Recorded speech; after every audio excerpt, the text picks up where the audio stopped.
fast-acting viral strain that infects the host immediately, and upon getting sick, the infected will become racked with coughs, sweat profusely, and start to get the shivers and chills. There he is, the legend. The man, the myth, the legend. Yeah. You can't literally run a promotion just for the AEW, what do they call them, sickos?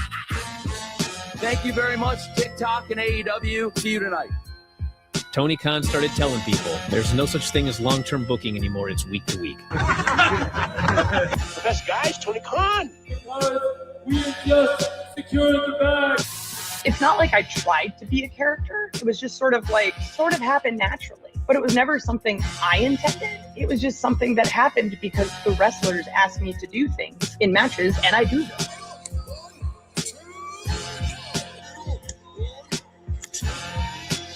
If you run a promotion just for the sickos, you're going to do 400,000 viewers eventually.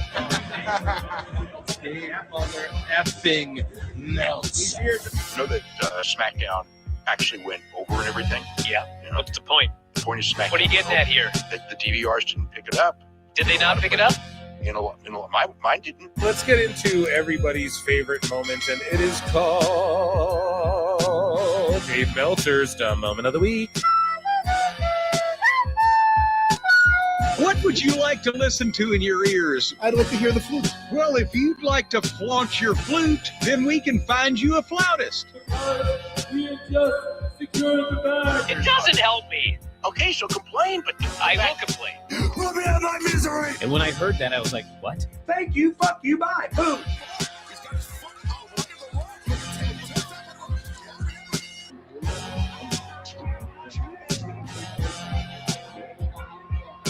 You got to run a promotion for everybody. The sickos can be the ones that buy tickets first and spend the most money on the merchandise.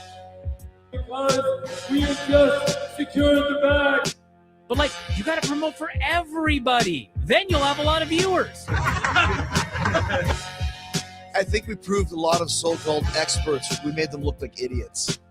We're not going anywhere. Tony Khan's not going anywhere. You'll also be there on TNT.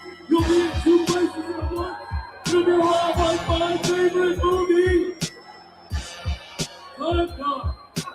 It's so great, Pittsburgh. It's not like I tried to be a character. It sort of happened naturally. the best guys, Tony Khan. To keep himself safe.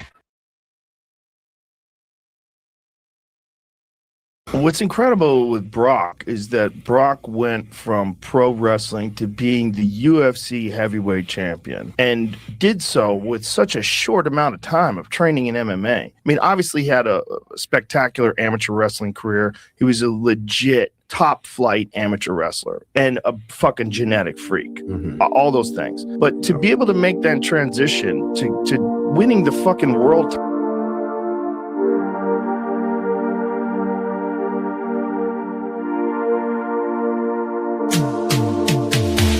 Every booking is golden, you see. Perfect cards crafted for you and me. Yeah, the best guys, Tony Khan, is true.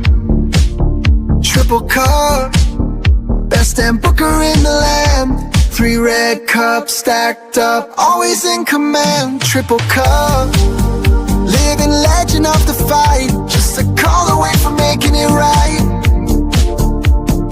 Never see him back hard, no way. Got the whole roster locked in for the day. A Crimson Tower, modern art. Triple cup. Triple cup. Every booking is golden, you see. Perfect cards crafted for you and me. Yeah, the best guys, Tony Khan, is true. Triple cup. Best damn booker in the land. 3 red cups stacked up, always in command. Triple cup. Living legend of the fight. Just a call away from making it right. Never see him back hard, no way. Got the whole roster locked in for the day. A Crimson Tower, modern art. Triple cup. Triple cup. What's happening, everyone? Welcome to another eclectic edition of PWT Live Show. I am your host, Phil Marks. That is Phil S. Marks. And S marks the spot, ladies and gentlemen. We are here. It is AEW Revolution 2026. It's not my typical live stream day, but as I told you guys, I was debating it on Wednesday's live show. I was like, I might just go live Sunday instead. I watched SmackDown. I watched Rhea de Reyes. Okay.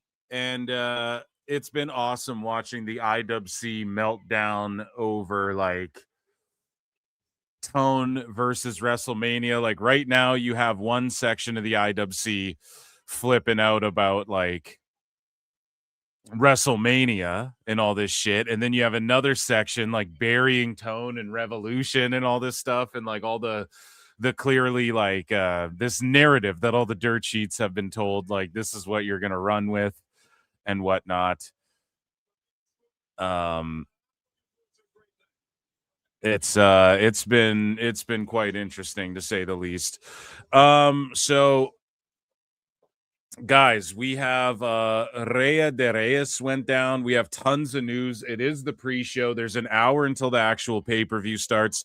Again, I think the perfect balance for these AEW pay-per-view watch-alongs is like I do a shitload of news and everything, and then like Big Boom AJ's out here. Typically, I'd lock in for this. Who gives a shit? He's just a literal wrestler now.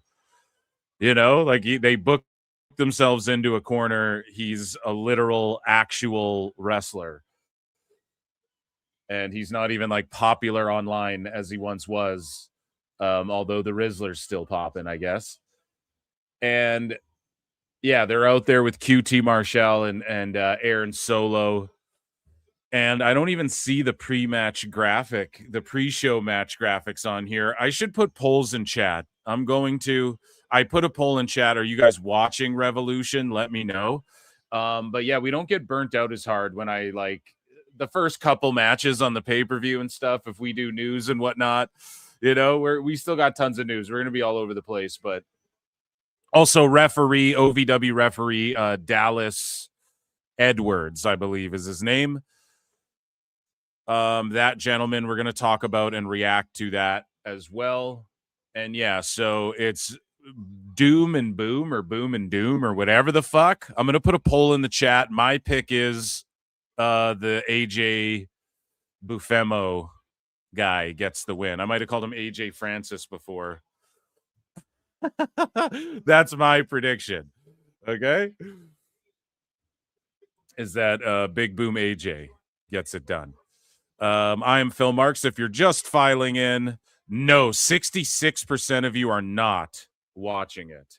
So that is incredibly sad. If you guys are for AEW, the state of AEW, these polls used to sway much differently in the past. And if, yeah, you guys are like, I'm going to jump on the pirate ship tonight. Yo hoy, mateys. Yo ho, sail the seven seas. There, scallywags. NordVPN.com/Pro Wrestle Times. Save 73% on first-time signups. Okay, so let me start a new poll. Who do you think will win this tag team match? So it's Shane Taylor Promotions or Boom and Doom, which isn't a bad tag name. Okay, the pre-show's on YouTube, guys, so just throw this on if you want to kind of watch along. We're going to dive right into news. I'm not going to waste any more time. I'm going Boom and Doom on this one. I think I previewed everything. I see some super chats rolling in. Guys, super chat in. Support PWT. Check out patreon.com. We just dropped another, so 2 last week. Botchamania watch-alongs. And what else? Become a member, 99 cents. There you go. Those are my plugs. I'm not a shark. I'm a man. For 2 says we don't fist them, we wrist them, brother. Ooh, sounds hot. Kevin Pierpont for 2 says U.S. versus Dominican in the WBC better than AEW. Yeah, I mean, I don't blame you if that's what you're thinking and feeling. And yeah, the World Baseball Classics are going nuts, man. There's been a lot of fucking crazy shit going on. Even Canada's doing well there. So, you know, people play baseball up here, but it's not as prominent as there's a lot of like softball beer leagues and shit. And, you know, we cheer for the Jays and whatnot, but there's not as much baseball as there is in America. America's pastime, right, is baseball. I know Canada lost, but they were doing good. Rabid Wolverine, what's up? Bob's Burgers is better than AEW. Okay, there's so much news. Let's get into the fucking news. And if you're on X listening, share this. Hit heart, hit retweet, whatever you got to do. I'm actually going to do it myself too because StreamYard and X have not been working well together the last I don't know how long. The one day it wouldn't even go live on X, which was pretty fucked, but all good. Yeah, so you guys are already sharing it. I see the retweets. I'm going to retweet it and heart it myself. Who said it's lame to like and retweet your own shit? Huh? Who made up that rule? I don't know. Lex, do you know? Because I don't fucking know. I can't even find Lex today. I don't know. Me neither. Okay, so let's get into miscellaneous news, guys. We don't have a whole whack of a lot in anything. Tonight, I'm going to keep it short and sweet for a lot of this stuff. Just because, you know, there's one big topic at hand here in the miscellaneous news that we're going to kind of cover, and then everything else I'll save for, I don't know, Member Monday or Wednesday show or whatever. We'll talk about it. Let's talk about it. So, ladies and gentlemen, and I assure you this is the drop whether the news is good or not, so don't think I'm an asshole for this, but I'm afraid I've got some bad news. It's miscellaneous news time. Ladies and gentlemen, I'm afraid I've got some bad news. So a referee suffered a legitimate seizure during an OVW show and was just thrown to the side while the match kept going for a few more minutes before anyone finally checked on him. SMH. So let's watch this footage. It's nothing gory or anything like that. If you haven't seen it, YouTube, it's pro wrestling. It's not even real, but it is very real in this sense. And my first reaction was like, why is a dude this big jumping on a little guy like this from the top rope? I don't really get it. And we'll break this down. I mean, it is a little, I know that they're like pulling the footage. So he's already KO'd immediately. And unfortunately, when you get KO'd like that, I mean, the seizure stuff is going to start happening. It can come on delay. It's happened in MMA. It's happened in the UFC. It's happened in boxing. And getting knocked out in general is fucking dangerous. So we'll... Oh, my God. Oh, down, he's down. And so he's out. Holy! Tony Evans now. Now, shout out my guy, JJ. I hope he's doing well. I know he wasn't feeling the greatest, but I hope he's doing well. I would love to have him come and rant and break this down on like what protocol would be, let's say, if he was wrestling somewhere, or what he would have expected to happen, or what he would have done in this situation if he was, you know, on an indie or something. Now, OVW is... Well, let's just let this play because these guys just keep doing moves to each other. And, like, I'm okay with that Pele kick. And then it should be Pele kick. They're both down. A bunch of people hit the ring, like other referees, to check on this ref and then call the match off. Or to like a new ref comes in and refs around the situation at hand. But it's just, again, like, I don't, at first you might not know if he's good or not, but when you see the fingers start doing that shit, and that's called getting starched, when your hands and shit wire back and your fingers start poking out and everything, like, you know, you turn into like a demon, you turn into the girl from The Grudge or The Ring or whatever the fuck. When that starts happening, that's called getting starched. Like, this guy's starched out right now, and you got to be able to recognize that. And the wrestler, they got to work it like a shoot, brother. Okay, if this happened in a boxing match, if the ref got starched, things would go on hold. You just take a break, you know, like you could just go time. Another ref comes out. They should have been on it. Sorry, I'm talking a lot, but this was fucked. Like, look how starched he is. Then his legs seizing up. So now, Absolute pandemonium. Drew Hernandez now. So now, to ease people's minds a little bit, like now this is terrifying. Him seizing up like this is terrifying. And them all just standing there. And I know there's wrestlers saying like people should be trained in CPR and all of these things. Here's the thing. A doctor, this is crazy, just dragging him off to the side. Like, that guy should be fired. He would never work for me again. Honestly, and like, I don't know. I've never booked this shit, but all of these guys would be definitely punished in some way. All of them. Like, you all fucked up. And so, and then the people in the back who waited till he was having a seizure to come out, that's fucked up too. They waited so long for anyone to come out and make sure he's okay.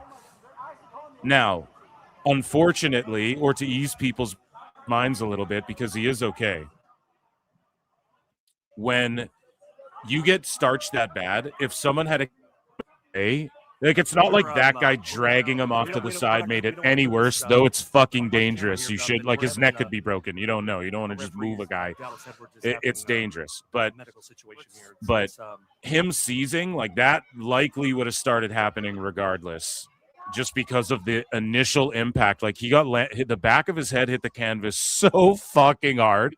When you look at that, the impact of that, it's like, oh shit.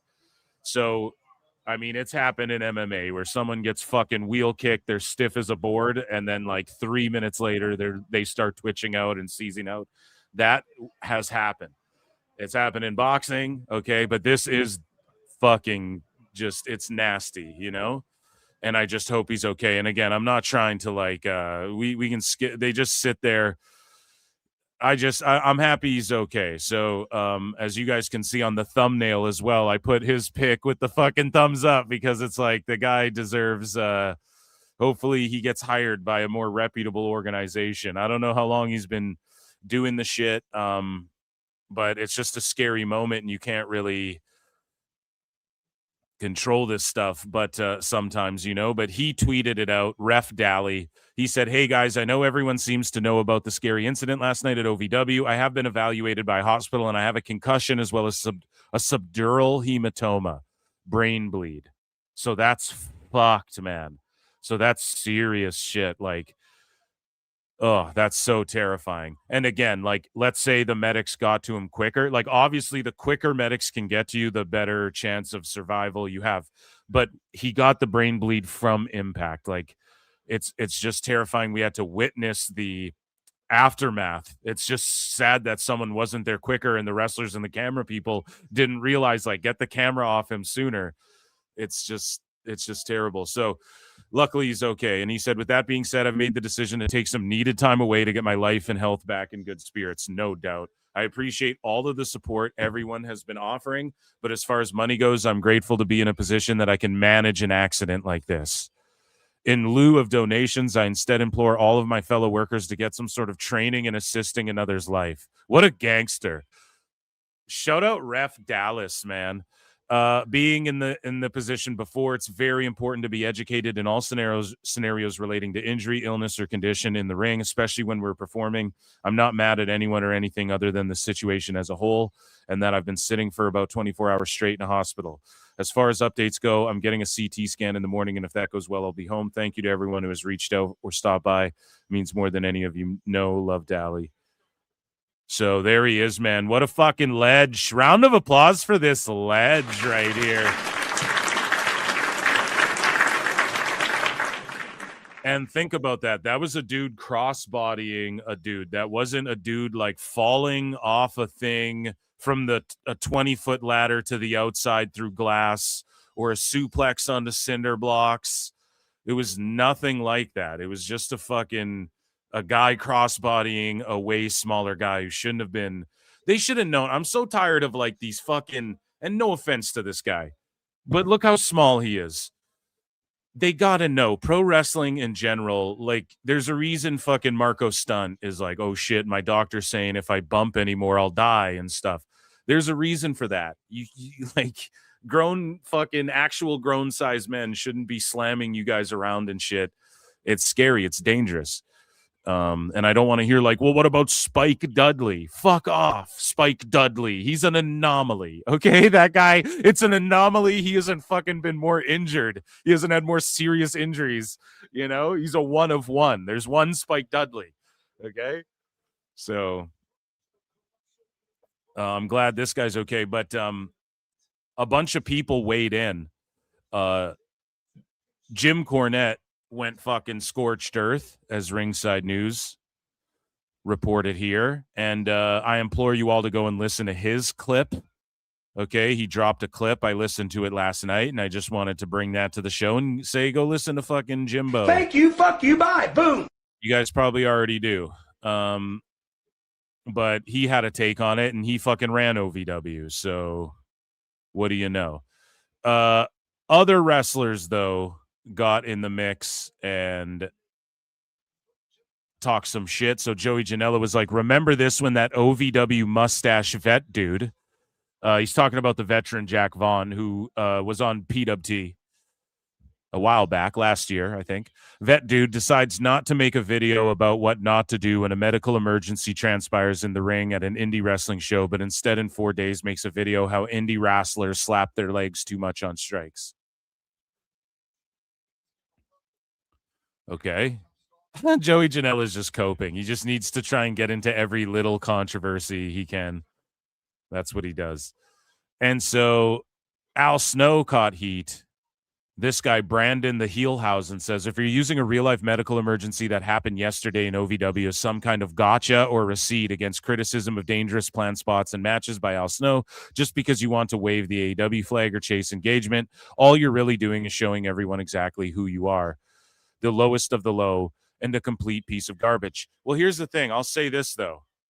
Well, let's read some of these. So AIR Gold goes, Al Snow owns and books OVW, right? And then it's a screen grab of OVW, of Al Snow saying about AEW that someone will die in an AEW ring. I guarantee it. The real one. So, of course, like, who tasked these bots? They all met up in a group chat, the grifter bot sphere. And they just started fucking, they all knew to tweet this out. That's what it is. It's been exposed. It's so blatantly obvious. And it happens for WWE too, guys. Just so you guys know, the same thing happens. It just isn't as egregious. And it's not just like the most egregiously retarded accounts doing it. But at the same time, it happens for everything.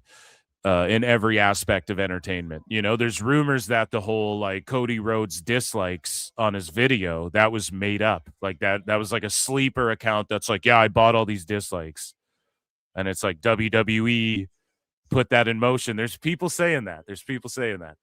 And not just like people on Twitter, like actual reputable people that I would say, you know, people with podcasts that I would say fucking, or people who maybe do a bit of journalism who think that's true, that I wouldn't entirely discount either, that are out there. So, but when it's like Real One and AIR Gold and shit, it's like, you know what's going on. These are like Tony's best. This is like whoever Tony's best friend runs all these accounts. I'm convinced of it. But anyways, Real One goes, apparently Al Snow runs the day-to-day operations for OVW where referee had a seizure.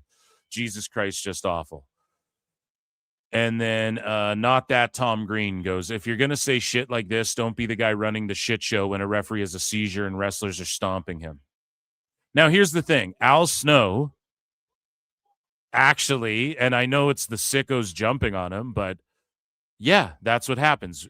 When you go out there and you're like, fucking, someone's going to die, they do stupid shit, and then you do a dumb thing. I think we can all agree objectively here for a second. Let's just be objective about this.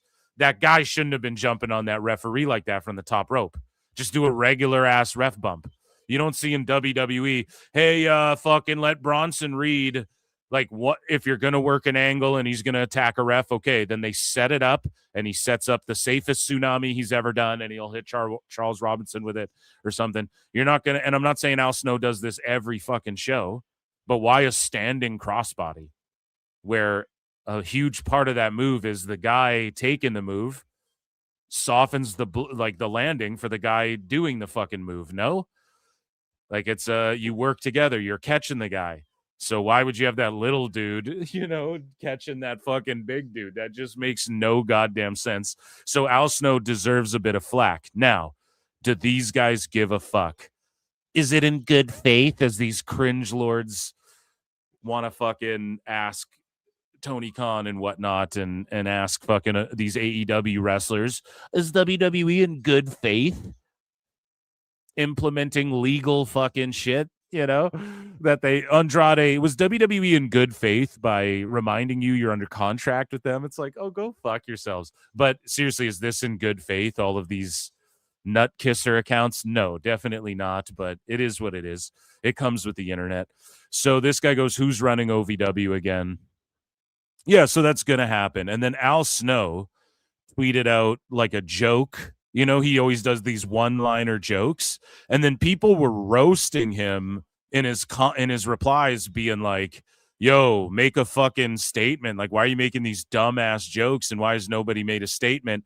I think he made a statement, but for some reason it's not. I swear I bookmarked it. I swears it.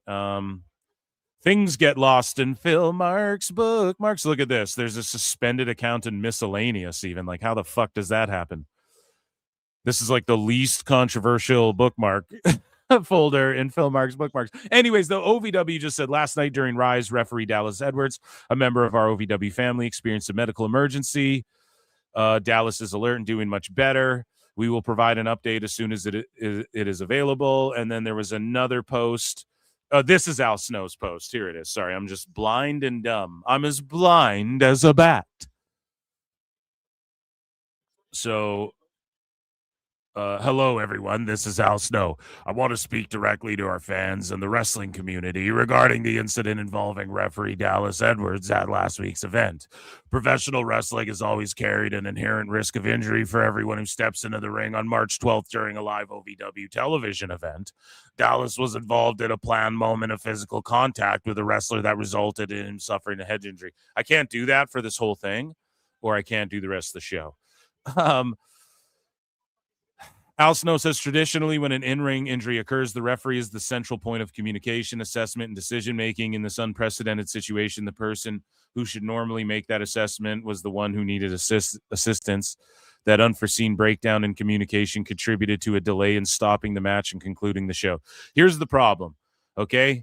And maybe it's because nobody fights for real anymore in pro wrestling. When someone gets starched, you hit the ring. You don't just shake off, well, in UFC, I saw fucking Buddy get rocked and then he gets up. Yeah, those are the best conditioned athletes in the fucking world. Some of the best, most durable athletes on fucking planet Earth and even you can question some of those, like what constitutes a fair stoppage in MMA. Sometimes it should be sooner. Some guys let it go a little longer than it should be. Some guys like Herb Dean get it just right for the most part, right? So it's like, you got to know when you see someone get starched and their fingers curl up and shit and they go and they plank, and it's called getting starched. I said it earlier, and your fingers start doing the twitchy fucking demonic thing. You got to just know to hit the ring. Someone's got to hit the ring. You got to know, don't touch them, right? These are just like basic, very basic, like children understand this shit. Children who train kickboxing and shit understand this, okay? So we really got to figure this out here. But Al Snow does deserve a bit of fucking heat because but here's the thing for people, because he's been so critical of AEW, right? Like how Tony should know that whatever. Okay, then but here's the thing though. This could happen anywhere and it's an isolated incident. It's not like people are getting starched left, right, and center in OVW. So it's not like, shame him, get him out of town. He's a fraud. He's a bum, like these fucking sicko losers are trying to paint it out to be, right? But yeah, is that a twist of irony there? Absolutely. And of course, someone's going to pull his card. But also in AEW, like, you guys can't be taking victory laps. And Amanda Huber jumps in and she starts responding to Shazza McKenzie. And I don't listen, Brody Lee was the leader of Dark Order, right? And I don't know if he debuted in the company yet. And I'm not saying he should go and be a doctor and save Alex, what's that guy's name? Alex Reynolds' life. But do you remember when the Dark Order were in that tag match in the fucking pandemic era? And he got fucking knocked out stiff, and Rick Knox and these people who were Amanda Huber's friends kept the match. They dragged him over to the side while he was stiff, and fucking they did a dive move to him and covered him, and he kicked out, and Rick Knox let the match continue and shit. So like Amanda Huber, I don't know if she's the person people want to, I don't know why people, I mean, come on, you could be like, listen, Dark Order.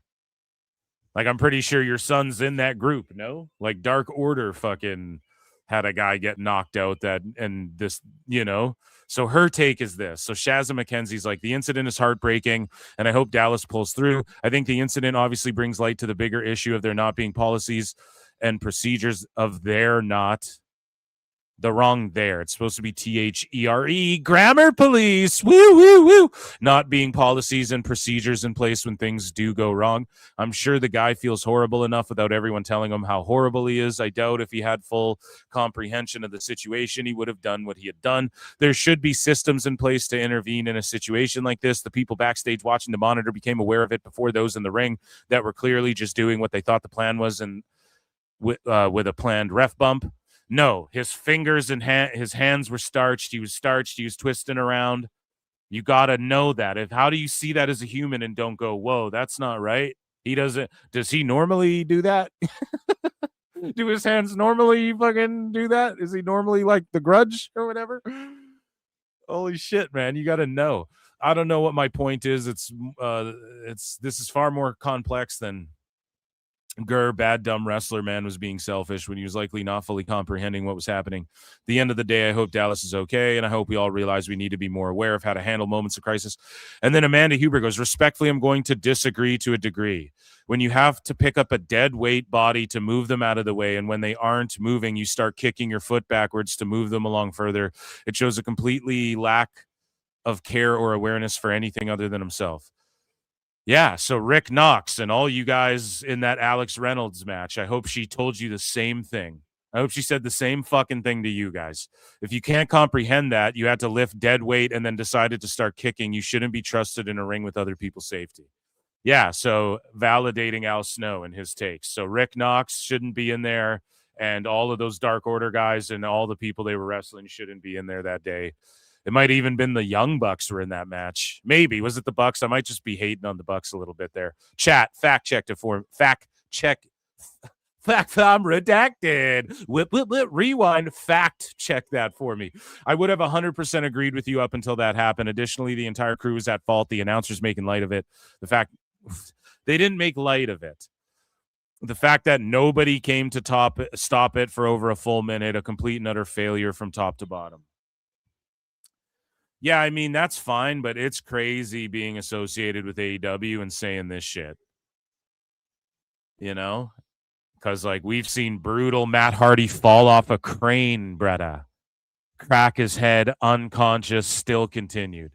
So Tony Khan, the referee, Sammy Guevara, Doc Samson, all those people, according to you, Amanda Huber, should not be allowed. They have lack of care. And they don't care, and they should not be allowed around the ring and shouldn't be in there. Agreed. Agreed. How about that? Right? We fucking agree. So, that, ladies and gentlemen, and just to remind you quickly, here's a spot, imagine what could happen. Darby Allin, I'm sure tonight we'll see somebody do something crazy. We've seen Fletcher land on the back of his head where the same thing could have happened, but he's not like a 70-pound referee, but he landed on the back of his head because of Moxley and things like that. So just to end this segment, here's a crazy ass spot. And it's just a reminder of pro wrestling. And I say this all the time on the show. A scoop slam is the most dangerous thing. You can break your fucking neck, end up in a wheelchair dead.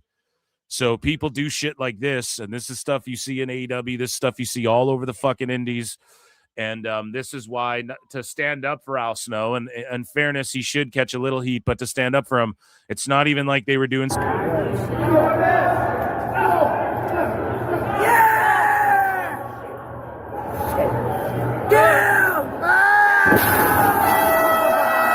Like that dude missed the tables and just landed on his tailbone. This happened recently, like the same week.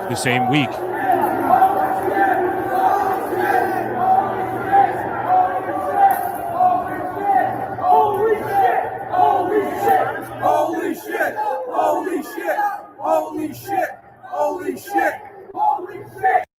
Now, was that worth it? I don't know. They had better medical staff, though, on hand. There was a guy checking on him immediately, and then another referee underneath looking at the scaffold, making sure everything was okay there. So,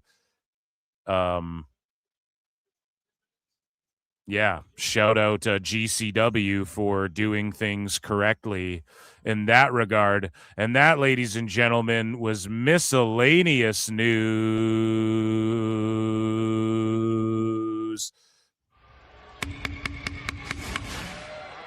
It's my drop. It's not playing. It doesn't want to play today. Okay. I've got some bad news. Okay, so we're on the pre-show here. That Lena Cross girl's really fucking good, and she's got a tremendous look, and Tone's doing something with her. I missed that one. We'll put another poll in chat here, and we have, what is this, like a tag match, or is this the Battle Royal, or what is this shit? No, this is the Bang Bang Gang. The Bang Bang Gang actually rules if Jay White and the other gun came back, and Ace Austin in the Bang Bang Gang is actually a good idea. I actually fantasy mark booked that on PWT before Tone did it. Listening confirmed. So this is like a multi-man match. I won't even do a poll for this one because I just don't even.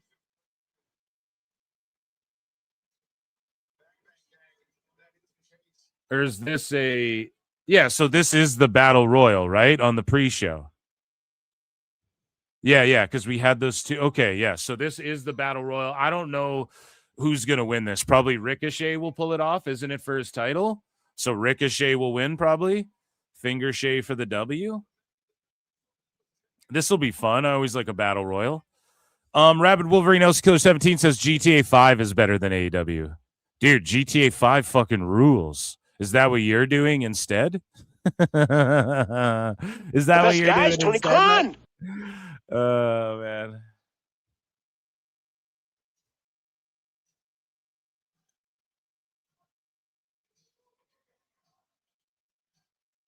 Yeah, so this is the Battle Royal. I'm down with it. Let's check out this Battle Royal. It's a cool little concept. Juice Robinson, I mean, his looks all right.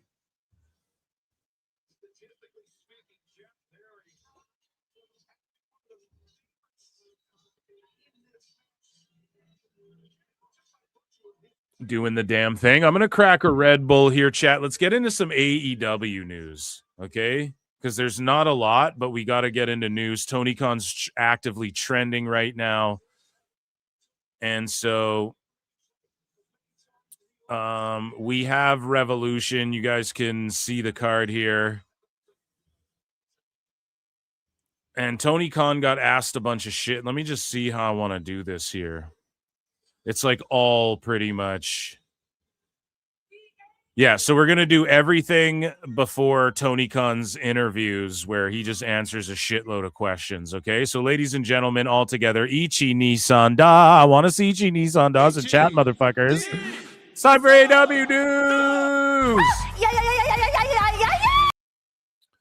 So Excalibur missed last Dynamite as he was sick and unable to work the taping. Unfortunately, he is here on this pay-per-view. So AEW presents Revolution, and they apparently sold out. So when I bookmarked this a few days ago, they were at 10,000 tickets distributed, 11,000. The setup was for 11,500, and then I think they've done like a full 12,000 sellout or whatever they said. I don't know how many seats are on the map. I'm not sure, but Tony just last minute like fluffed the house and just distributed a shitload of tickets, which is totally fine and good on them. They did a house, they did under your typical Raw lately. And so we move along here. AEW Revolution is sold out. Tony Khan announced on X. We'll circle back to that. But Dynamite's numbers were down from recent weeks. This past Wednesday's episode, Dynamite averaged 619K viewers, down 5%. The key demo was down 25%. Now, Dave's been getting owned because he's going by key demos and then total viewers. He keeps flip-flopping. When he tries to diminish WWE, he uses like key demos, or he talks about how they're down and AEW's closing the gap because the overall viewerships and shit, and people are like, but I thought you said the key demo matters. But then back in the day, he said that the overall viewership matters. He also gets his card pulled for saying that Triple H is disgusting promotional tactic, was bragging about the success of the business. Now that's all Tony Khan and MJF and all these AEW wrestlers are doing. And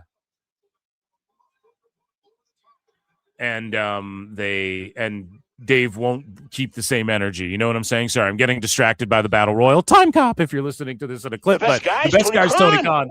And Dave will not criticize Tone this year. He won't be voted for most disgusting promotional tactic, lying about how, or even just bragging. Like Triple H got shit for bragging about how good their business is doing, even though their business is doing really good. Tone's lying about how good their business is doing, and that won't be considered a fucking disgusting promotional tactic. Watch. But yeah, shout out Raj Giri with the ratings, and Dynamite, they're doing their thing. I mean, whatever. So Revolution, we're gonna get into that more. I just have a couple updated tickets on that, and last minute they just, they probably distributed a bunch of fucking tickets by handing them out and whatnot. And again, I'm not going to hate on that. WrestleMania is going to do it last second too. DAZN, speaking of distribution, is to begin distributing AEW pay-per-views worldwide. And I'm sitting here going, what the hell? It's DAZN, it's Triller, it's fucking My AEW, it's fucking HBO Max. Like, everybody's just, I think, confused about, no, I'm projecting. It's not everybody, but people gotta be a little fucking confused about, where do I watch this fucking show? Especially internationally. And this happened last time, where HBO Max starts selling the pay-per-views, and then like a month later, Amazon starts selling them too, or whichever order that went in there. And then now it's like, oh, go to My AEW. And then, but also DAZN has them if you're international. And it's like, all right, what the fuck? Like, which one what do you want me to go to? Just tell me where to go and we'll go there. Tone, for fuck's sakes. But speaking of going places, man, Mercedes Moné dropped another title. She only has 5 titles left. Okay, so I've been saying this for a while. I know, guys, like, I like ripping on Moné. I think she's funny. I've always loved how she rips on Dave. I've always put over how I think she's just doing a gimmick, like how she's nasty towards her fans, but I also fucking roast it. Like, she's shitty. She goes on these Instagram lives. She's eating. She doesn't give a fuck. She like resents the people talking to her, right? She's cringe. She makes these cringe fucking videos with Beast Mortis and all of this. Absolutely. Sometimes in life, you gotta be a hoe. But I've always put her over for 2 things. When she has a good dance partner, she's a tremendous wrestler. Like, she is a tremendous wrestler, but when she has a good partner to go with, she has like classic fucking matches. Now, how much of that is on her? Obviously a lot, because it takes 2 to tango, and she can really just have a match with anybody. But I find that it's really who you partner her with that, like, Bayley went and had an awesome match with Flammer at Flammer at Rey de Reyes, or whatever the fuck. And, Bayley can go out there and really have a banger with anyone. I don't know if Moné can have a banger with anybody. And maybe that's being too harsh on her, but she can go out there, and if she has a good dance partner, like a Stephanie Vaquer or a Toni Storm or whatever, she can have a fucking classic for sure, or a Bayley, And I would want her on my roster. She's a solid hand. Tony, I think, probably overpays her. I think everybody's getting overpaid if you really want to break it down or quantify it using math and fucking, using what they're drawing versus what they're getting paid. But Monet did what she said she was going to do. And she went and she didn't cop out by dropping 10 titles to Willow and then having Willow drop them all. She went and actually dropped these fucking belts to everybody. She's going to lose them all and then win the AEW women's one. I'm calling it right now. That's Phil's fantasy mark booking. But yeah, she went and dropped another indie title. I mean, it was en Paris, en français, s'il vous plaît, merci beaucoup. Est-ce que je peux aller à la toilette? 1, 2, 3, 4, 5, 6, 7. Merci à toutes les promotions de catch exclusivement féminines. So yeah, she did the damn thing, dropping these fucking belts. Good for her, because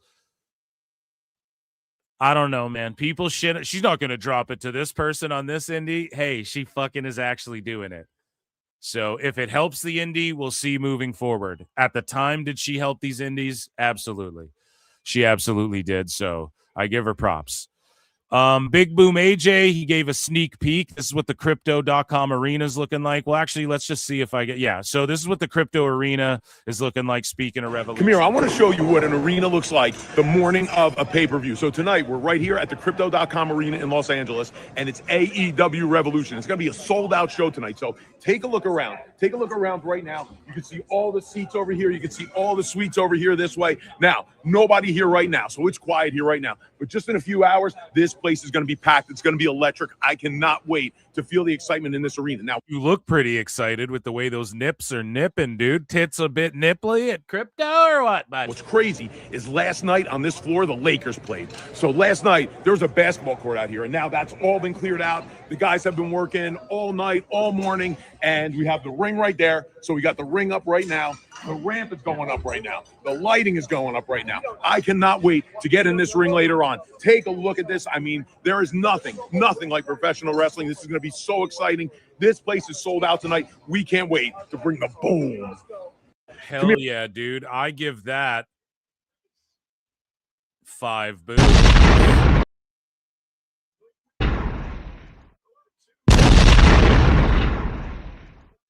Okay, just 2 booms. So, moving along, Tony Khan. This segment is called, ladies and gentlemen, all together, The Best Guys, Tony Khan. The Best Guys, Tony Khan. It's time for Tony Khan. It's great. So Tony Khan was asked about the possibility of my AEW becoming a domestic distributor for an AEW pay-per-views in the future. Tony said it is an international platform and only intended to complement overseas what AEW is doing domestically. So he's fucking lying. The Oscars are on tonight. He's giving a fucking Oscar-worthy performance with these lies. Liar! Tell us what you know, you goddamn liar! It's not a coincidence this is happening now. And then DAZN is distributing the pay-per-views and shit because you get the pay-per-views 90 days after, whatever the fuck. It's clearly they're just slowly but surely rolling shit out and trying to still get money where they can from where they can. All good. Tony Khan was asked about the Paramount deal for WBD, WB, and speculative fear that a TKO product like UFC being on Paramount could doom AEW long-term. Tony said he's excited for the future at WBD with the Paramount announcement and that AEW has built a great relationship with WBD. He said he would love to be on the same channel as UFC. Why? So UFC fans can hate fucking pro wrestling more than they already do? Watching your phony ass shit. Though he knows that their sister promotion is also in pro wrestling and of a competitive nature. He later mentioned that there's never been an opportunity for AEW to be on the same platform as the NFL. The potential of that is something that excites him. Now, the thing is with Dave Meltzer as well, he's just spurging out and he keeps saying shit like, oh, Tony owns the Jaguars, even though it's his dad. And one NFL team, like the lowest NFL team, is more valuable than the UFC as a fucking whole to Paramount or any of this shit. And it's like, buddy, who are you trying to convince? Who are you trying to convince? Guess what, Dave? They'll work with the NFL and give AEW the fucking boot. They'll do both. They don't give a fuck. Tony Khan called the wrong people the wrong shit, the wrong names. That's all it is. Okay? And you would know that if you studied the fucking business. And so we checked in with Big Boom AJ. Tone was asked if his run in AEW has informed the selection. He was asked if AEW has informed the selection process when looking at future celebrity involvement. Tony noted, and this is the problem, and again, I called it, and then Tone just admits what your boy Phil said. It's just in from Phil before. Marks of PWT. He says, I told you so. Now they're stuck with Big Boom AJ, and he's just actually a wrestler. So the whole point of working with him in the first place, well, he can bring the Rizzler along. No one's going to care, though. You fucked up. You were supposed to, like, Dennis Rodman him in WCW, and you fucked it up, Tone. And so Tony noted that AJ is a trained wrestler, so he looks at that differently. Celebrity involvement can be looked at on a case-by-case basis, which is the right answer, but he looks at this guy as, well, he's just actually a wrestler for us. What? You have Ace Austin, and provided he was on the pre-show, or he's on the pre-show, but you have Ace Austin in your Fed, and he's getting no TV time, no promotion, nothing to build him up, and more people know about Big Boom AJ, and he's getting fucking ring time in his own tag match, and then you got dudes like fucking Ace Austin are thrown in the in the fucking pre-show. It's just crazy. It's fucking nuts. And the Rizzler, again, you parade him out there in hopes that what? And he always puts him on the pre-show. Why? Because Tone's such a dumbass. He's like, oh, the YouTube views they get. Guys, the Big Boom podcast like a year ago was getting like 100 views. These guys are like actually famous, you know? They're like the Hawk to a girl. Like it fades out after like a fucking, I don't know the word I'm looking for, but it just wears out. It fades out after a year or two, you know, and people don't give a shit. So Tone thinks like he's going to roll it out on like Twitter and shit. And it's going to be crazy. People are going to tune in to see Big Boom AJ on social media and whatnot. And maybe some of the clips go a little viral, but ultimately it's to promote it to kids, because that's what Big Boom AJ is for, and the Rizzler's for kids. And then you have Darby Allin and Moxley doing the shit they're doing, right? You're hoping some of these parents buy the pay-per-view, and then they fucking do to see what? To have their kid not be able to stay up late enough to watch the 17 hours of pro wrestling. It's just kind of cooked. It's kind of cookied, pun intended. The double chocolate chunk. I'm cringe, chat. I know. So the AEW Revolution media call begun, and the Observer asked if my AEW could become a domestic provider. So Tone, and then they asked him. So Khan said he has a great relationship with Paramount from his NFL ties, and a great relationship with David Ellison, and thinks the world of him. That's great, but you called his advisor. His advisor has a great relationship with Triple H and Dana White and all these other motherfuckers. And I think Tone even said that he has a great relationship with Dana White, which we're going to get into as well. And you called them the Harvey Weinstein Company. Meanwhile, that's a company that they invested with UFC a bunch of money into. Do you understand, Tone? Do you understand how you backed yourself into a corner? Now you got to be like, oh, I love David Ellison. That's awesome, dude. But the people that he values more than you and AEW, and especially with fucking Dave being like, oh, they keep going, they keep failing every time, WWE, by going head to head. So clearly they're worried about AEW, not worried about them, but it's on their mind. Like, we're going to go head to head with these fuckers. Fuck them, you know? So clearly they're going to be like, get these guys the fuck out of here, or bury them. Or if you can do anything with them, use your influence to fuck with them. And that could totally happen. And Shawn Michaels and Triple H are petty enough. Nick Khan, who do you think Ellison and these guys have a better relationship? with? Nick Khan and fucking Ari Emanuel and these guys, or Tony Khan? Like, come on, man. Who do we see at pictures sitting at front row at the UFC together? You know, it ain't Tone and his dad. So Tone says the domestic strategy is driving fans to HBO Max for pay-per-views while they do have other providers. And he's just like, no, this is an international play. It's just not true. It's a bit of both. Khan adds a supplement to the previous question saying there's never been an opportunity for AEW to be on the same platform as NFL. And there isn't one now. You fucked that up, Tone. And there hasn't been because it's only 6 years old, stupid. So John Alba, Tony Khan says he would love to be on Paramount with UFC and touts that he has a great relationship with Dana White. Now, that might be true, but Dana White has great relationships with everybody. I guarantee you he has a better relationship with Ari Emanuel than you, Tone. Okay? Let's talk about it, buddy. Let's talk about it. Who does Dana White have a better relationship with? Ari Emanuel or fucking Tone McCann, dude? It's crazy. Like, yeah, I would love to hang out with fucking Dana White and sit front row at the UFC and know Ari Emanuel and have a relationship with them too. I'd love a golden toilet and $7 billion right now. We all would all love things, but really think about and what does Dana White have to do with anything?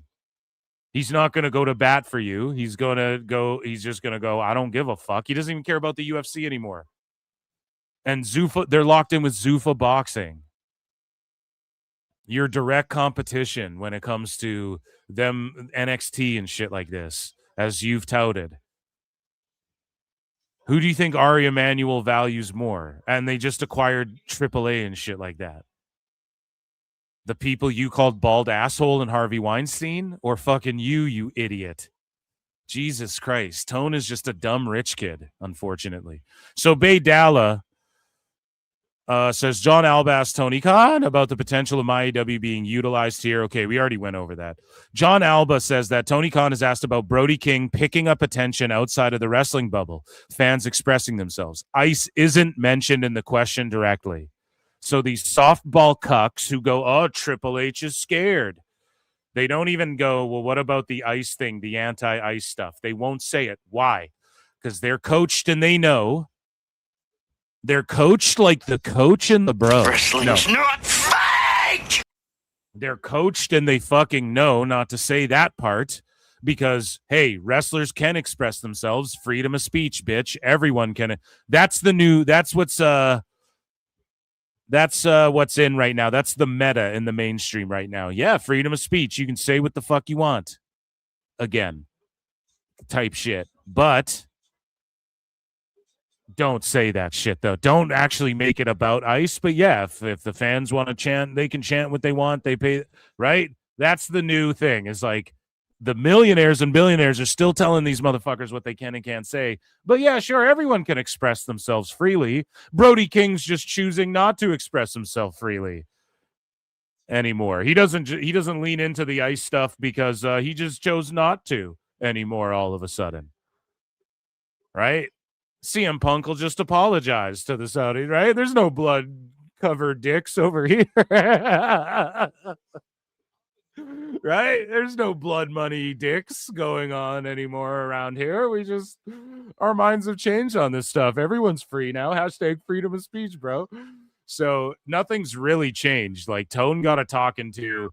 If the fans chanted, okay, you can't control what they chant, but it's not like they're, MJF makes a face or at the indie show, he'll talk about it, but there's not millions of dollars. Tone's trying not to rock the boat. You know what I mean? You notice his show's been more like story driven lately and less less gory hardcore shit lately too. Why is that? They're really trying to do, like, Tone's really trying to save face. And he knows. He sees the writing on the wall. All of these motherfuckers do.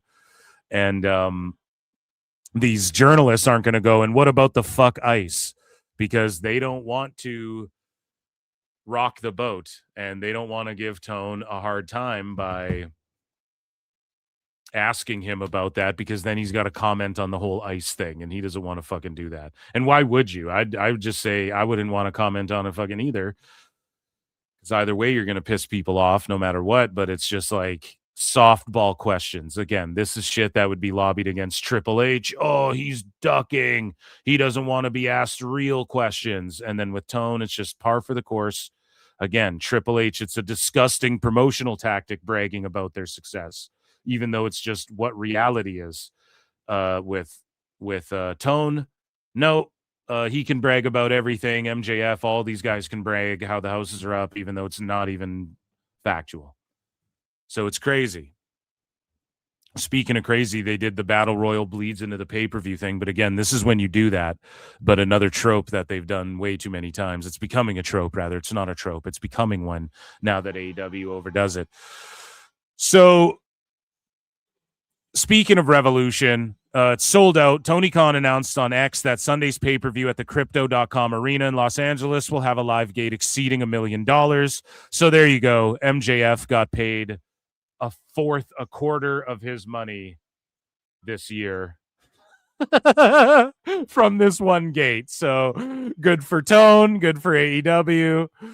The main event, we know what the card is. 13 matches are featured. So they did $1 million gate. Again, there's no verification of that really, but we will just take Tone's word for it. Tone was gifted the TMZ championship, which is very fitting because he's so full of shit.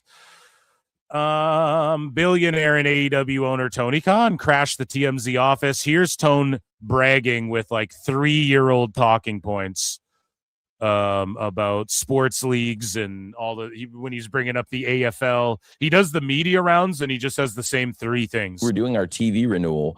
I learned a lot of new data that I didn't know. And one thing that amazes me is, did you know that of all the sports leagues in the world, including the NFL, the MLB, NBA, UFC, PGA, WWE, WTA, all these places, the sports league that has the highest spend on streaming video per month of their fans, of all the sports leagues in the world, is AEW. Wow. I was actually we're doing our TV renewal. I mean, I learned a lot of. Shut the fuck up. Like Tone they tell him things and then he just believes it. And let's say that is a real statistic of all the sports leagues in the world. It's like, that's awesome, man. Where's the attendance and shit then? Like, why? It's just like you're bragging about the past. So that's an old TV deal. And yes, in year 1 and 2, you did great. It's been just down ever since. So I'm so glad you did 12K people here. I'm glad you're going to do 12K at Double or Nothing. Raw does 16K. We don't want to hear this shit. What happened with the fall? How come Dynamites did 11K at the start and now they do 1,100 before the papering of the houses, you know? So good on them. I'm not trying. This is a packed house. The crowd's on their feet. They're hot so far. They might get burnt out. Who knows? But I'm glad when they do houses. It's just like an old ass talking point to say, bring up the AFL and, of all the sports leagues, we're actually the #1 sports league. So Jungle Jack won this thing. Tony Khan has promised that the mystery of Shaquille O'Neal vanishing from the back of an ambulance on AEW Dynamite will be solved. Now, I heard the complete opposite. The best guys, Tony Khan. I've heard that Shaq fucking legit is like, fuck that place. But he is a wrestling fan. And maybe not like fuck that place, but he was genuinely pissed. And the reason this mystery hasn't been solved all these years later is because he, like Mike Tyson, does not want to go back there and do anything with. It's just amateurish, It would be WWE if he's gonna do anything again. But who fucking knows? Maybe Tone's working it out now, and he said, "Stay tuned. One of these days, it's gonna happen." It's a good reason to stay tuned. So imagine Tone thinks that for the last 5 years you should stay tuned to see Shaq come back. Shaq came back the very next day. Hit the road, Shaq, and don't you come back no more, no more, no more, no more. Hit the road, Shaq, and don't you come back no more. People ask me every day, all the time. I get, where is Shaq? Nobody asks you that, Tone. Don't lie. So Tony Khan brags that AEW fans spend more on streaming than WWE, NFL, NBA, and UFC, which he touched on. And again, is Dave going to call this a disgusting promotional tactic? The best guy is Tony Khan. Is he going to call it a disgusting promotional tactic? Oh my God, it's the greatest thing I've ever seen. Tone can go out there and literally go, everyone chant pay-per-view, pay-per-view. He goes out there and lies about, oh, yeah, we do better on streaming than anything else. Yeah, because everything else does millions and hundreds of thousands on everything else, Tone. You're fucking cooked, buddy. And again, I'm willing to bet Tone can convert roughly 100,000 people. We know, I've broken this down a billion times just to reiterate, if Collision was held on the moon on a fucking Monday night at 2 a.m., or I guess morning, technically. Monday morning. 100,000 people roughly will tune in to watch that shit. Now, can you convert them all? I don't know. Let's say it's 125,000 people. Can you convert around 90,000, 100,000 people? I believe you can. I believe that that's a possibility. So, yeah, maybe they do well on streaming in that regard, but also they're doing like TNT and TBS and pay-per-view. Like, Tone's just stuck in the past. He's doing all this old shit that UFC and WWE and everybody's given up on already because it's just not the way of the future. Like, piracy's too prominent and all these streamers exist. It's just not the way to do things. So, again, Tone's gonna tone, and that, ladies and gentlemen, was the best guys. Tony Khan, and that was AEW News. Ichi Nissan.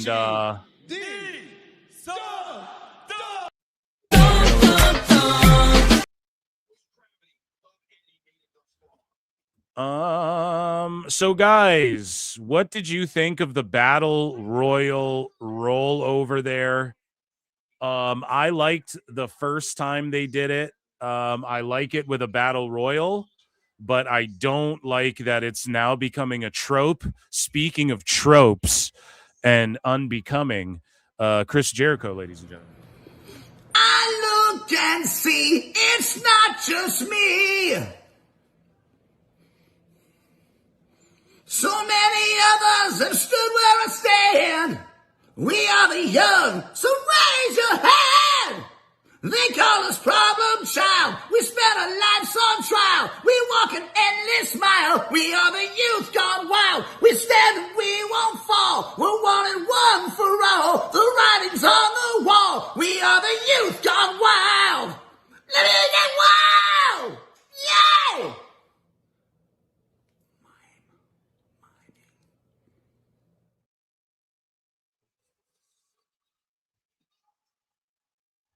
So, guys, I'm going to put another poll in the chat here.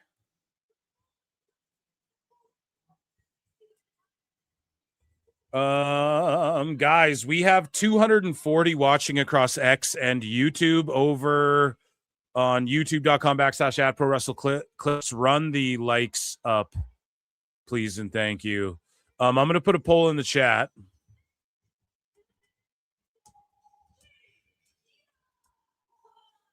So this is just a straight up tag match, no?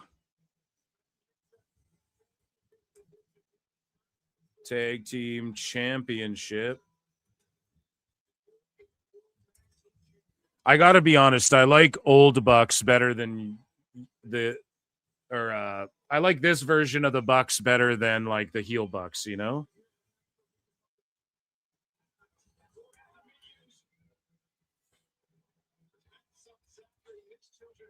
So you guys vote in the poll, youtube.com/@ProWrestleClips. We have more news too. We're gonna get into some WWE stuff. Wolverine DX for 2 says Big Boom AJ should promo the show instead of Tony. Yeah, for real. He does a way better. I'll give that a boom. I give that 3 booms. Boom. Boom. Boom. Have I ran everyone off yet? Is everyone gone? Oh, man. Neither of the above. Yeah, I should have fucking put a schmoz in there. I should have put a schmoz finish. Remind me on the next one. Or actually, I could just do it right now. I'm going to end this poll, and I'm just going to start another poll. Revote, everyone. Revote. I'm going to put a schmoz in there. Who do you think will win the AEW Tag Team Championship match? We will go FTR, and we will go Young Bucks, and then we will go DQ Schmaz.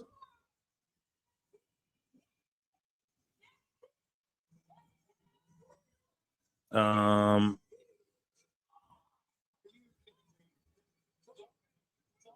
think that's how you spell schmaz, like that, right? Kizarni. Okay. I think JJ corrected it. He was like 2 Z's or some shit. That's how I did it this time anyway. So vote in the poll. DQ schmaz, vote again. The Bucks parents are there. We do have WWE news and whatnot to get to as well. I had a good time ripping through that AEW news and all of Tone's interview questions there. It's so funny to see just how the media is handled on both sides of things. Rancho Cucamonga, dude.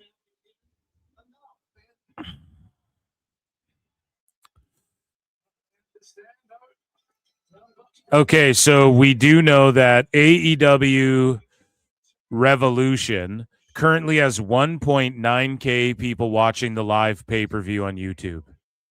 So Forbidden Door peaked at 5.2K.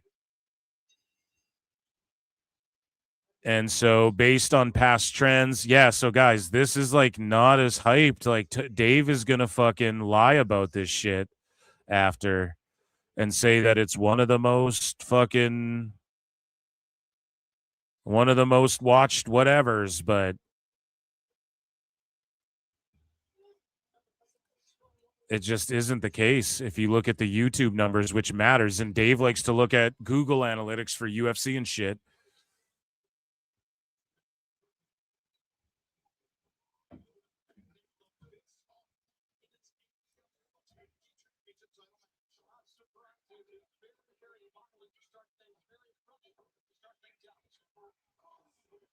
Super kicks, early super kick party.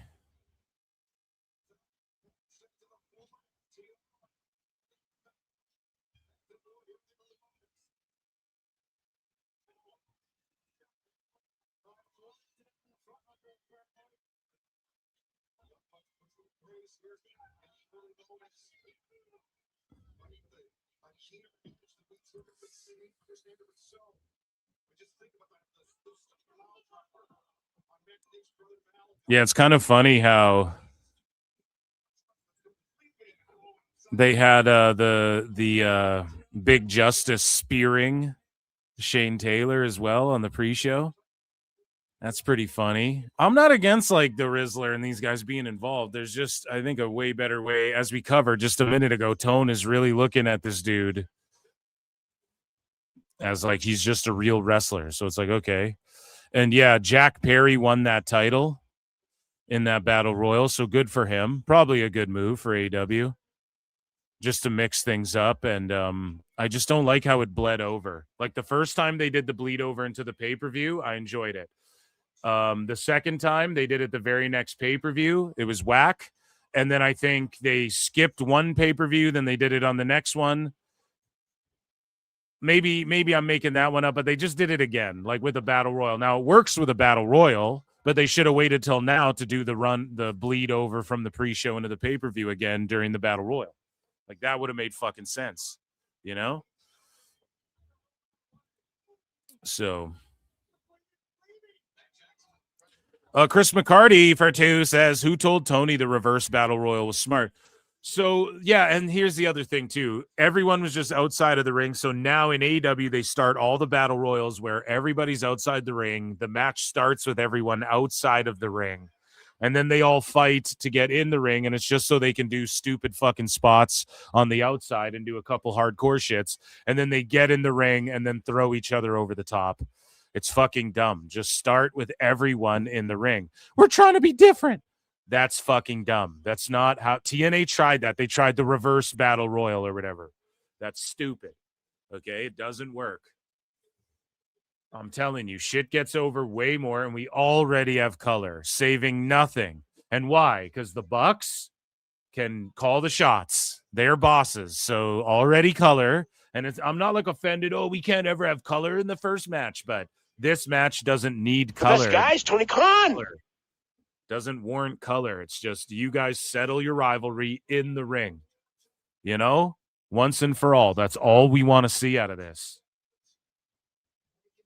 And this time the roles are reversed, and instead they can't even get this right. Idiot.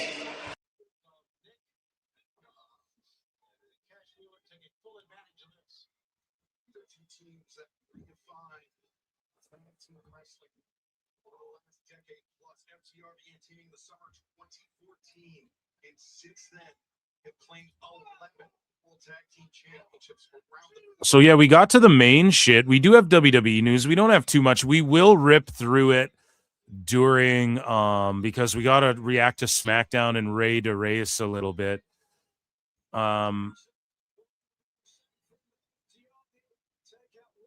And we've got to do that at some point. If we just get bored, if one of these matches just get real fucking shitty and boring, we'll switch over to that.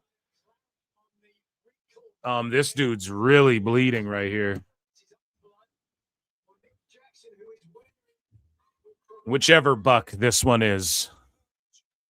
The older of the young Bucks. No. Guys, hit like, hit subscribe. You can super chat in if you want to support. Check out patreon.com/ProWrestleTimes.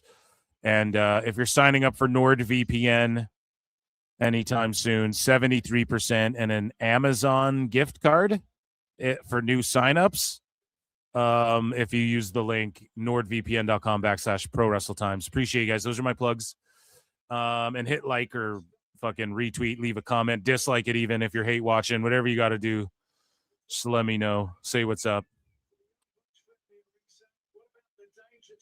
What are we going for here? I am trying to check and see. I look and see.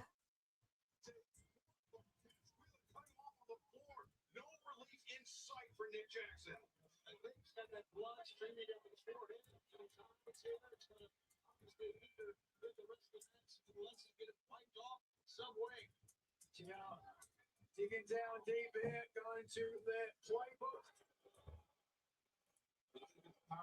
Okay. So I bet AEW Sickos are furious. Rhodes and Omega had a picture taken together recently. I think this finally became a tag match. What up, PWT? What's up, dude? They will never be the Young Bucks to me. They'll always be Generation Me, Balding Buck, or Warrior Buck. I instantly recognize the reverse battle royal style. Even British YouTubers who glaze AEW hate the reverse battle royal. Yeah, that's what's up. And Kenny Omega's not here because he's at the Capcom Cup thing. And then Jay White tweeted out a couple hours ago, like, are you guys ready? And it's like, well, I wish you fucking returned, but we just saw the Bang Bang Gang, so maybe he returns and he's not a part of it. I don't know.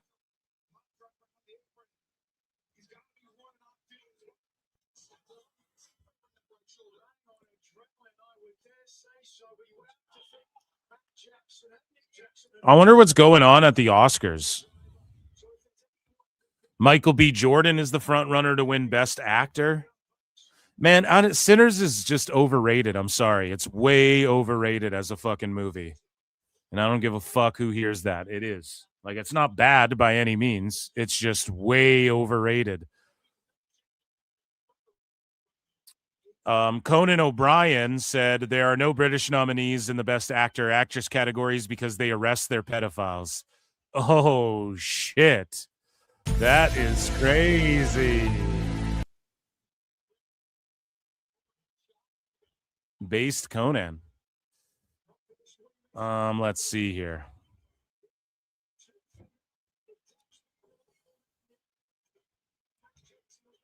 Yeah, just people walking the red carpet.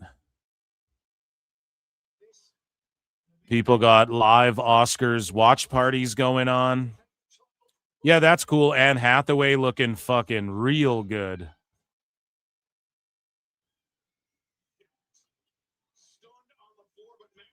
They did a bit where Michael B. Jordan has he's like a bunch of seat fillers. Like there's like a more than one of him, you know? So shout out the Oscars. That's going on. Chat, what's up? Yeah, I'm not hating on Sinners. Like it's fucking good, but I just think the way it's like, I don't know. I don't know what I would pick either, so don't fucking ask me. I'm just saying, like, I don't think it was that fucking good, you know, but it is what it is. Now Dax is bleeding a bunch too, like profusely. Oh, they splashed a drink in Buddy's face. Oh, and then Cash dove into Dax. Holy shit. 613 for 5 says, thanks for this show. Don't need to spend $60 to know what happens. Hey, dude, thank you. Thankfully not. Most of all, thank the best guy, okay, for putting this amazing show on. And yeah, it's just FTR. And thank you so much for your support. It's just FTR and Bucks kind of doing, like, you've seen this match, you've seen them all. And the Bucks are smart going on this early before the fans burn out. Because they kind of know. They kind of know what's coming. I feel like the fans are going to burn out tonight.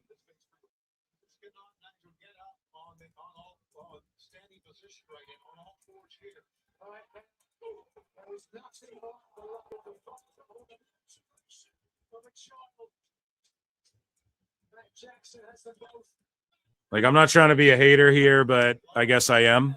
I guess that's the whole point of this. No. But it's just same old shit, same old shit.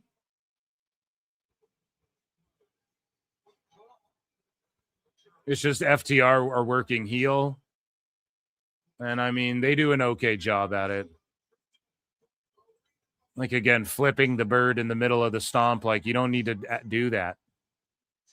And then they go into the sharpshooters. Because we're the good guy, Bret Hart's.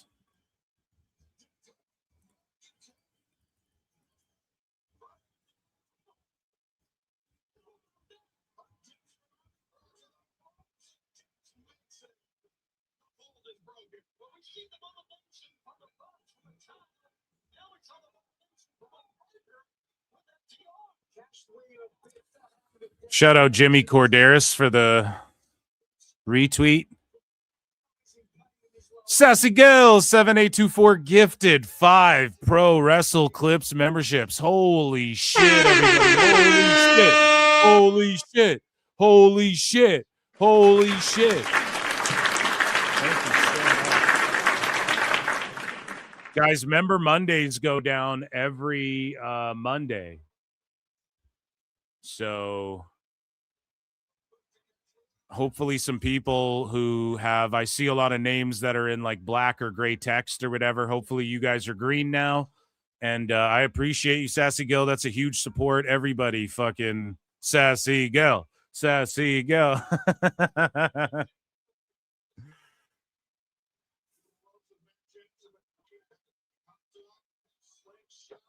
Someone in chat said, yes, MJF won tonight. That's all I wanted to see. He didn't even wrestle tonight, dude.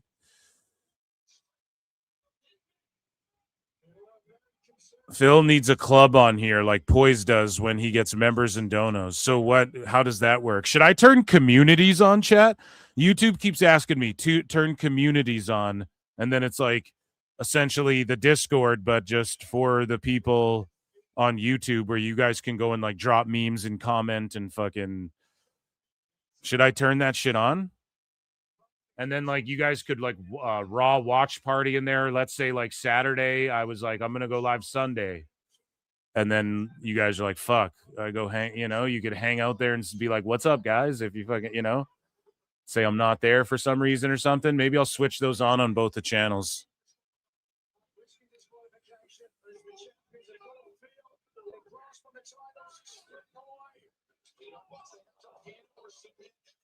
We already have a Discord. Yeah. Okay. Well, that's what I'm saying. Like, I don't know. YouTube asked me to do shit and I try it. I'll test it out. Like a long time ago, they're like, A/B test your titles for us and shit. I'm like, all right, I'll fucking try it out. So I like upload clips with 2 different titles and I don't know what they do. They push different titles to different regions or so. I don't know how it works, and then they figure out what works better. And I'm down to try and hype the videos, guys. That's the new meta, right? Hype the videos, please. So a double suplex to the outside. One Buck is very bloody. Dax is very bloody on the other side. And it's funny that you have like Balding Buck, like the nicknames, Balding Buck, and then on the other team, FTR Bald. You can put addition polls on there.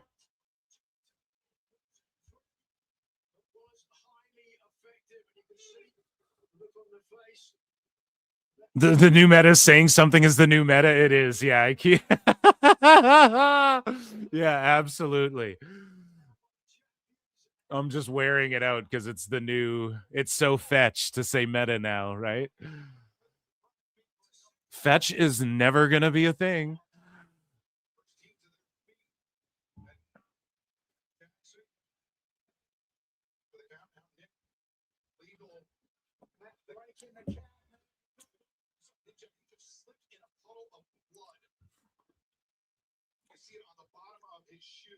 So Scorpio Sky came out in the Lakers gear. How many guys are coming out in Lakers gear tonight? We have the Bucks are in Lakers colors, and then obviously FTR wearing the Celtics colors because it's like a great rivalry.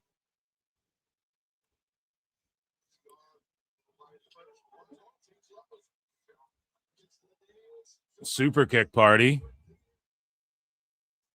What is Dax? FTR Jericho return. No, if Jericho returns, it'll be on the April 1st, April Fool's Day, Dynamite. It's a Wednesday. It's in Winnipeg. So I think Jericho returns there if he returns to AEW. Ray DeReyes, AAA was so fire. Yeah, we're going to talk about that. I watched it. It was so good.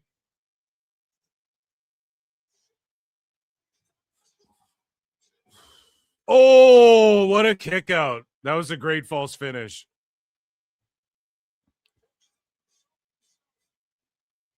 That was a good one after that shatter machine.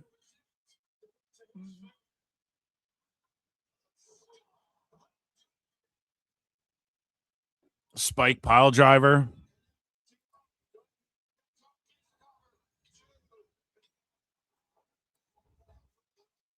Yeah, Ray DeReyes week 1 was awesome. We're going to check that out, or night 1, whatever you guys want to call it. We're going to talk about that a little bit and SmackDown a little bit here in just a sec. I don't know what match could be on after this. Like pretty much the Tornado Trios match. I could just give a fuck less, or is it I could care less or I couldn't care less? Either way, both of them, roll them up, smoke them. I don't give a fuck about that match, okay?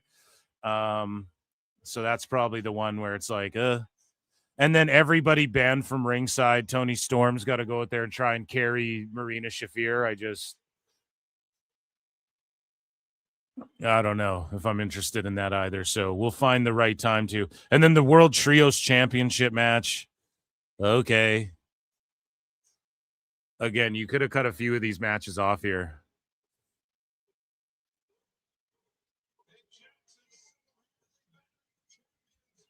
It should just be the War Dogs against whoever the trios champs are. Like, why the fuck are Mike Bailey and Kevin Knight now teamed up with Mystico, and they used to be teamed with Hangman, and now we got to learn 17 different fucking team names and shit. It's just way too markish.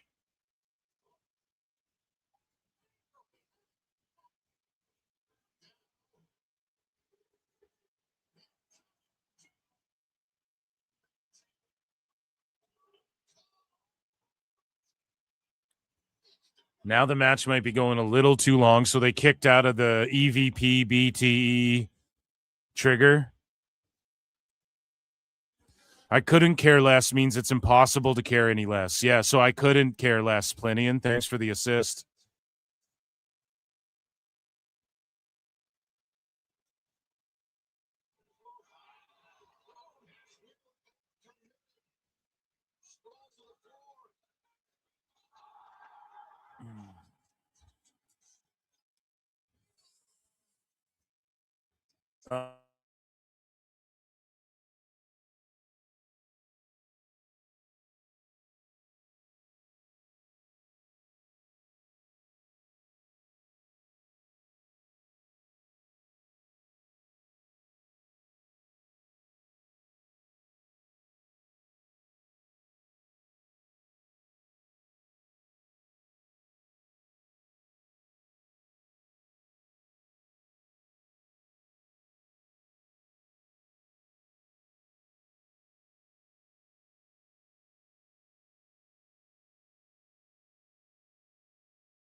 What's up, guys? I got booted out of my own show for some reason, so welcome once again. If you're just tuning in, I don't know what the fuck happened there.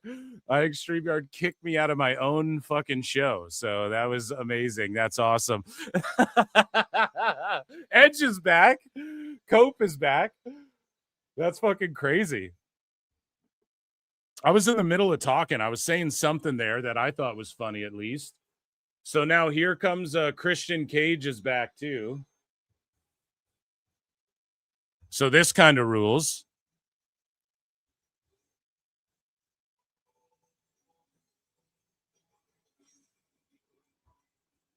But is Christian, so he's spraying him with some shit?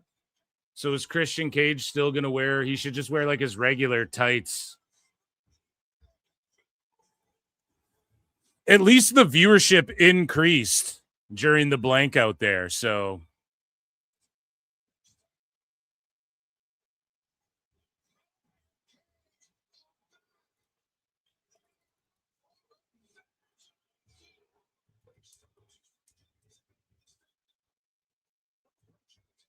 oh yeah, Stokes going to get it.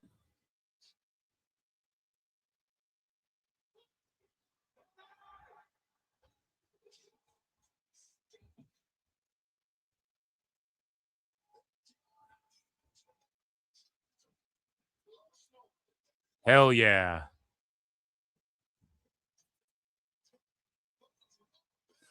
Yeah, I think the crowd might have, they could have blown themselves up after this shit. Let's be honest.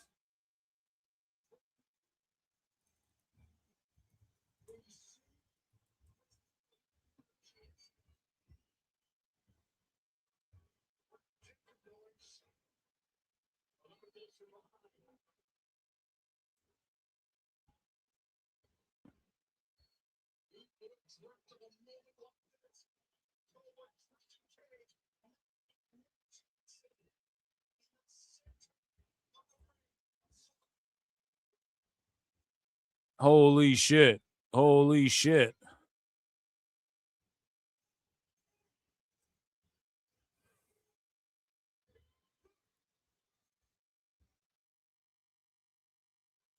So the Bucks versus Edge and Christian, obviously that's what, like, Edge and Christian should have been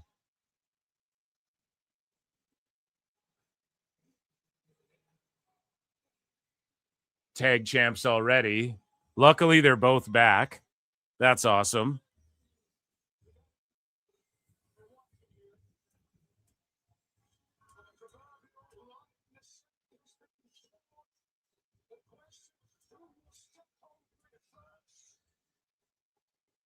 But now the Bucks just get to work the Cajun Cope fucking program, which is good for them, but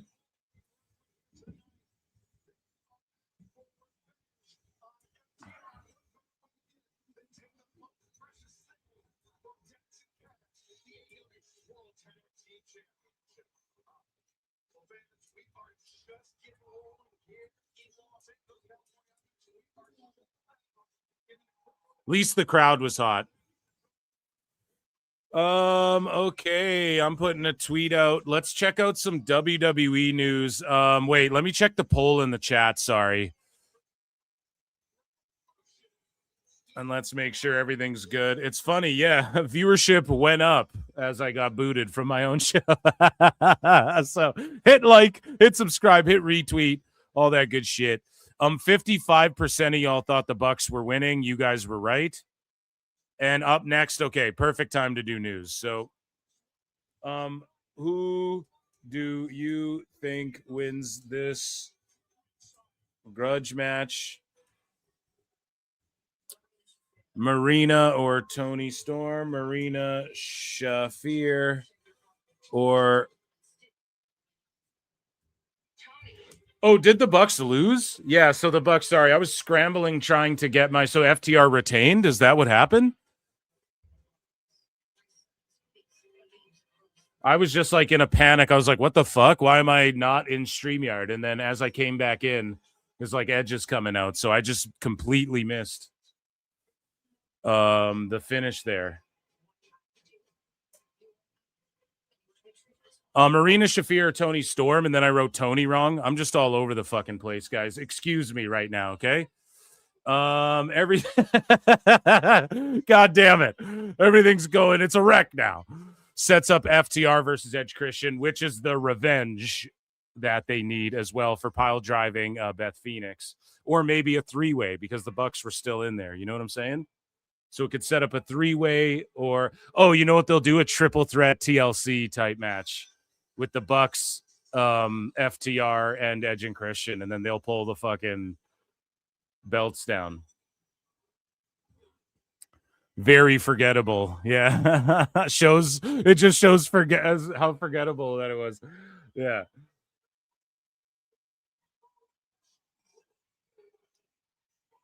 So I don't get it. Are the Death Riders supposed to be baby faces? Okay, let's do WWE news.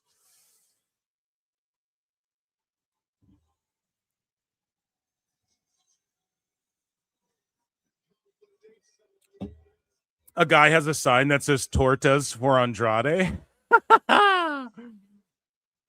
That's funny. 613 for 2 says, I think the Young Bucks and FTR absolutely suck. Well,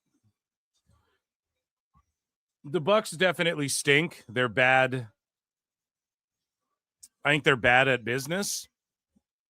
I don't know why this is coming up twice. But I think they're bad at business as far as like the whole CM Punk situation and not knowing when to step back and shit. Obviously, they're good at business as far as like keeping themselves over and shit. But as far as in ring, like they're not the worst ever. They just have to sort of rely on doing the same old shit. I think FTR were good until, you know, Jim Cornette points it out. Like they started just doing they started working like the AEW style now. And it is what it is, but you have to do that to please Tony McCann. And so it kind of sucks, man. And then like you look at Dax and like, I don't know, they don't move around as good as they like. Cash really fucking goes flying around now kind of dangerously because he's got to pick it up for both of them because Dax is all knee braced up. And let's face it, he's not in like peak physique of his career.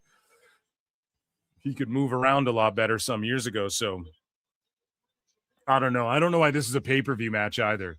Storm versus Shafir. Tony isn't getting the reaction she used to. Nope, they fucking buried her in the tag division, and they just sort of made it where her and Marina are. They didn't bury her by beating her. They buried her by burying her in the mix with a whole bunch of other people and having Mina Shirakawa copy her. And then now Mina's just getting beat on Collision. She's like a glorified jobber. And they don't really have anything for her. And then it was just, oh, let's help get Marina over more and shove the Death Riders down everyone's throats more, even though people don't want to see this. The crowd doesn't give a fuck about Marina Shafir, and they don't give a fuck about Tony Storm, really. Not like they used to.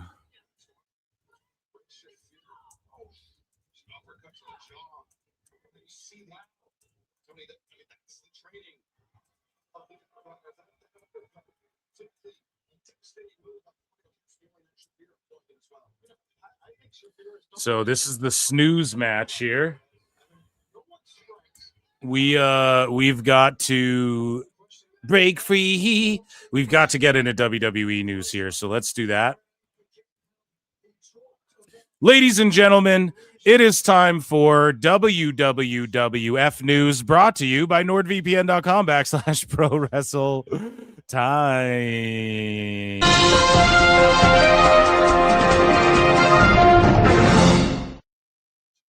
So NXT scored its lowest audience this year for this past Tuesday's episode, while the 18 to 49 rating was at its average level. However, the show didn't air in some markets like Chicago due to local weather news coverage. NXT averaged 541K viewers, down 10%, with a 0.08 in the key demo, down 11%. Year over year was down 26% in total viewers. The rating was down 47% in the 18 to 49. Raj Giri, thank you for that. NXT, step your shit up. I think that a lot of people transitioning into the main roster could be affecting the ratings a bit, which I know I've talked about a billion times now. In other WWE news, yeah, this won't leave the folders. It's like a phantom fucking, this is frozen in the bookmarks now. I'm going to have to do something about that. But either way, in other news, let's see what we have from NXT or anything like that. So Friday Night SmackDown, they distributed 9,000 tickets. They're set up for 10,000. That's in Phoenix, Arizona. That was this last Friday, and we're going to get into SmackDown in a little bit here. WWE is set to host 3 major events in the month of May. Backlash on May 9th, SNME on May 23rd, and then Clash in Italy May 31st. Now, it's a lot, man. It's a bit too much. I'm going to be present for all of these, obviously, but it is a lot. There's a lot of WWE to consume, and then you mix in AAA and all of that.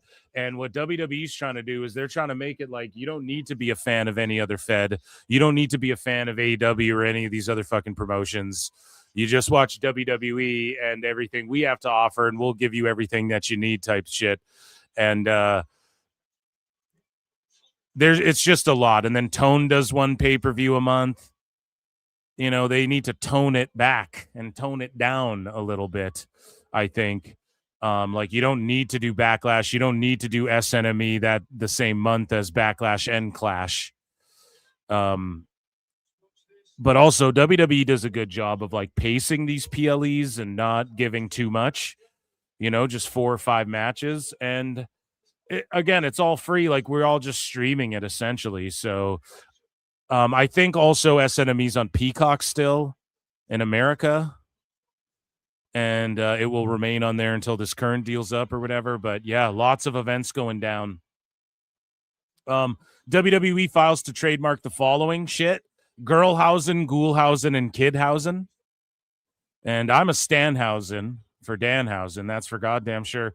Kirsten Coding says that she's humbled and proud to announce that she's been working for WWE for 2.5 years and has been promoted to writer-producer for Monday Night Raw.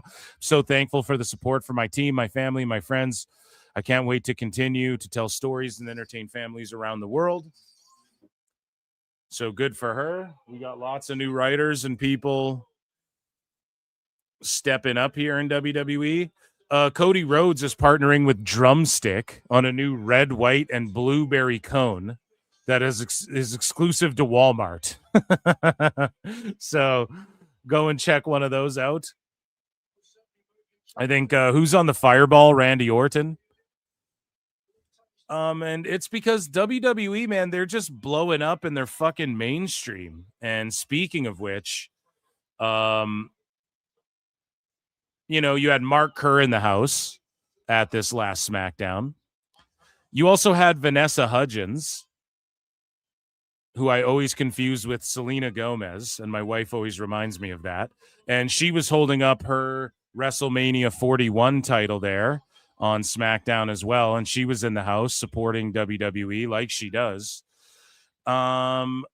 Also, we take a look over here, and One Piece, we may have covered this. This might be from the press from last season, but One Piece actress Emily Rudd names Becky Lynch as her favorite WWE star. Man, I've been seeing clips of fight scenes from the One Piece live action, and I might need to get into that. Your boy Phil might need to start watching some goddamn One Piece, man. It looks like a cool show. Who is my favorite WWE wrestler? Damn it, I can't. I know, Becky Lynch. Yes! Oh. Yes! Oh, you're quick with it. Becky Lynch. That's my queen. Guy, who is my favorite WWE? So, yeah, One Piece, they all love WWE. Part of the Netflix family, of course. And speaking of loving WWE, so something that Raj Giri forgot to mention on 83 Weeks this morning, WWE's first deal with Peacock ended last week. They still have the SNME deal, so NXT PLEs don't have a home outside of YouTube. WWE Archives have been a free agent for months. I don't see Netflix or ESPN making a bid for those since they won't add any more subs with WWE fans who would pay already likely subbed anyways. And I'll add this, Raj. I think that the WWE vault probably brings in a bunch of money for them on fucking YouTube. You know, so they should just take the vault and spread it out on all of these fucking websites. Hosted on Rumble and Odyssey and all this shit.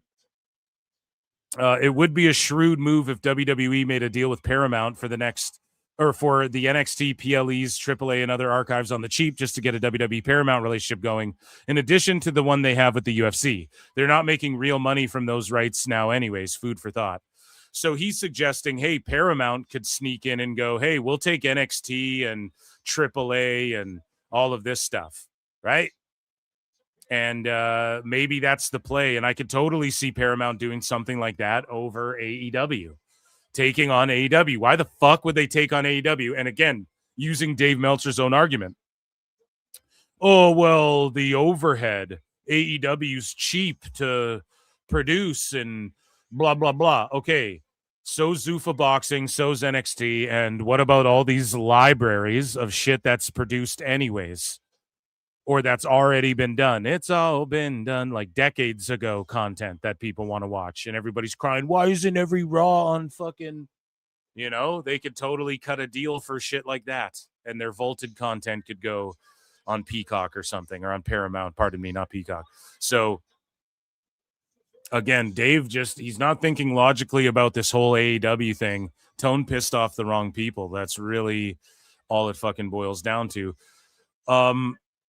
Speaking of these big WWE shows, of course, WrestleMania has been a topic of discussion here. And another thing that's been a big topic of discussion is Danhausen. And we talked about, you know, all the WWE stars appearing in the mainstream and all these mainstream deals they're cutting and strutting with. But Danhausen got mentioned at the PDC. And what is that, like the Pro Dart Championship? I don't even know what that is. European Darts Trophy. Yeah, so the Pro Darts Championships or whatever, when these fans in Kung Fu Panda outfits were shown in the crowd, Paul Nicholson on commentary said, I thought they were dressed as Danhausen. So there you go. Fanhausen's all over the world, to say the least. Penta El Zero Miedo was on the pregame drum here as well, and the crowd was going nuts for him. And he's rocking it out with the fucking Spurs.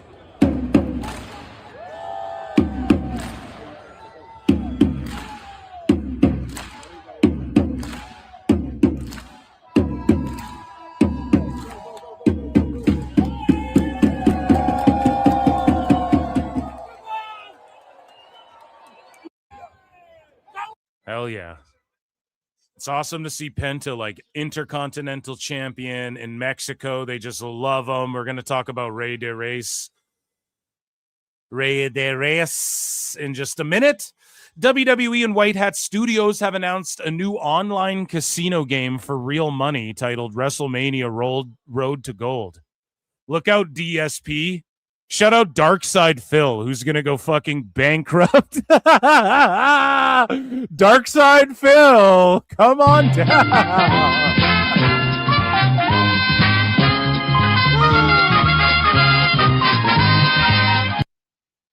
This was literally made for him. He might have a fucking career resurgence because of this, for all we know.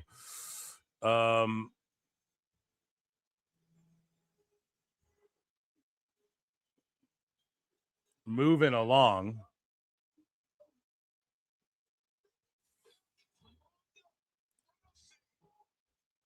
So Ronda Rousey's in AEW, guys. Perfect timing.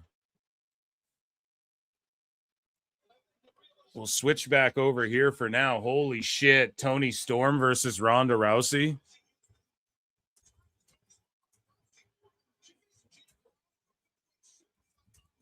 That's actually crazy.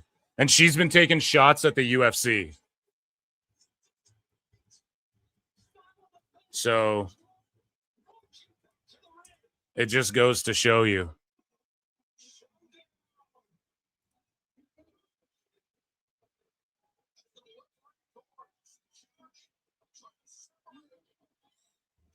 And they had Wayne Brady out there slapping Shane Taylor. Is Wayne Brady going to choke a bitch?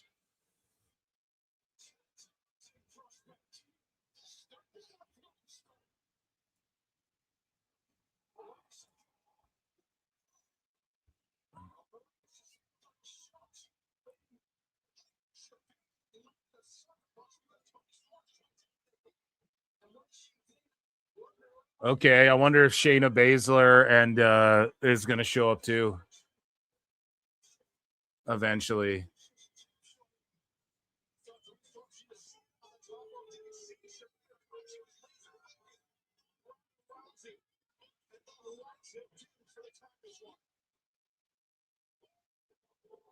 So Mina and Ronda as heels taking on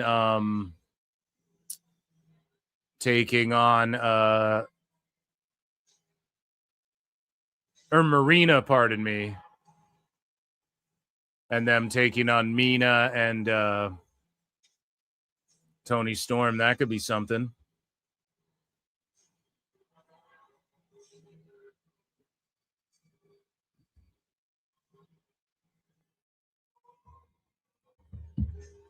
Ronda Rousey shitting on UFC lately.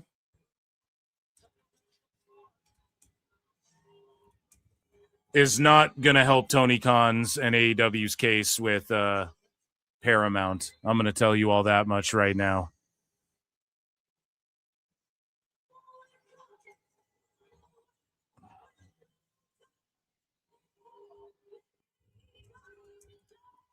With Paramount, pardon me. I'm just watching Mox's entrance here. The Tortas for Andrade sign, that is so funny. So Ronda's been shitting on UFC lately, and that's not going to help her case and Tony's case, AEW and Tony's case with Paramount either.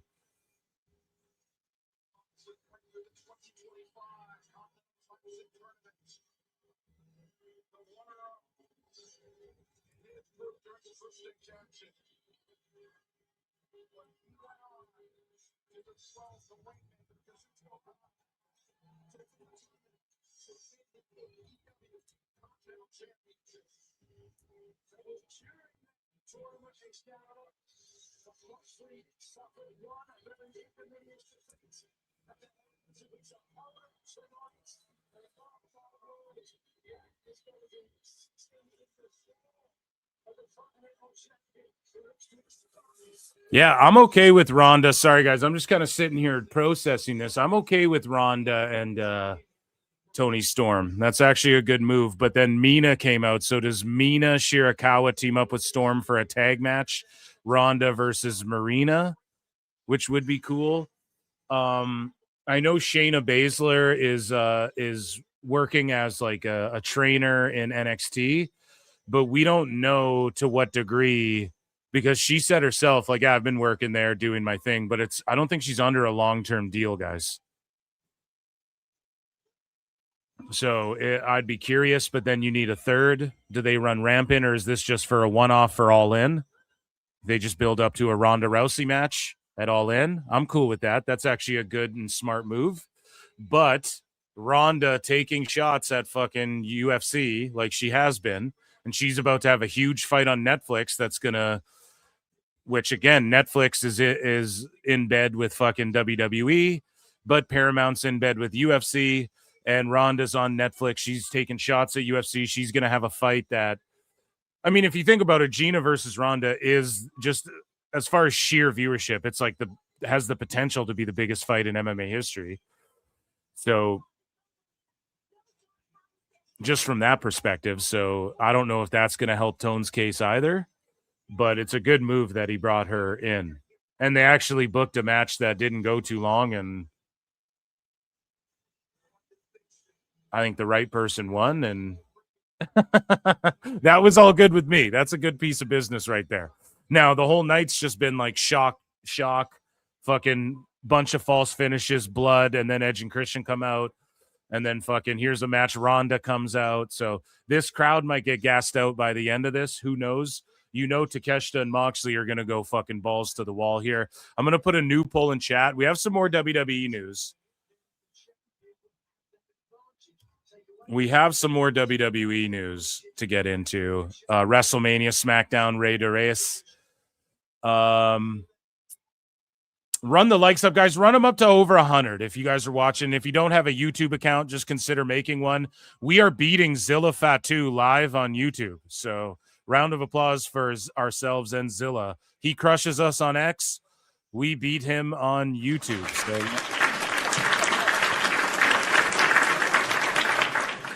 there's 7 million fucking wrestling shows, right? There's enough pie for everybody. But yeah, shout out Zilla, because that's cool. Let's I'm gonna fix this poll here. So Tony Storm, Doesn't count because the name was spelt wrong. 70% of y'all thought she was going to pull it off. Now here's a new poll. Moxley or Takeshita, who do you think wins the AEW? What is this belt again? The Global Continental, whatever the fuck? The Continental Classic. The Continental Championship. The AEW Continental Championship, right? It's not the Continental Championship match. Got to give the title its due, but like, what the fuck is it even called anymore? So John Moxley versus Konosuke Takeshita.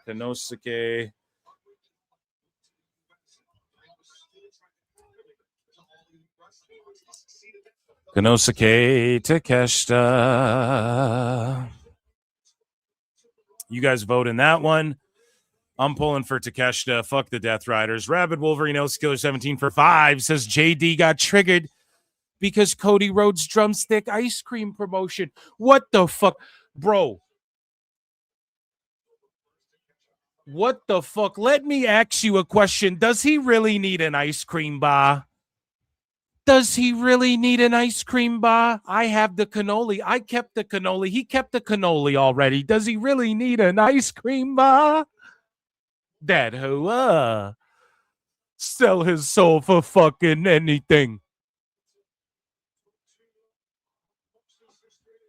First it was Wheatley vodka, now this. And I said, what are you?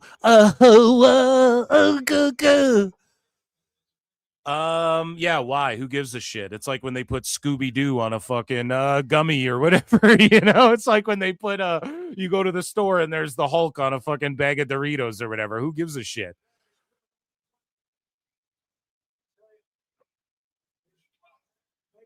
Who really cares if Rhodes is on an ice cream bar or if Reigns is on a I don't care when Kenny Omega's in Capcom good.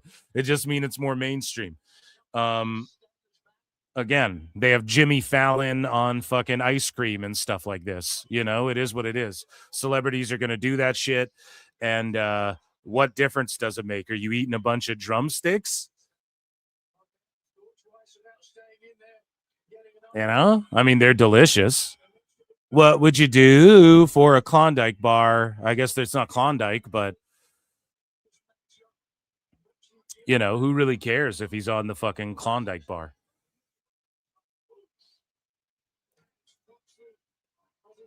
It's like when they put Ninja Turtles on the alphabet soup or whatever. You get one of those pastas in the can with like here's Spider-Man or whatever. Like, it's the same thing, dude. Doesn't really matter. And he's on vodka. He's on all these other things, right? It's like LA Knight's on Slim Jim or whatever. Who gives a fuck? My Oreos have Avengers on them.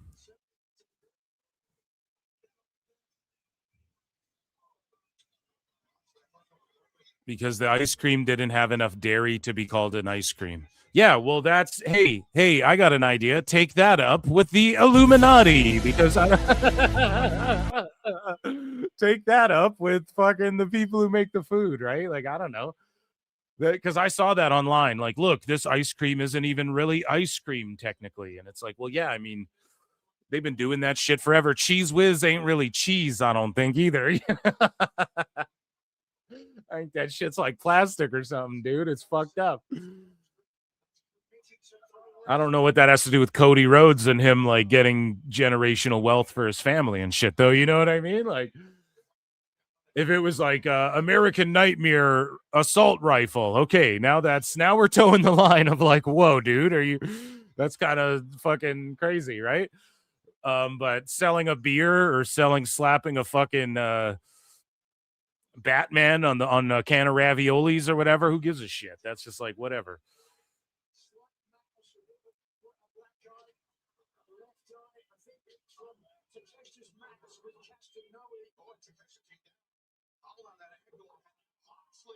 So Takeshita's getting his ankle worked over here. What the fuck is Cheese Whiz? Yeah, that's some Canadian shit probably there, buddy. I'm not sure. It's like cheese in a jar or whatever, you know?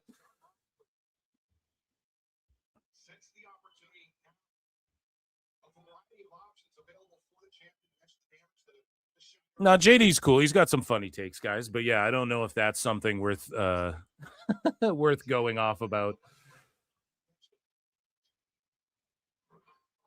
It's just celebrity endorsements of everything, you know. Even Gordon Ramsay is on frozen foods now. He has his own line of frozen dinners. Zam, not only was it raw, but it's frozen. It's still frozen.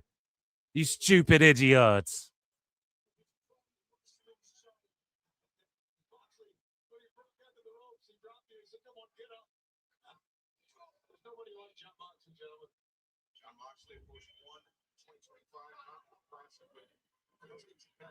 Velveeta's not labeled cheese. Yeah, we got Velveeta too. I know what that is.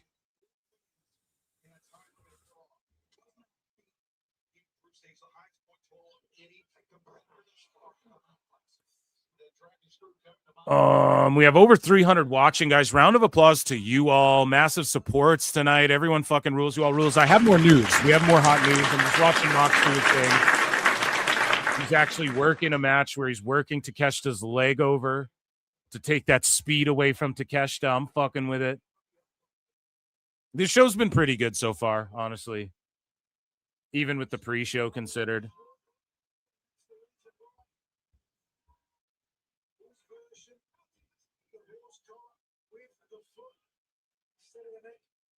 They've done like, yes, do the matches go a little too long? For sure. For sure. It gets tiresome. Like on Dynamite, they were doing crazy shit this past week. And then the week before. Yeah, so this last Dynamite, Dave said it was the greatest of all time.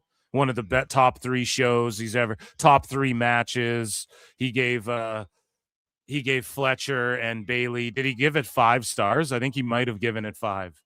If not, it was 4. That's why when I did that poll in the chat, it was a baseline 4 stars because you knew automatically he's giving that match 4.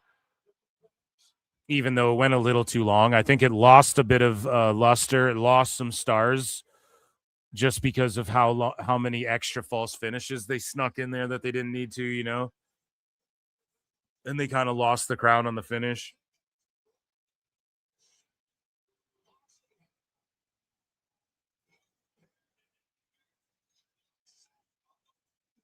See, if we got this Moxley like all the time, it would rule.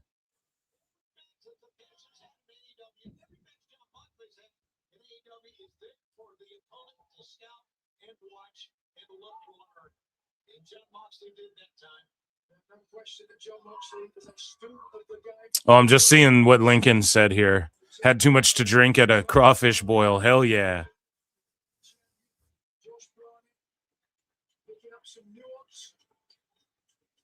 No, I'm here. I'm just watching. And I'm pulling up the next. I'm just going through this here.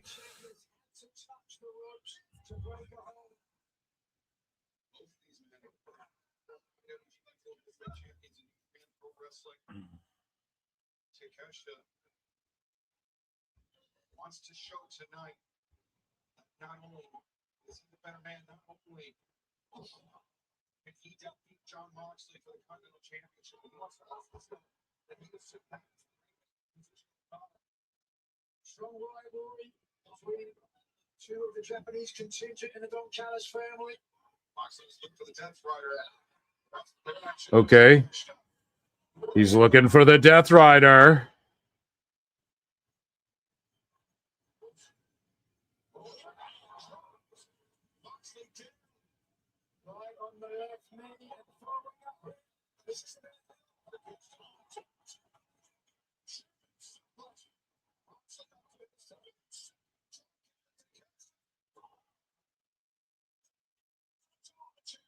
Yeah, people are shitting on the HBO Max app as well.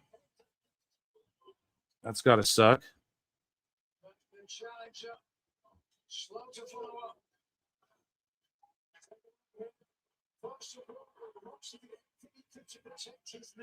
Freddie Prinze and Jeff Dye in the house. Yeah, they're a couple of haters, man. They're a couple of WWE.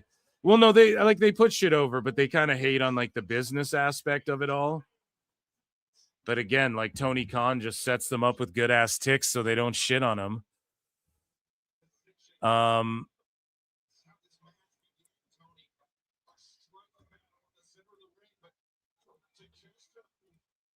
Yeah, I don't know if Freddie Prinze is ever going to get his fucking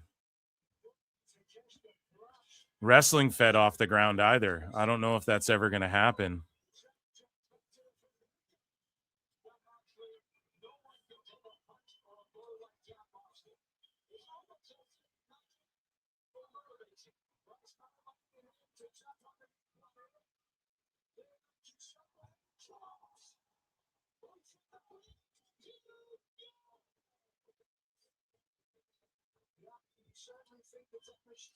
Let's see here. Yeah, he's working the leg over.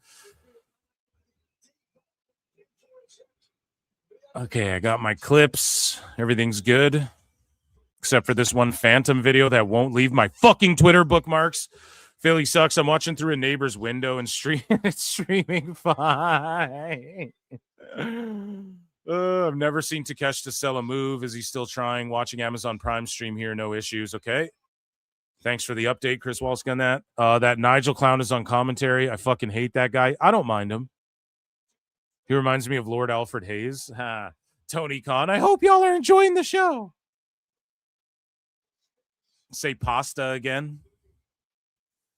Looks like 3 guys to beat Mike Bailey, a.k.a. Jobber.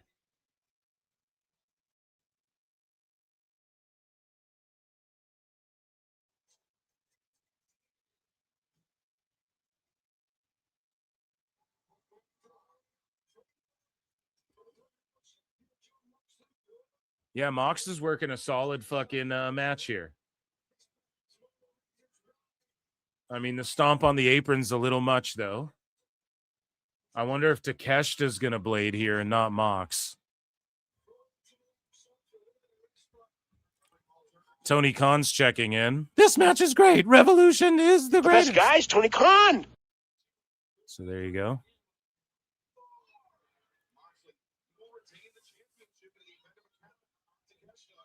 Yeah, Uncle Dave is giving all of these matches all the fucking stars.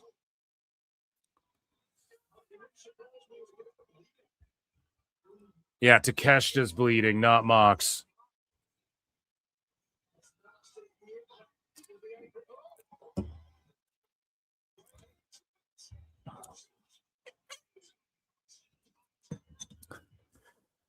Please sign up for the My AEW app and help us stay relevant against the evil Fed. That's funny, man. Will do, Tom. Best guys, Tony Khan. Will do.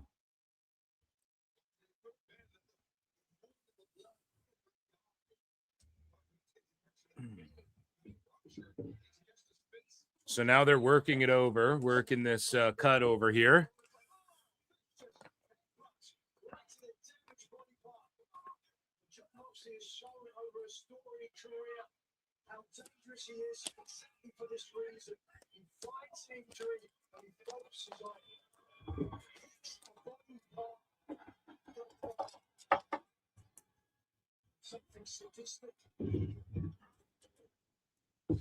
Hey, is there anyone in chat who fucking is playing 2K26 on Xbox and has been checking out community creations?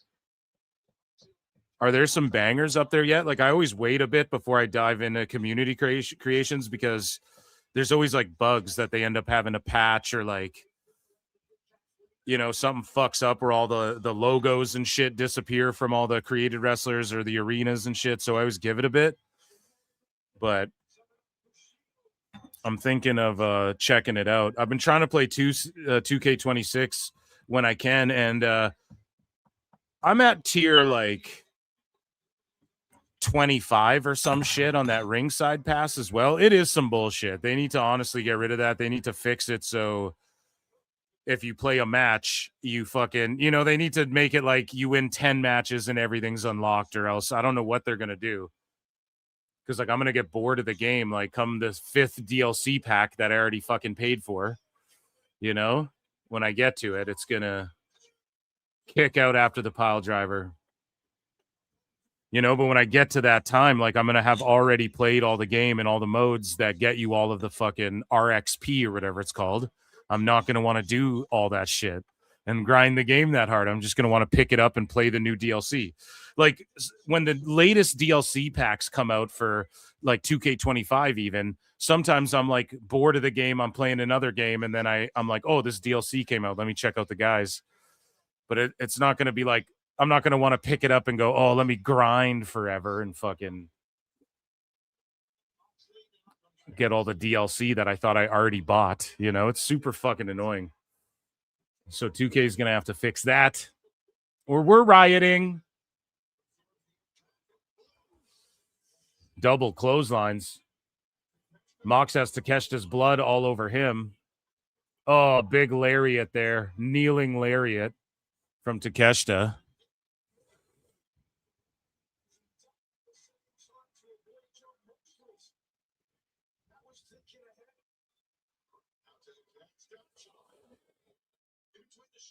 But yeah, with 2K26, so I've been playing more like my faction than I've wanted to.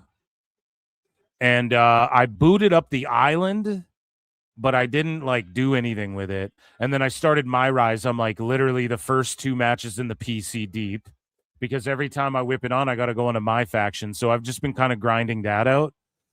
And I see a lot of people frustrated. Oh, I shouldn't even say this because 2K will patch it out if I say this.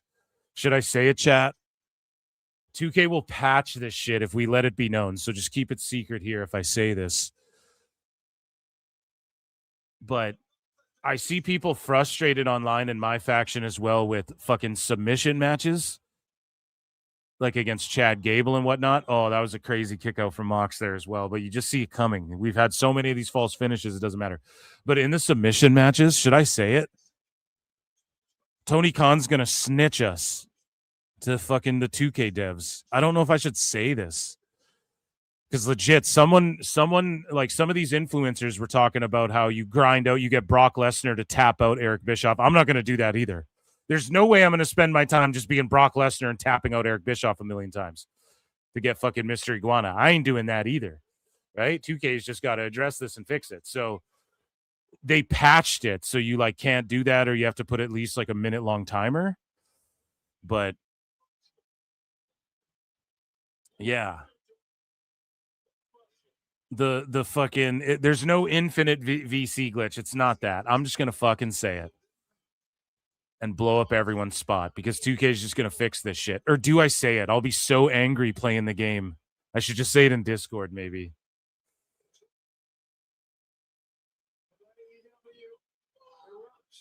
Because yeah. I saw people getting frustrated. You're only making easy tap out in Minecraft. Yeah.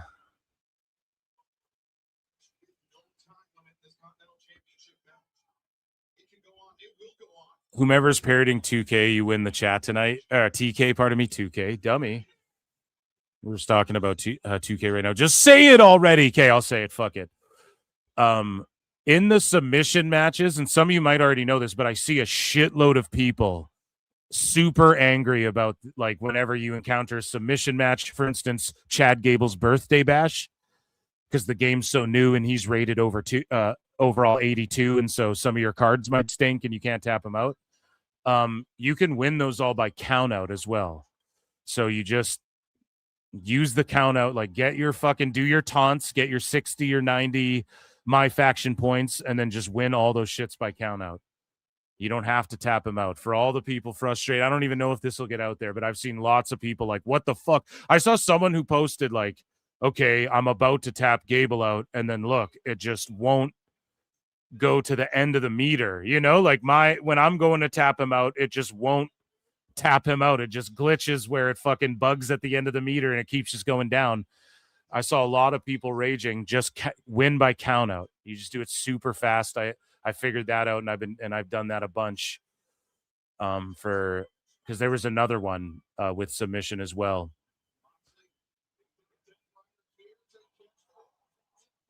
But yeah, I just don't know if like I want to grind out my faction and have that be what I do in all these fucking 2K games from now on. It's just super fucking boring. Big cover.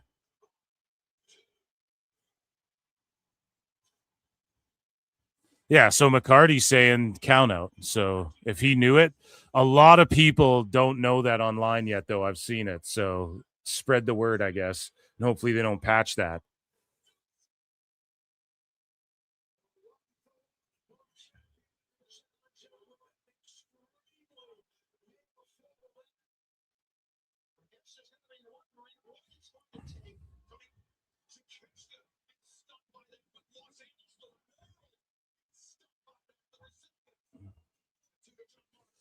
$333 watching across X and YouTube. Illuminati.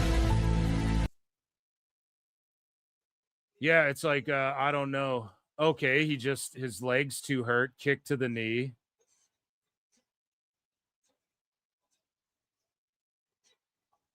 So Mox with like the cleanest veteran win ever. Oh, Takeshita kicks out. Damn, too many kickouts. Too many false finishes for me. Nobody's moves get over. This is why nobody gets over, because everybody's perfectly evenly matched.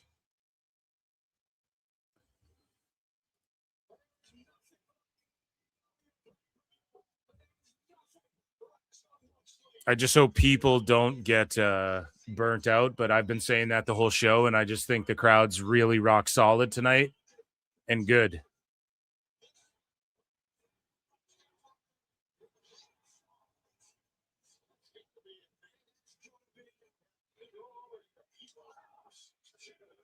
Oh my God, he kicks out again.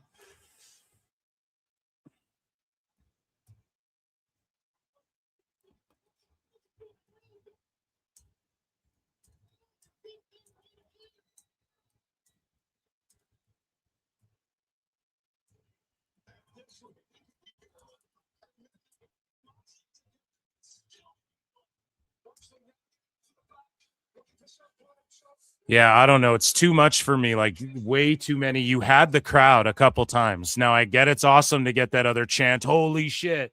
Holy shit. You get that one last, like, burst, and then you do it again. Like, how many times until you lose them? That's always and how many more times until it's like, all right, I'll just only watch the pay-per-views, and then people stop watching the show and shit. Because this happens every Dynamite, too. So again, Moxley with the arms trapped.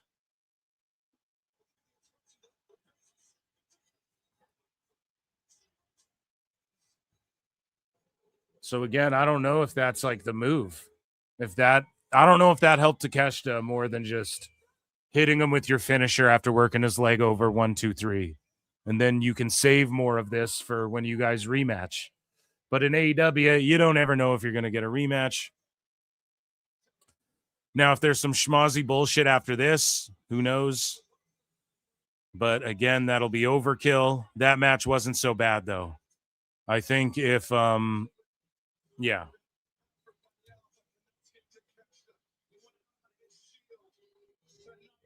I think if you chopped a few matches off this card, you'd benefit from having a match like this. And if like the Bucks and FTR didn't have 17 false finishes, 51% of you voted for Moxley. So it was right down the line over who was going to win. I don't even know if I gave a pick.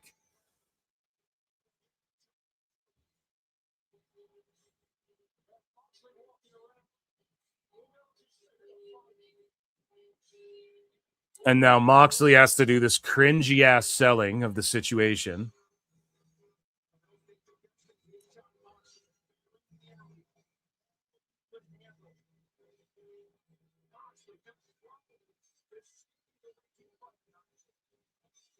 I just hate that the Death Riders are like trying to be good guys, but then Marina Shafir and Ronda just go heel, but then Moxley's going to show respect, but then they just jump guys and do whatever. Then he cuts a babyface promo, but they're kind of bad guys. Like, it's just cringe. This is the cringiest, worst group, I think, ever in the history of pro wrestling.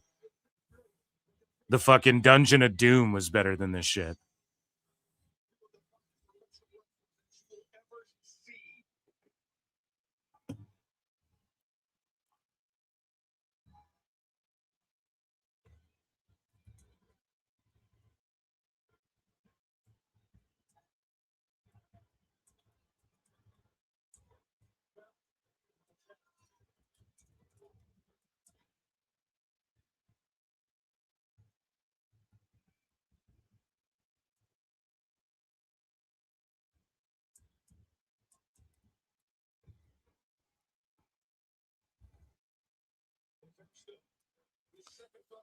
All right.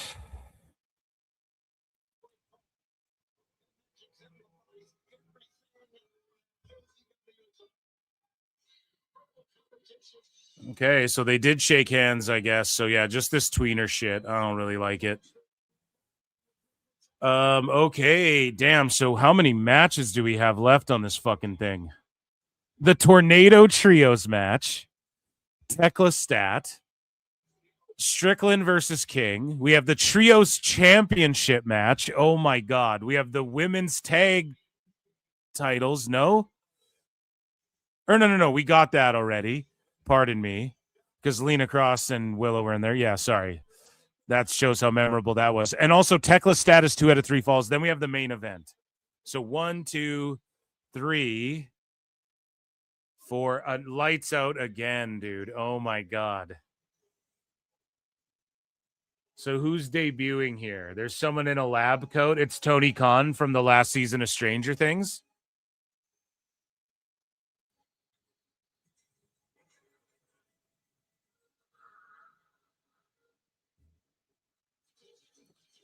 So what's going on? They're resurrecting someone in a lab.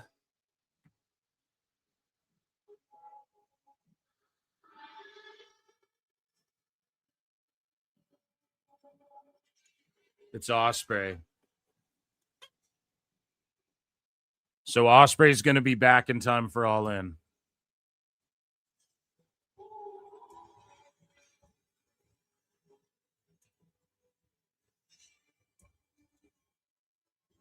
Imagine saving some of this for your TV show.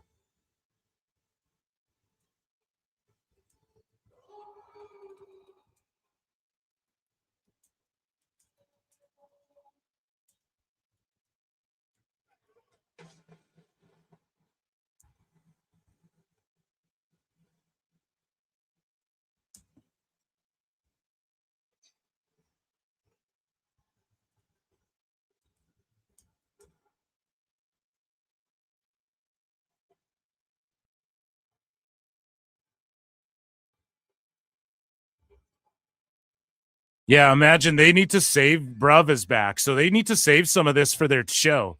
You have Edge and Christian return, Ronda Rousey, and Bruv all in one night. It's just hot shot booking at its finest.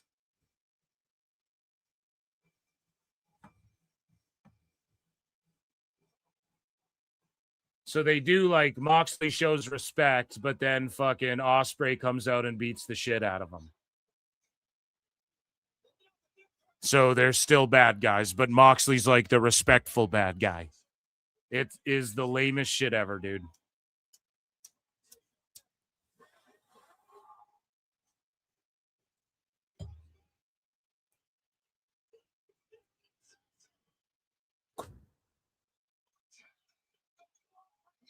And then Ospreay's gonna what? Do a flip and almost die on the apron? Oh my God.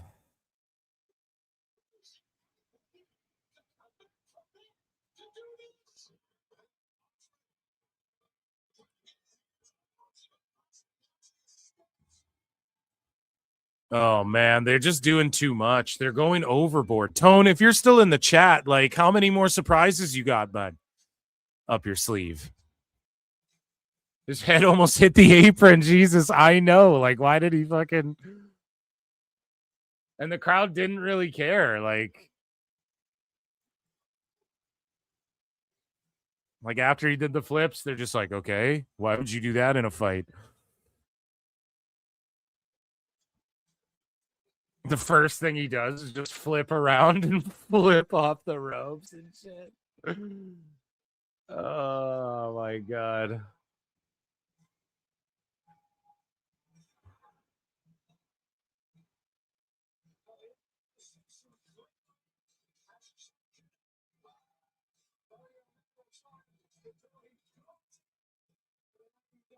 So we didn't get was the women's title match not fucking on? Did they not do the tag match? I don't even know. It's all just bleeding together now. Willow and Lena Cross, didn't they fight on the pre-show? And so Ospreay's back in time for All In. He's going to main event it. more than likely, and win the title. And so when is All In? That is in summertime. And so, yeah, I mean, whatever he does with Mox, it could just be a title versus title affair, and he beats Mox for this one too, and then he wins the AEW World title or whatever. I could see them just draping him up in gold. It's crazy he's back and he doesn't look like super jacked or anything like that. And I'm glad he's recovered, but did he rush it? Did he push it too hard and quick, I wonder? August 30, so end of summer.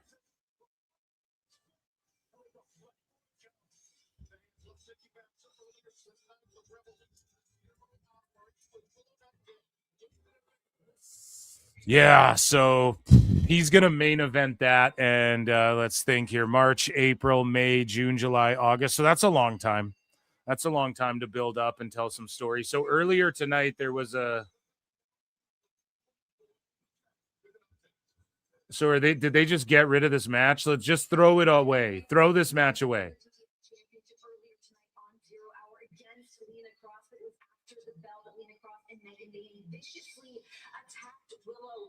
Will, have you been cleared to compete to defend the titles tonight? I have been cleared, and I'll go up there. I'll be up there because that's what Double Champ Willow does, and I can't let Harley down. This is more than just me. This is about us together, and these girls are going to pay back. So Megan. So they're losing the belts. They're losing the belts tonight.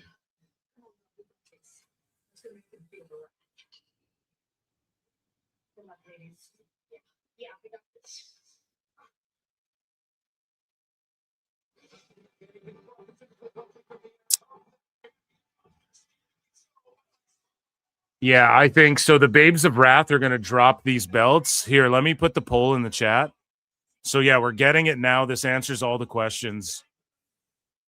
I didn't realize she was defending 2 titles tonight, though, in a row. A good little piece of storytelling there. I mean, Revolution's been pretty good. I'm all about, like, oh, my God, surprise, surprise, for sure. But it's like, now you expect us to watch Dynamite this week and fucking Collision this week.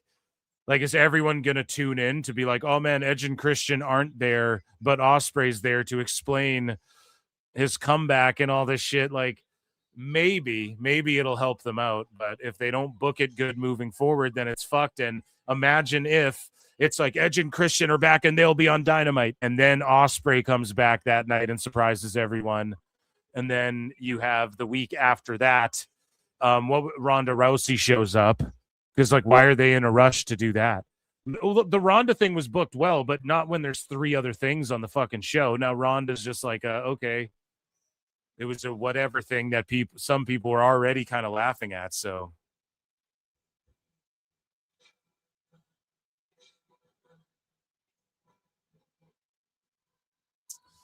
So I'm going to start a poll here. Who do you think wins the AEW Women's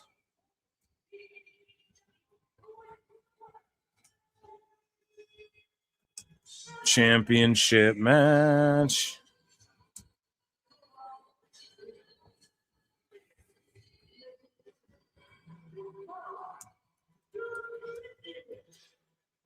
What the fuck are they called? The Divine Dominion.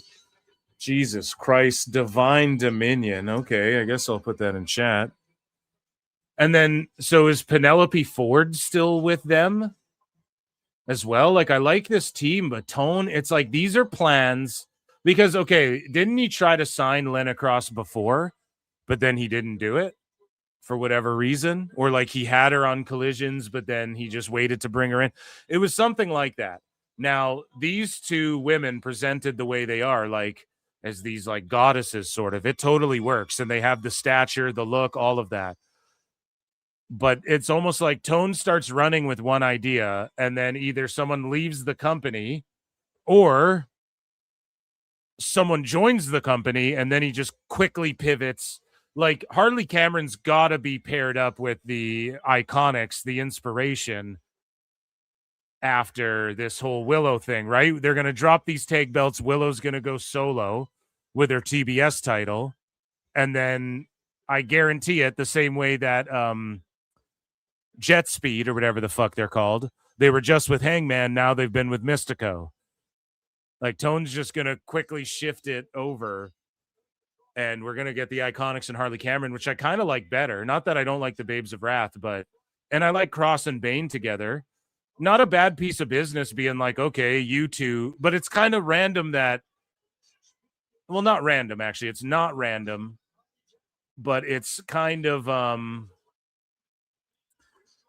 okay, so Lena Cross is the number one contender for the TBS right at the same time as she's the number one contender for the tag team title. It could have been more interesting if maybe it was somebody else who injured Willow, and then she, after losing the tag belts, she goes on to go after whoever injured her, but she still defended it against or whatever. Maybe not. Maybe Tone's got something cooking. But if it just turns into more of like Cross and Bane win the women's tag belts, and then like Lena rematch, like if Lena becomes the double champ, or maybe Megan Bane does, or if they just continue it along, I think it's time you just move on. You have the Iconics get in the mix with Harley Cameron, and then Willow does her own thing. But yeah, Lena Cross, sorry, she's gonna split wins here tonight. That's my vote. So you guys are picking Divine Dominion, I can see in chat. That's where I'm at as well. Let's get through this WWE news, shall we? Shall we?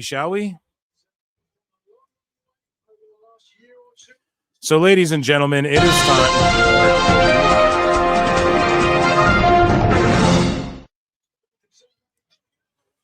So WWE has allegedly dropped prices for WrestleMania 42 tickets from the previous cheapest standard being $254 down to $177. Night one is dropped down to $177. And yeah, it's going to sell out. I mean, it's going to do or whatever their sellout setup is. And the people doom and glooming it, I mean, I just think that was a controlled narrative, EC3. I really believe that. So WWE lifts the blackouts on WrestleMania 42 watch parties in Vegas. So again, people were like, well, this is what they normally do. And then they're like, well, there's no proof they're even doing it. And then now they're like, well, they lifted the fucking bans. And then Dave Meltzer's like, I'm going to hold a convention out there, Brian. And now he's charging tickets. He's talking about how bad tourism is, yet he's holding his convention there and is going to fucking charge people tickets to do a watch party with him. So this whole time, Dave set up a fucking watch party while he's doom and gloom fear-mongering. Oh, they're shutting down watch parties at venues, Brian. And all the dirt sheets are running with that fucking narrative. Meanwhile, they're going to be sitting up in the fucking press boxes and whatnot, watching this shit for free, eating the free popcorn.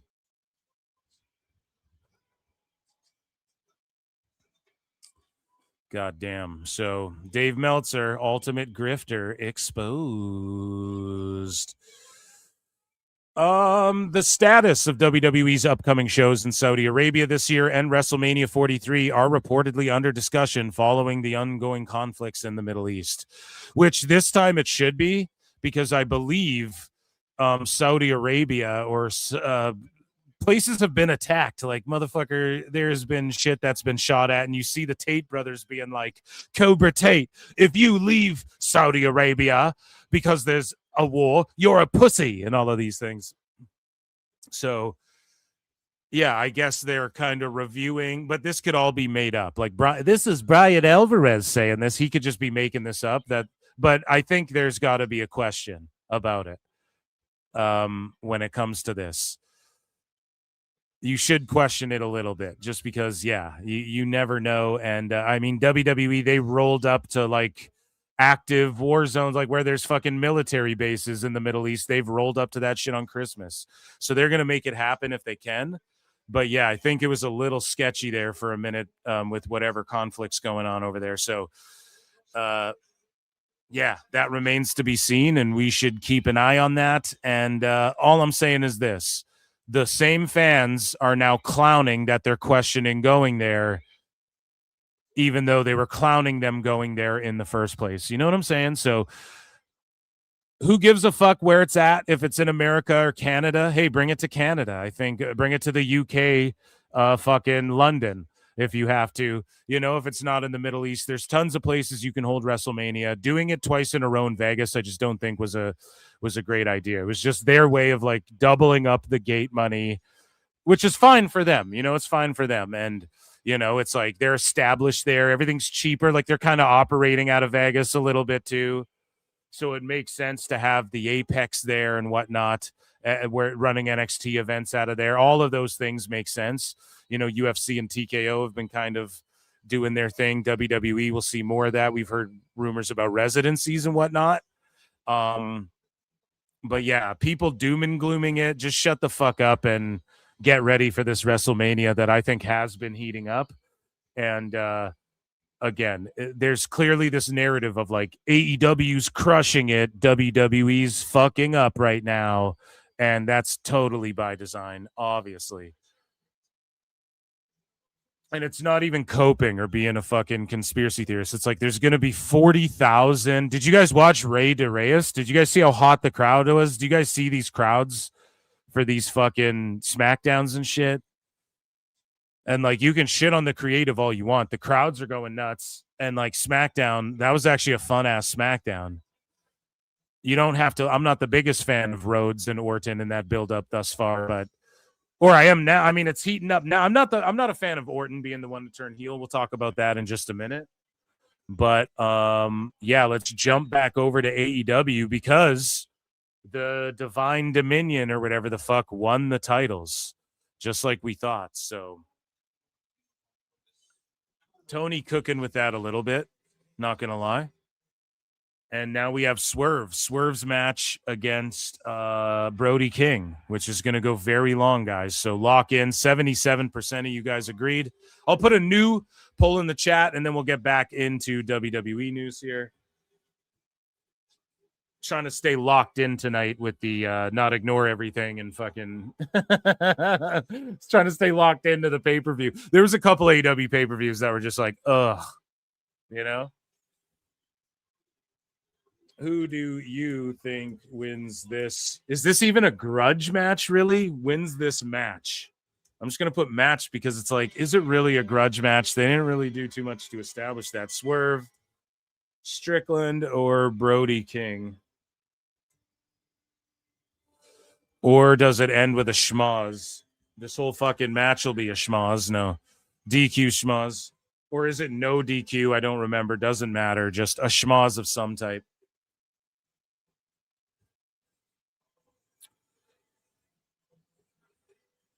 Okay, let's get back into WWE news, okay?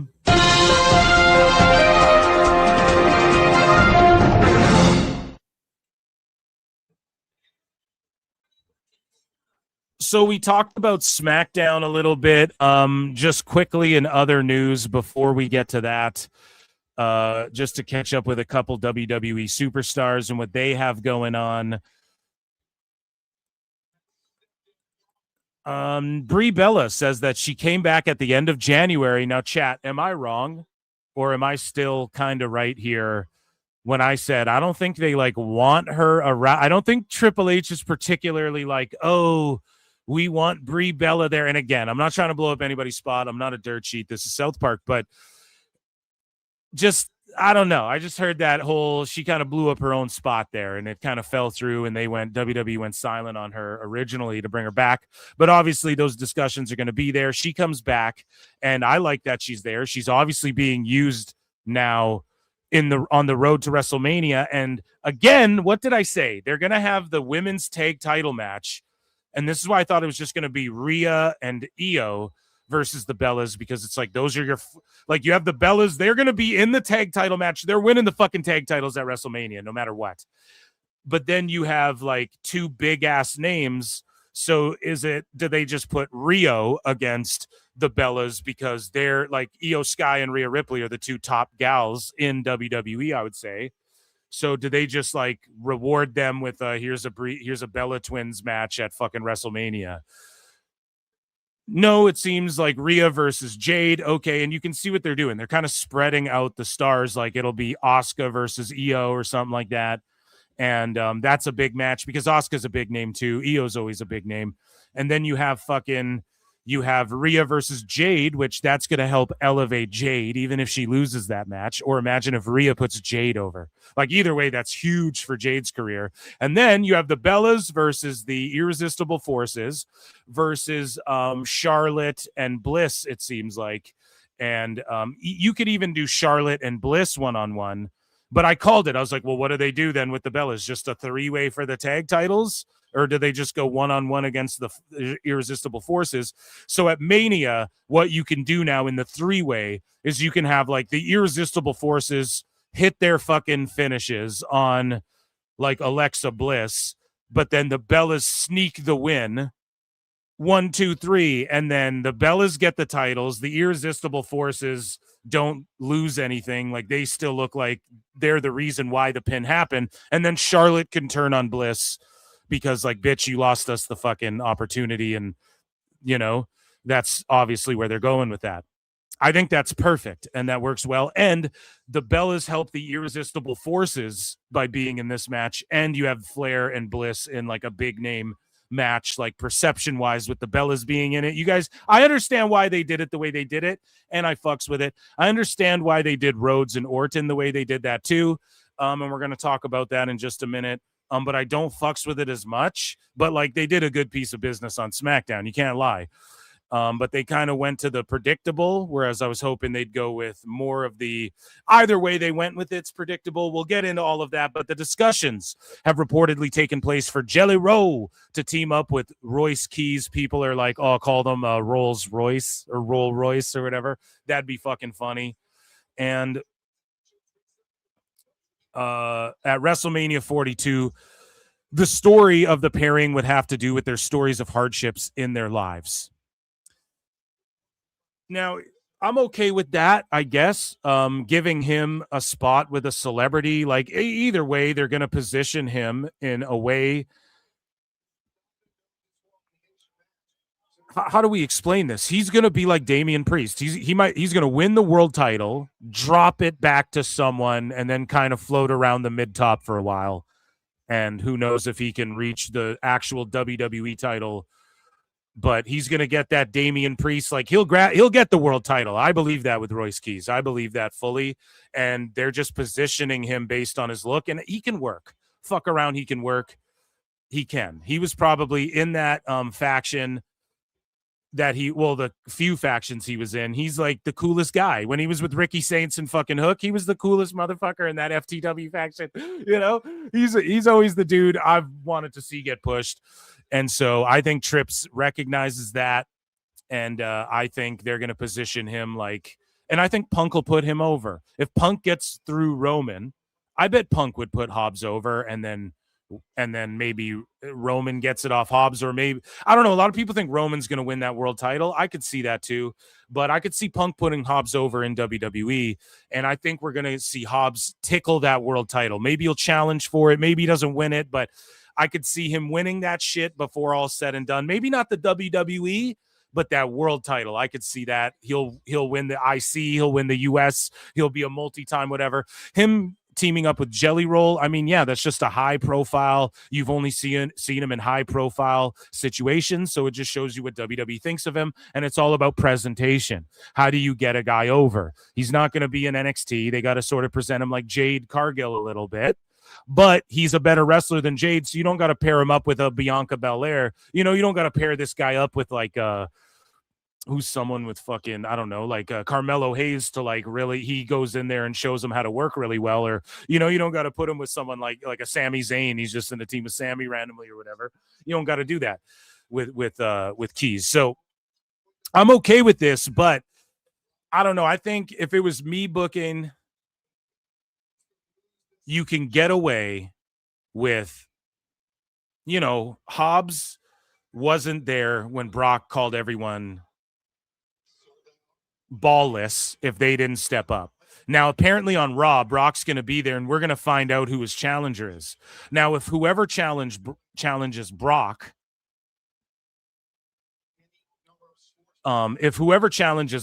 was on that Raw when he called everyone ballless, then that person, even though they're stepping up now, that's kind of like you're buried a little bit in a way. Like you didn't have the balls to step up when he fucking called everyone out the first time.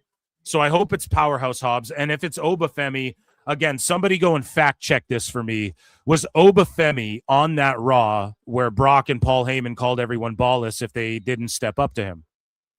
Because I'd have Keys show up and just beat fucking Brock. Now, I heard an allegedly that Brock could have multiple opponents in possibly like a gauntlet situation, or like he calls people out, no one answers it again, and then the night of at WrestleMania, he calls people out, or like someone steps up, they fight him at Mania, he beats them, but then him and Heyman are like, we want more, or some scenario like that, then someone else hits the ring and fights. You know, I've heard an allegedly, but again, it's WrestleMania season. Everybody's allegedly talking. I don't take it, you know, I take it all with a grain of salt. So, I'm okay. Dunn did says they had the segment where Adam wanted to talk to Oba in his office right before Brock went to the ring. Oh shit. So if they explain it, so okay, let me fantasy Mark book this right now. Because I know that Freddie Prinze Jr. and Jeff Dye are in the fucking crowd thanking Tony Khan on Twitter and tagging him in it and literally thanking him for the fucking good seats. And they're going to shit all over. They've been shitting all over this Brock and possibility of Oba and all this shit. Imagine if the story is, and this could easily be explained, Adam Pearce called Obafemi in his office because he knew what Brock and Heyman were going to go out there and do. And he told Oba, you don't go out there. I can't afford the destruction. Look, you're fucking new here. I can't afford the ramifications of you guys going out there and fighting each other. You know, one of you could get hurt. You could totally, even if it's a retcon, Trips, if you're listening, okay? Even if it's considered a retcon in hindsight, who gives a shit? Just run with that. Pierce pulled Obafemi in the office and was like, do not go out there and potentially injure yourself or him. And then if Oba comes out and is like, oh, I cannot take it anymore. Adam Pearce called me, but you want to talk shit. You know, I've had enough. You know, that would be cool, dude. That could salvage it right there. So we're just fantasy Mark booking it here right now. Okay? Fucking Mark!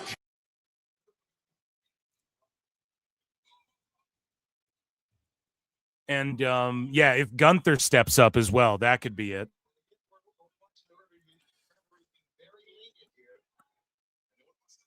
So not even Oba and Adam were talking about signing to Raw. Rusev came in and him and Oba went face to face right after was the Brock segment.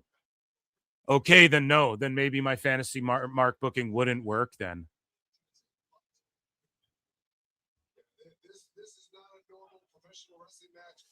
Either way, listen.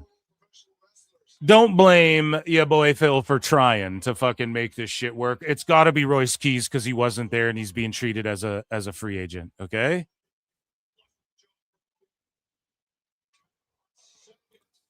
So, I don't know. I'm not super into this fucking match we're watching right now. Either way, moving along here. So speaking of the Bellas, oh yeah, I skipped over this. So Danhausen and the Bellas linked up here. Let's watch this. Hello, everyone. Oh, hello, fellow employee. I'm Danhausen. I'm new here. Nice to meet you. Nice to meet you. Yeah. Anyways, I will see you later. Bye. Whoa. Whoa. Whoa. 2, 3, 4. I get what's going on here. Clothes. Oh, yeah. All right. Very strange here. Tones clones. Right. See, that's why the Bellas rule, too, because they had to do so many of those goofy-ass backstage segments, and they know how to sell it, and as long as they can both work. But I think I was right about my conspiracy theory because, and I skipped over this as well, Nikki Bella, I think I just unbookmarked it, but yeah, she wasn't there for 5 weeks, and then all of a sudden she's just back for the build for WrestleMania. So they're bringing her in for Mania. They're bringing her in to possibly keep her away from AEW. Maybe she'll be on more shows now, but why'd she just show up at a PLE And then she just wasn't really there for how long. And now it's like WrestleMania season. Now she's back. It's just, I think, with the whole Danielson working closely with Tone, and Triple H is like, fuck all that, you know? Moving along here, guys. So we talked about the build to Mania, and SmackDown went down. And Randy Orton turned heel on Cody Rhodes. Sorry for the nauseating scrolling here. I'm just all over the place tonight. So Orton turned heel on Rhodes, bloodied him up. You guys hear that pop? The reaction was crazy.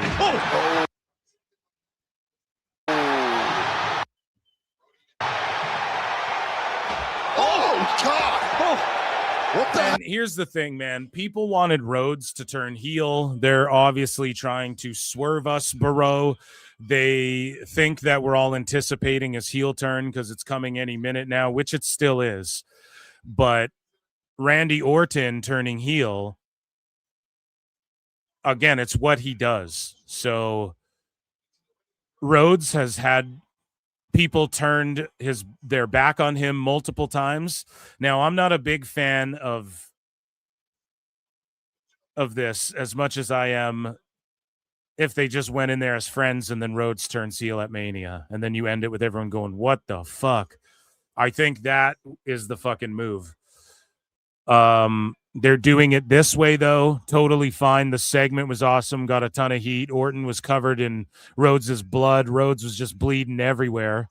And then he like chair smashed Rhodes's head in between the steps. So they found a something kind of old school, but kind of new school at the same time.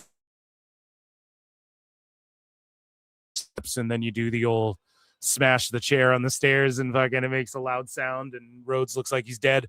It fucking ruled. Orton knows how to sell it. He knows how to sell every moment. So when he's in the chamber, he knows exactly how to pace his comeback moves out. He knows exactly how to pace these segments like this out.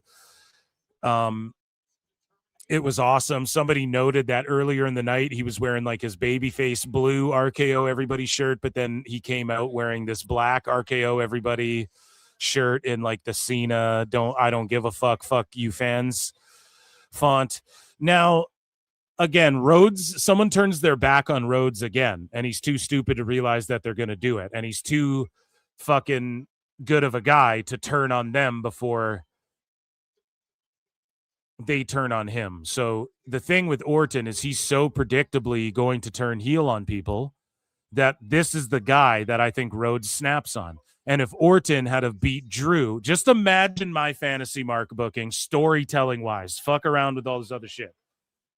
And there's people out there claiming that, you know, them deciding to last minute switch to Rhodes winning the title back because Drew's having a match against Jacob Fatu. That was like a road dog thing. And that has to do with him deciding not to stay with WWE as well. And he also canceled his like appearance at WWE World or whatever the fuck it's called, and he's going to be at some con with Tony Khan with Billy Gunn, right? But let's say they are jambling shit around. Okay, you're going with Rhodes versus Orton. Imagine Orton steals like Drew runs in, fucks Rhodes over in the Elimination Chamber. Orton fucking RKO's Rhodes after they both fought off the villain together, and then Orton steals that fucking opportunity away for Rhodes to get back at Drew, even though they're friends. And Rhodes gave fucking Drew every opportunity, like over the amount of opportunities you should give someone. But Drew keeps crying, whining, taking his ball, going home, and being a fucking menace. So he finally gets his way in the 3 stages of hell. Rhodes gives him everything, gives up every right and opportunity, can't lay hands on him, gives him his own stipulation. It's even 3 stages of hell, so Drew has so many more opportunities in the opportunities given, and he snakes the title away, right? So then Orton snakes away the chamber, and then that's when Rhodes is guest referee. Drew versus Orton for the title. Orton fucking beats Drew 1, 2, 3, and Rhodes has to be the guy to count it. 1, 2, 3. He's like, what the fuck? He raises Orton's wrist. Orton's holding that title. right? And then he just snaps on him. I just think that would have been way fucking cooler and way different from what they've been doing the last few years. And it is getting a little repetitive. Now, I saw JD from NY. You guys brought him up earlier. He got upset about, like, you know, Drew McIntyre is just doing the same thing over and over. It's bad creative. And it isn't really. Drew always threatens to take his ball and go home. Eventually, it's going to backfire on him big time. He's gotten everything that he's wanted out of it, but really he doesn't have the title, or the, you know, he's going to get lumped in a match with Jacob Fatu, and then Nick Aldis is going to, you know, it's all going to backfire on him. It's what he does. It's actually consistent. Now, Rhodes consistently the last 4 Manias getting attacked and turned on by people and not being the one to do it to someone before they do it to him all at this juncture, that is getting a little repetitive. Okay. Like, I am with everybody on that one. He should by now. The move is he attacks someone before they attack him. Now, is it consistent? Yeah. But here's the thing. Drew for like the last year has been like, I'm fucking quitting. Let's say it's been like 3 or 4 fucking years of Rhodes getting turned on by people. Now, I can't remember how long he's been in WWE since he left AEW. I think it's like 3 or 4 years now. And it's just unfortunate that it's the same situation. Now, eventually he will snap and turn heel on someone, and it even still could happen at Mania if he snaps on Orton, but Orton's clearly the full-fledged heel here, so what would that matter? Maybe he joins Orton. I don't know. Orton just demolished him, almost ended his career. A lot of people are like, oh, man, but Rhodes is the top merch seller and shit. He's one of them. He's one of them. He's super over. He'll be just, I've said this, he'll be just as over as a heel, and people will buy his cool heel shirts like they were for Roman Reigns. Trust that. He's just super over, guys. The babyface thing, yeah, he's super over as a babyface. It's hard. He's like the John Cena right now. You don't just switch that guy. I totally get it. And also, we don't know. Like, does Rhodes beat Orton and retire him? I don't know how many Manias Orton's got left. I've been the one saying this for a long time, too. 2, 3 Manias left for Orton, and I'm not shitting on the guy. I'm just saying, like, how many do you guys really think he's got in him at the high level and fighting for the title? Now, I want to see Orton win the belt, but he's the heel. So we're going to end Mania. This is night 2, right? We're going to, or no, I think night 2's Punk Roman. I can't remember. It doesn't matter. One of the nights can end on a sad note. I think the final night they're going to want to end on the happy note. So just look for that, right? Like, is Orton going to walk out of there and then they're booing and then Roman wins the world title and everyone's booing because he's kind of the heel in the Punk situation? Or they're both maybe, like with Punk doing the whole bury you next to your father, and maybe they're both kind of tweenery in that. But I think Roman's more playing the heel. He's like, I've always hated you. Like, I don't give a fuck. And he's never really given a fuck. Roman's never gone like full babyface yet as well. So again, for people saying bad creative, like in order to have what Punk's been doing, and I don't know, like Rhodes and Orton, this is a good piece of business. I'm not about to shit on it. Got me way more hype for Mania as well, because it's like Orton's going to be looking for that punt kick, and we'll see what comes of it, man. But SmackDown, they did their thing. That's for goddamn sure. What else happened on SmackDown? I'm trying to think of anything too crazy. It escapes me. I didn't bookmark it, so it just doesn't matter too much, I guess. So in other Cody Rhodes news, he was on Giga Chad Van Vliet's show, Insight, and he talked about Roman Reigns a little bit and their dynamic on the movie set for Street Fighter. We just saw Kenny Omega come back at Revolution. Time Cop! Just in time from the Capcom event to not wrestle, but run out in gym clothes and fucking save Brody King. So here is Cody Rhodes talking about Roman Reigns on set. Do you have any scenes with Roman? We actually, I'm going to tell you something. We had one day on set, and the way the set was, and he could probably reiterate this, I think they thought we were going to fight or have issue. For real? Because they were very cognizant on the radios of, stepping out with Guile, Akuma will be coming on. They were very cognizant of we would not cross paths. And we did, because I had to tell him the direction of one of the trailers. And that was our only moment. And it was a very awkward, like the weirdest. That's a crazy relationship. I had nothing from admiration for what he's done and accomplished, but that is I don't know what it is. I don't know. There's rumors that were spreading around. So some people point out that, Cody Rhodes has a good relationship with some of these dirt sheets. And who he talks to and shit like that, and who he's talked to in the past from his time on the indies and in AEW and all of that. And, there were the rumors that like Roman just keeps to himself and he pulls up and he comes in through his own entrance and blah, blah, blah. And there's rumors that Rhodes went into business for himself at the WrestleMania, and that pissed some people off and da-da-da. So I think there is a grain of truth to all of this shit, but they also could just be selling it for the sake of their rivalry and like a future match or something down the line. They may meet again, so who knows? I don't even like talking about it. And shout out Giga Chad Chris Van Vliet on Insight. I don't know what it is. It's just a very strange relationship, but with Joe, we cross not paths with Roman Reigns. I don't know if there's a difference. And the same as me. Ask him that damn question. You have the same name at least. But so Rhodes talked about WWE fans booing him. And I don't know, does he really get booed? I don't think he gets booed too much. I think he gets cheered more. Are you trying to win that section of the audience over who maybe isn't a fan of you being a champion right now, or who's booing you at a show? I don't want to say no, but there's a really great line. You watch Rick and Morty? Yeah. Rick and Morty. Rick and Morty. Rick. Where, what does he say? He says something about I'm not impressed. He says something about I don't care that you boo me because I've seen what you cheer. And that is very much my approach often. I spoke about this recently about that with the big dude from Barstool, old Brandon. I spoke about that Leslie Knope Parks and Rec episode about bowling, where she spent so much time on the guy who was never going to vote for her in the first place. And you start to, unfortunately, you do that to discount your own, like the people who are already there for you. But I don't want to be against them either. Right? If that makes any sense. I think John had it perfect. And watching John having my own skin really, really beat up and thickened up over the course of my career has made it so that I think I've got the lane I can run in and make something very entertaining for both sides of the coin.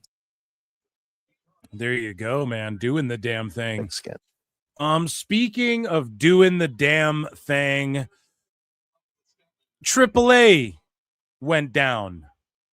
Rey de Reyes, okay? And the Lucha Libre World Cup is currently slated for May 30th in Monterrey at Arena Monterrey, so that rules. And Rey de Reyes went down. We have the card here, so first off, let's talk about it. Penta came out. The crowd was fucking crazy. He announced him and Rey Fenix are going to team up again once more. As the Lucha Brothers in AAA, which I don't know when they're going to do that in main roster WWE, but they will eventually. But now you just let Penta, he's on a meteoric rise. So that was awesome. Shout out Conan, who, again, they were showing love to Conan. And again, as I told you guys, he's in relative good spirits, all things considered. He will, I'm sure, inform everybody on K100 if he hasn't yet. Let everybody know what was going on with all that shit. And Rey Mysterio, I believe, was on commentary, right? I love the commentary. Like JBL, Corey Graves, they crush it. And Flammer took on Bailey. Out of nowhere, Bailey showed up and just got a fucking huge reaction. 1 day away from setting the record. Holy cow! Oh my God! Wow! Wow! Did not see that coming. Yes, sir. Absolutely insane. Unfortunately for Flammer, she may. And yeah, so Flammer rules, and then Las Toxicas had to come out and do the schmaz finish or whatever, right? They distract Bailey. She fucking loses or whatever, eats a finisher, loses. However they did it, but they had a fucking banger. These guys right here, the Rey de Reyes finals. These guys had a banger. OG Americano, La Parca, and El Grande Americano, and Santos Escobar. Now, Escobar came out with his new look. It's like his first big thing, like entrance, and his first big event, and his first big thing since like reinventing himself. And he has a new haircut, a new look. He's like rocking these tights and shit. I don't know if this was, I think he wore some of this shit to the ring. We're going to kind of circle back to this, okay? Dom took on El Hijo del Vikingo, and it was another amazing match. Dom is just such a huge star, and he won the title. A lot of people are saying Vikingo's going to like main roster WWE more. And of course, like there was shit that happened with Omos and all of that stuff, right? And I don't mean to skim over it, but I'm sure you guys watched it. It was an amazing fucking event, in my opinion. But in this four-way match, Santos, now I saw rumors on X that he was high and shit like that. He pulled a Jeff Hardy. That's what people were saying on Twitter. I don't know about all that. I don't think it was that. He looked perfectly aware. He wasn't even selling badly. Like he had good facials and he was like selling the body parts. And he was selling poorly at some parts, okay? But Santos, he just looked like he did not give a fuck. Who's with me? When I was watching it, I was thinking that. And then when I went on Twitter, I saw the rumors of like, he's been quietly moved to the alumni section of WWE.com, which was corrected. He's been on the alumni section since he came back to WWE, essentially, right? And Escobar is still with WWE and expected to continue the program with El Hijo del Dr. Wagner Jr. Now, did he think maybe with his big comeback that he should have won the Rey de Reyes? And the argument is for that as well. I'll argue for Santos. Listen, he's just coming back. They had him eating the pin, I believe, as well. He ate the pin. Am I mistaken on that? I think he ate the fucking pin, too. And this is like his big come out party is like, I'm back and I'm this fucking heel, new look, where we have like Dr. Wagner wearing my old mask and fucking me over in this match and stuff. And that's cool to progress their story. But this is his big like kind of return. And you have La Parca and the two El Grandes who are over as fuck. Like they don't need to win it. But also El Grande is so fucking over. When he won it, it was like, the crowd's like, la. They were going fucking insane. El Grande was just selling it so well. And, you know, he's like crying in the fucking ring. And it was like such a moment for AAA. Like that was such an awesome part of it and him winning. And listen, Escobar was where he needed to be. He bumped the only lazy bump. Well, no, listen, how do we explain this? They were lazy bumps, but he was where he needed to be when he needed to be there. He took the moves. He got up for guys. He had facials for a lot of it. He ate that cutter at the end, and he kind of just flopped forward like he didn't really full-on front face bump for it. And it wasn't a sandbag, but he was just kind of like, okay, I'm there. Okay, I'm lifting you up for this move. Okay, now I bump. You all saw it when you watched the match. Something's up. Like he was pissed that he didn't win the match or something. That's my prediction. Okay.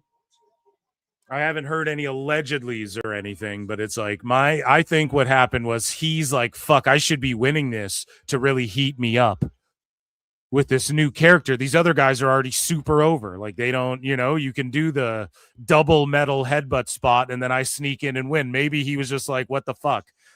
I wait all this time. I re-signed with WWE. I'm in AAA and you guys aren't pushing me. But again, he's in the El Hijo angle.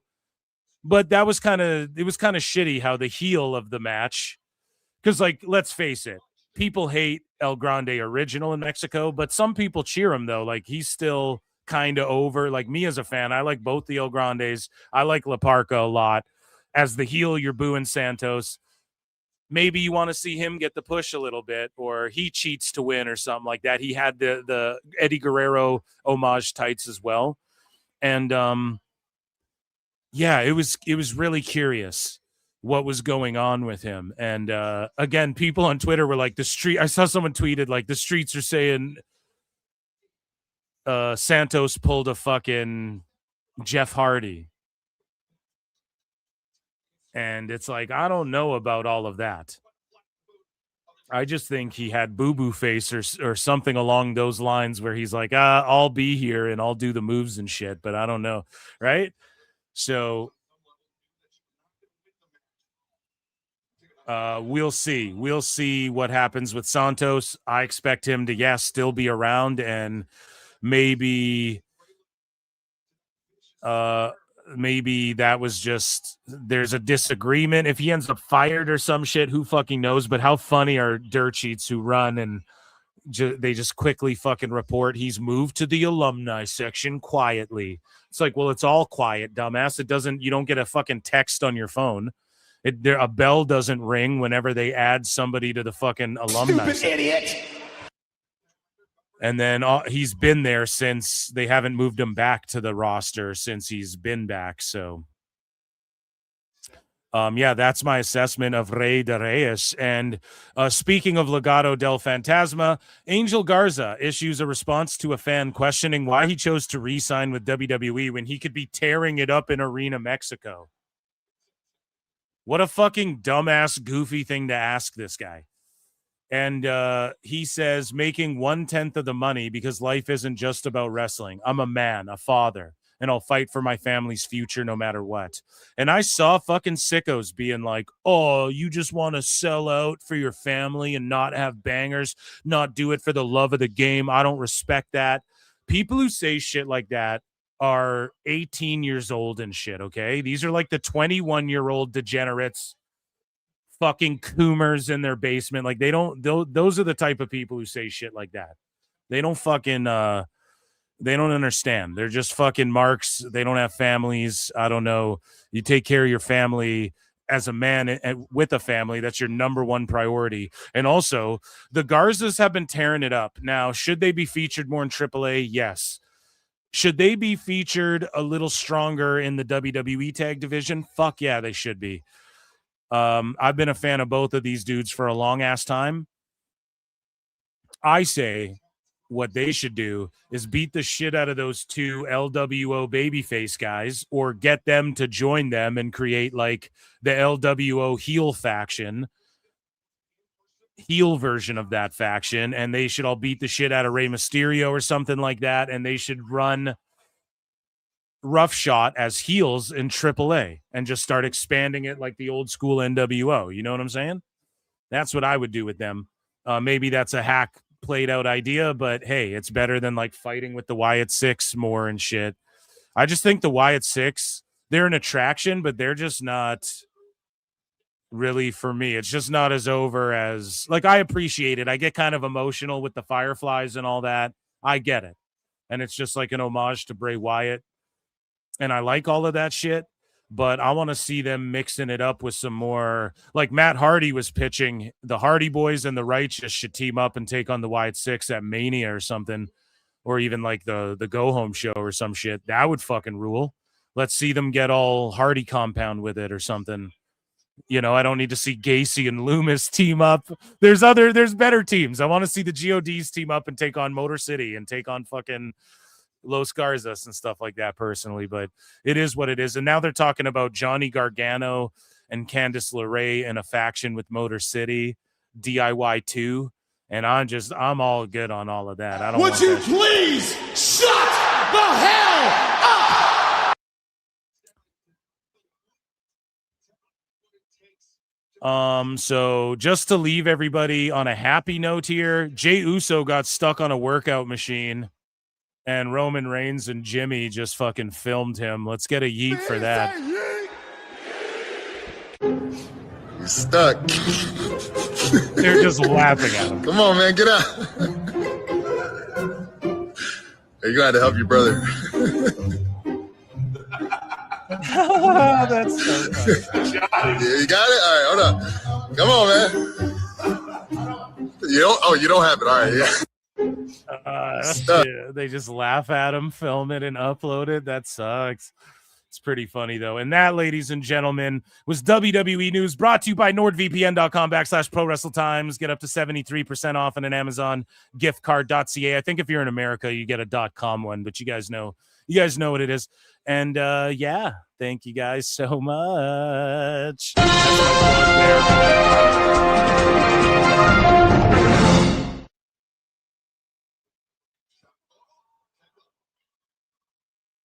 Boom.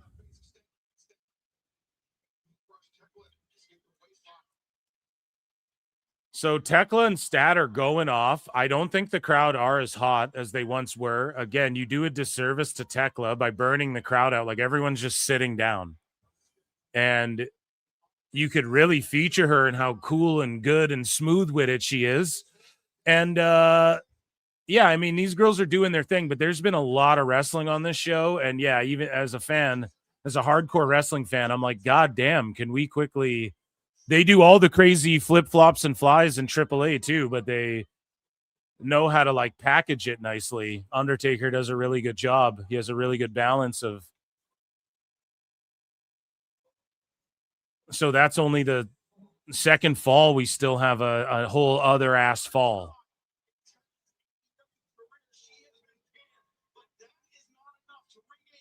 $2K26 stream when? I'll do it soon, guys. I should do it soon.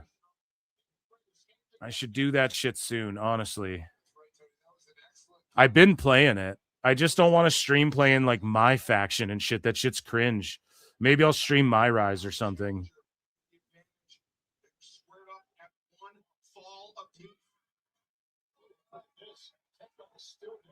Or I could just stream my faction or whatever. I don't know. I'll do it soon.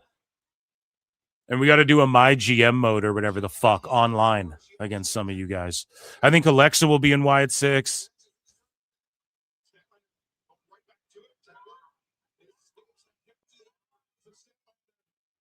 Someone wants to have a life, let them have a life. I fucking agree, Julie. Thank you for that. It's so true. Like, I don't mean to be vicious on these people, but it's like, fuck sakes. And it got hundreds of likes.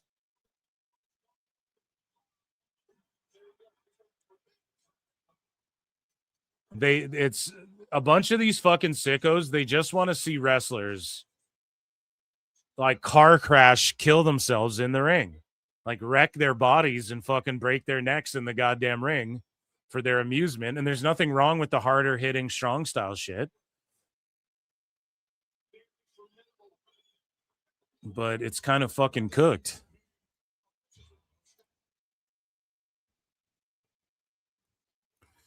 F1WGP7 for 2. Go for My Rise, Phil. Yeah, I started it up. Okay, so I'll start it, but I'll have to. And it sucks too because I had to. My ring announcer name is Philip Mark. There was no just Phil Marks. So, yeah, I'll play My Rise. I did the first 2 like NXT matches, and I talked to like Punk and Pierce and HBK. So you guys missed the first little couple matches of the very first chapter, and then otherwise I'll just stream it. I'll just start whenever I play. I'll just hop on with my headset on Twitch. I'll do that on Twitch. And then maybe I'll fucking... Yeah, I'll see if I can go to YouTube as well with the... Oh, she's just... Okay, now the Triangle of Madness. I think that's their name, right? They're just getting whipped up. Double lariat. Ringside pass is ass, yes, but the game is good. It's really fun. I like the ragdoll physics. I hate that when you play couch co-op with people. Like, I like to play with people, man. And you don't get, like, XP for that either. Like, they should reward people for playing with friends. Like, multiplayer, when I'm sitting there with a couple people and we're trying to have a fucking rumble, and then you're like, oh, you don't get any RXP for that shit or whatever. The stomp.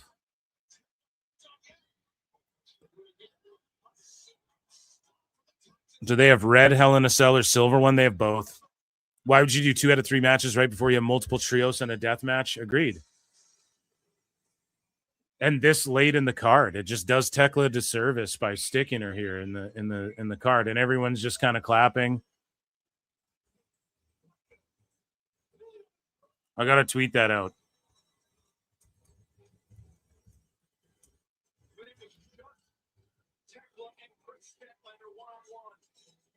They were on level terms, Brian, but you alluded to it earlier, and it came to be true. The sisters would say once again, proving the difference maker in the reign of the 16th AEW World Championship.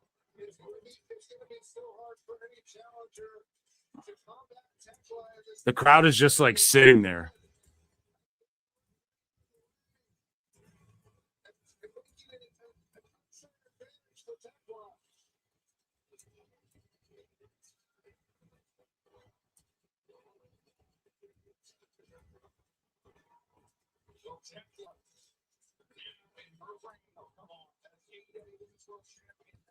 I'm just tweeting about this, chat.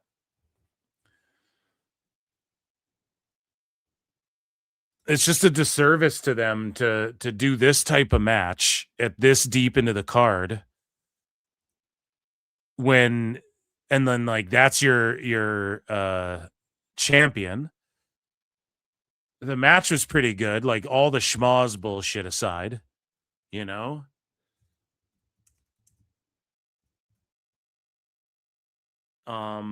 But it's just a disservice to Tekla to like feature her now when people are just sitting on their hands and they've seen 12 schmozzes already. It just fucking sucks for her, dude. And it's got to really suck for all the wrestlers, like just being honest.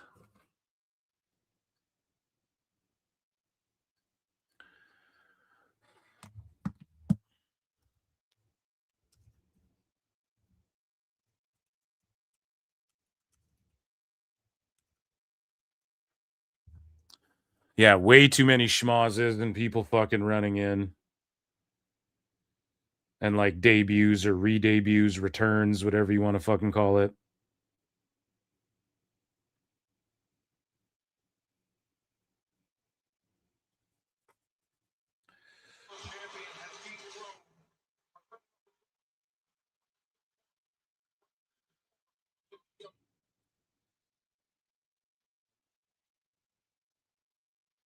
So yeah, Tekla's been knocking off champions. She's awesome. She really does a great job.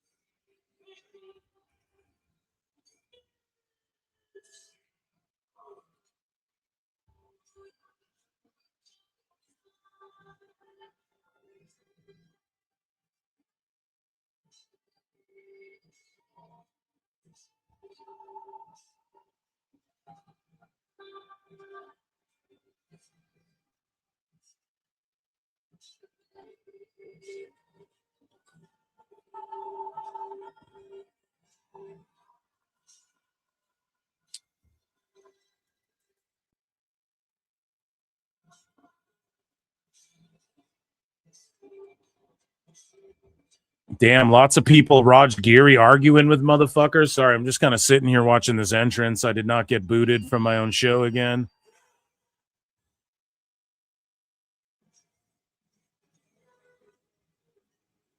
Which graphic's better? Here, we'll switch to this one for now. So Fletcher's coming out. He's about to do his thing. God damn, there's so many. So there's 2 6-mans. Bandito Andrade that we haven't seen. There's still so much left, guys. Oh, what a disservice to everyone. And then you have MJF Hangman. Jet Speed cosplaying.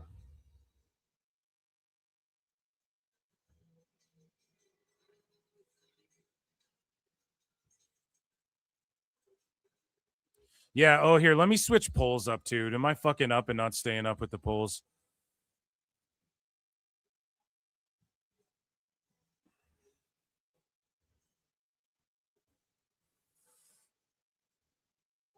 Let's see. Yeah, I haven't switched it up in a minute. And then just Swerve fucking beats Brody King, like just taking all of his momentum away.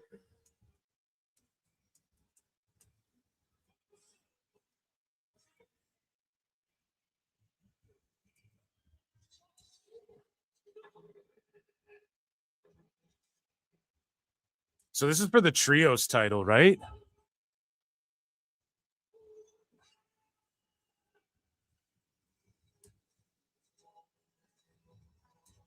Callis family or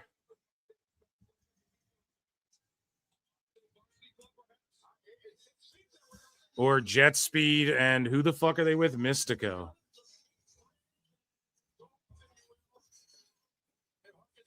You guys vote on that shit. Let me know. Hit like, hit retweet, hit subscribe, all that good shit.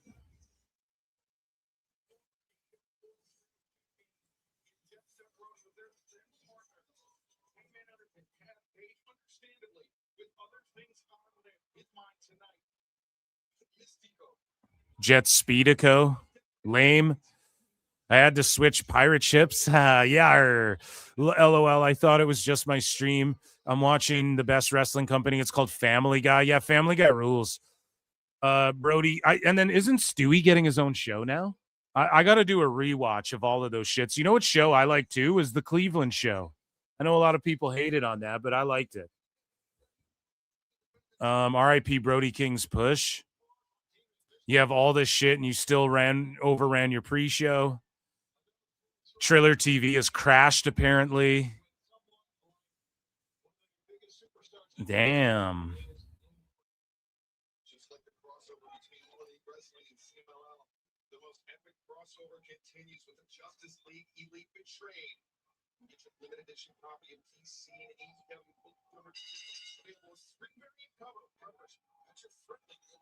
Yeah, god damn it. I gotta start reading these AEW books. I'm going to.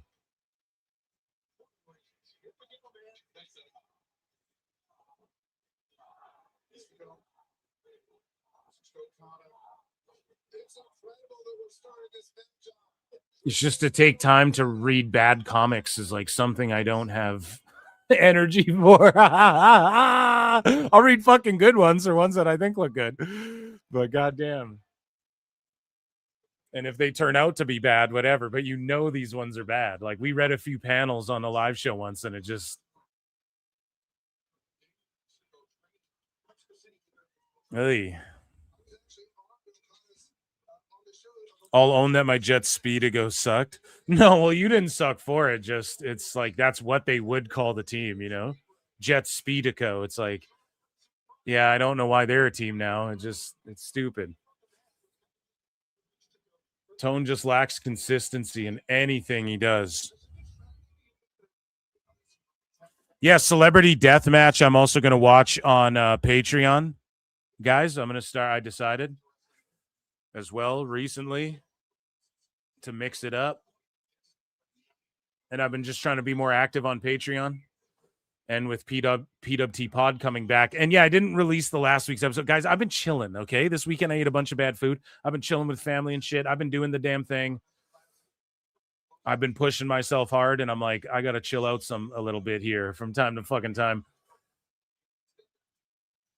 And I'm like, damn, I be streaming a lot, so... All I know is PWT Pod bringing it back. That's the best shit. But yeah, me and Evil Dose. There's a pod about unionization. It's really evergreen. You could just listen to it any old time. And it's topical and it works. So I can't wait to release that for you guys.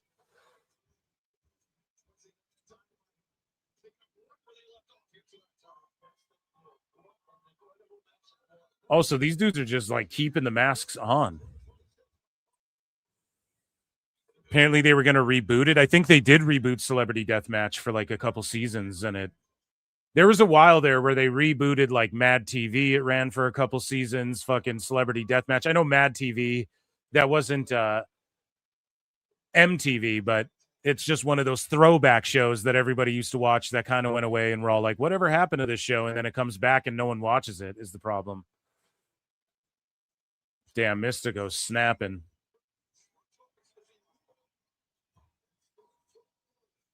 Bad food. You ate Wagyu beef, Phil?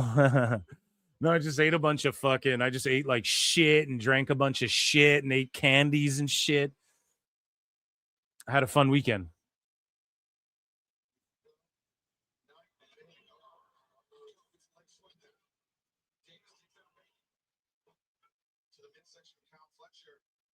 And on Friday the 13th, I watched Friday the 13th at a local theater and whatnot. And it was awesome. There was like people cosplaying as the characters and shit. It was like a film thing. I don't fucking know. I guess they go all over the place and show Friday the 13th. It sounds like a hack thing to do, but it's fun.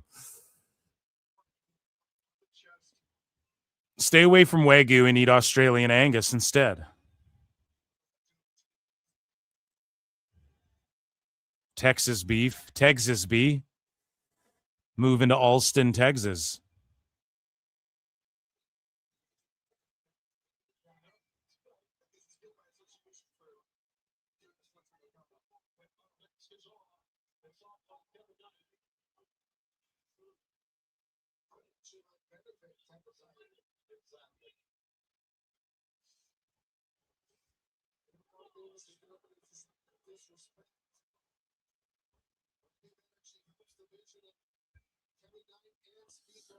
Stewie has his own show. What the fuck are you guys saying? Yeah, Stewie's getting his own show.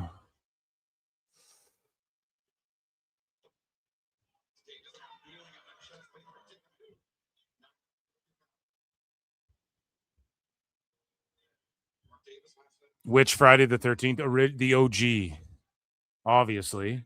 Where, spoiler alert, it's Jason Voorhees isn't the killer. The very first Friday the 13th, right? Jason X, you guys ever seen that one? That one fucking rules, dude, where he goes to space. And then they consider that one not canon. Like Freddy versus Jason and everything else picks up from like 9 or whatever. But Jason 10, Jason X, where he goes to space and shit.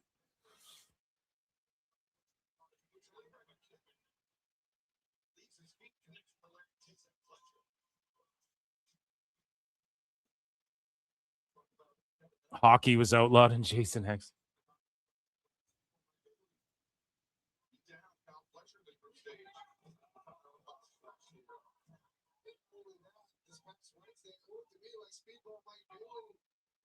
Dude, the NHL's been so fucking good, speaking of hockey, this season as well.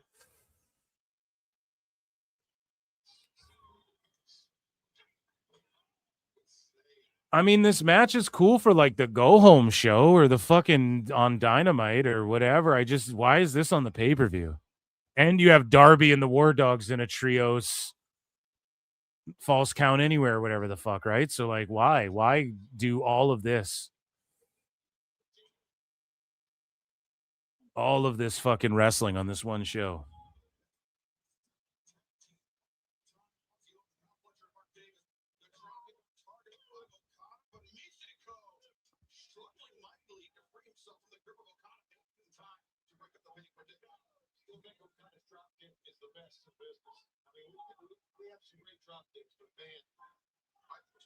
Saying something very similar last year when Kyle was wrestling Kevin Knight, and then Kevin Knight unleashed him to the corner on his own. Okay, then they're really in here. Let's see. Let's just say who's in for trouble.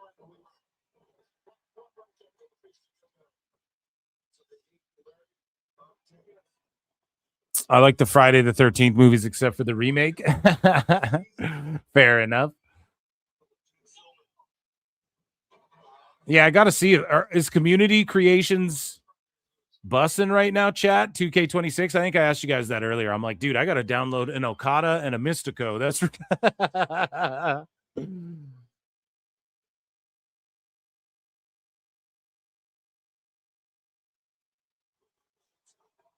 See, I like what Fletcher did. So Fletcher saved that whole thing.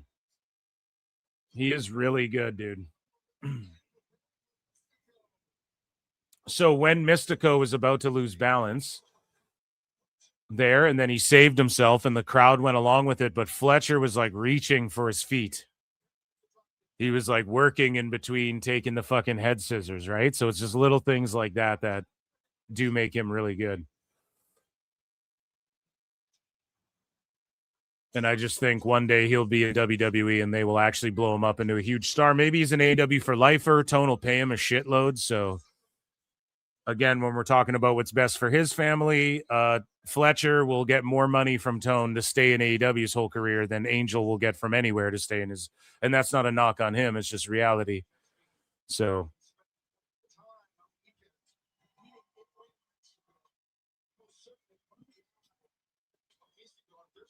I liked it, just that little touch of him reaching at the feet. Like he realized, oh shit, Mystico is going to fucking wipe out.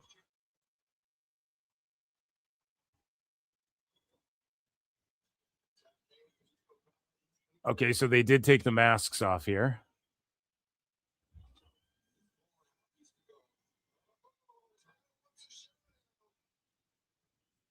Yeah,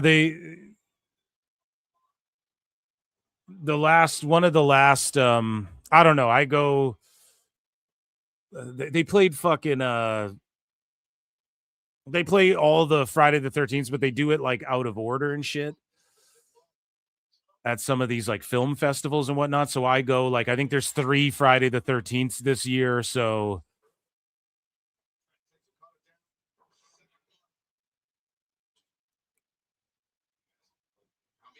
my wife and I are like, oh, we're going to go watch every Friday the 13th. So we've done the last 2. We found a place they're playing, or we just watch it at home or whatever.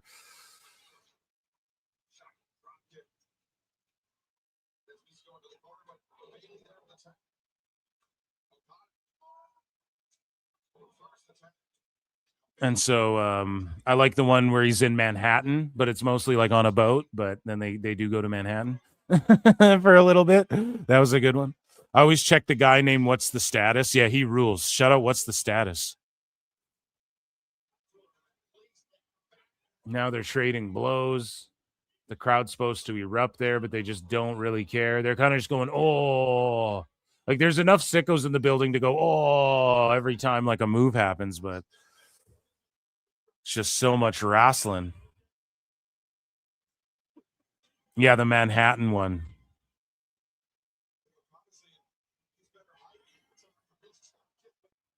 Black Saw Johnny Hex, show you out.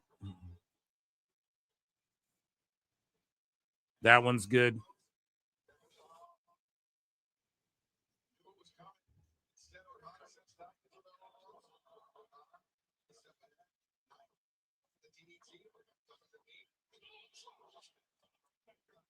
Drop kick from Okada. Oh, he goes for that side kick, super kick. Terrible camera angle, though.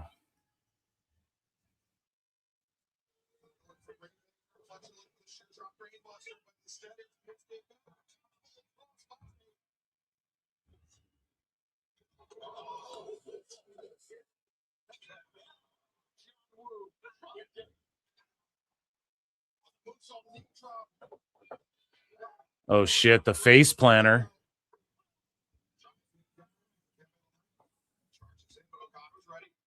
Oh, boy.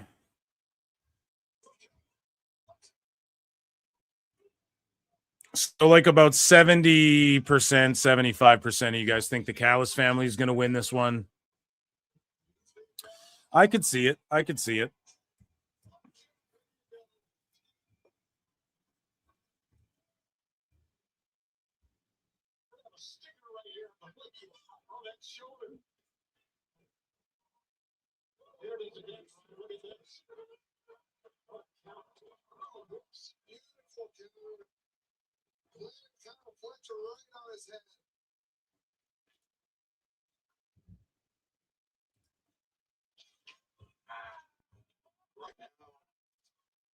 Godzilla Mark Davis with Speedball Mike Bailey on the apron.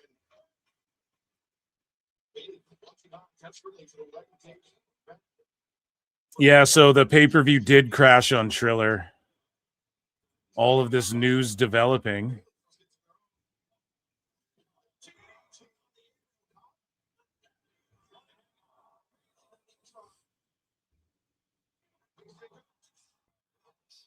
So apparently Del Rio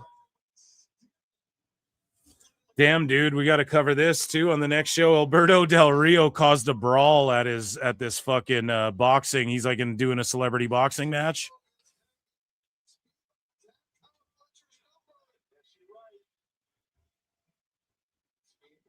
And he caused a brawl after his fight. He was getting pieced up, and so he like waved in his corner, and they jumped in, and everyone started fucking brawling. Ah, oh shit.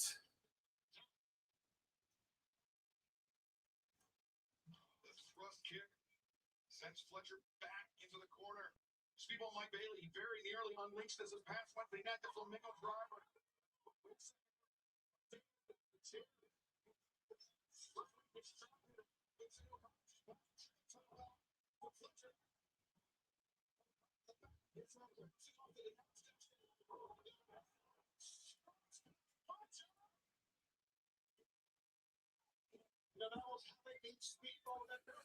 Oh boy, can this match go home already? I wonder.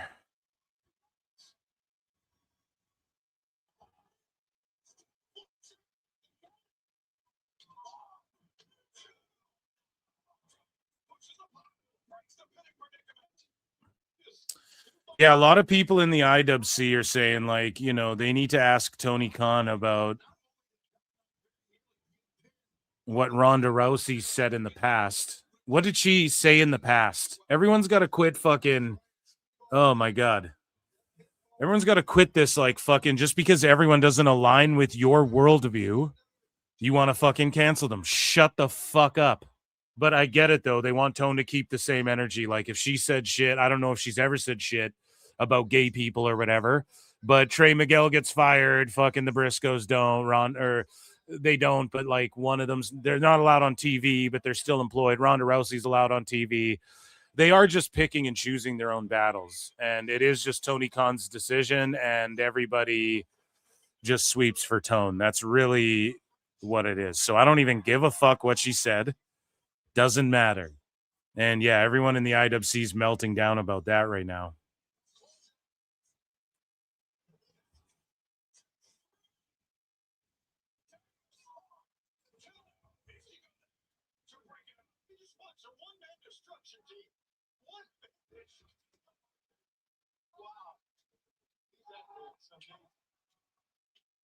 So HBO Max streaming issues also are happening hours into the show, and Tony Khan's radio silent right now on Twitter. That's also what's going on. So he's not on there doing his usual, it's great, everything's great, justified, fuck Ice Chance, or whatever he's doing, right? He has none of that going on. And he's just radio silent as there's issues on Max and Triller, guys. So on Prime, I think, is the only one working correctly.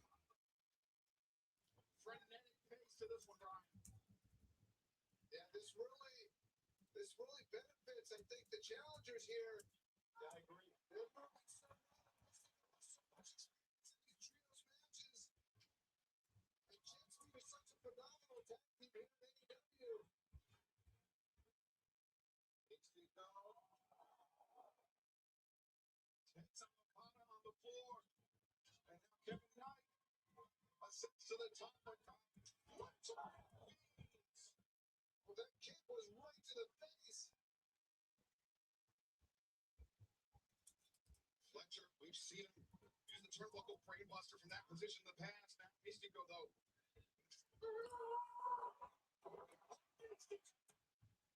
La Mystica.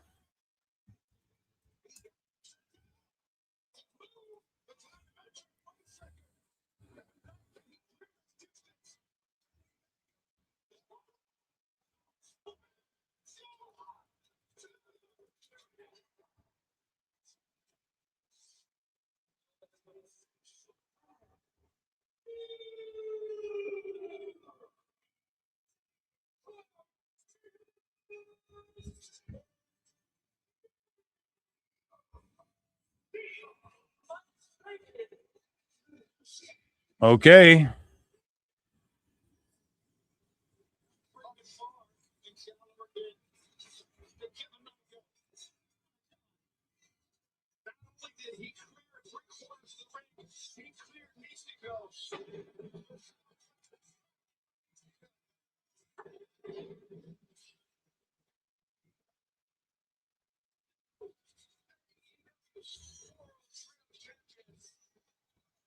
Okay, new trios champs. I'm not surprised. So they just drop them to win them with Mystico.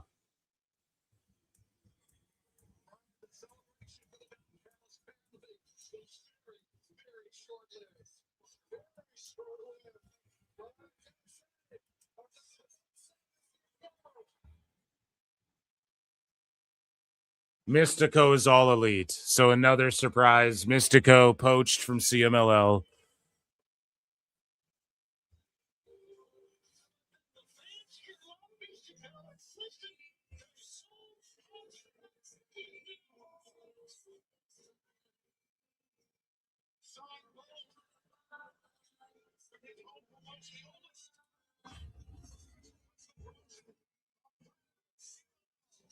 So Mystico's all elite, and that's the big fucking reveal of the evening, or what? I bet Tone is paying Mystico at least $1 million. Could be more than that even. But if you get that graphic, you're officially fucking 6 figures minimum. But Tone's probably giving him $1 million plus.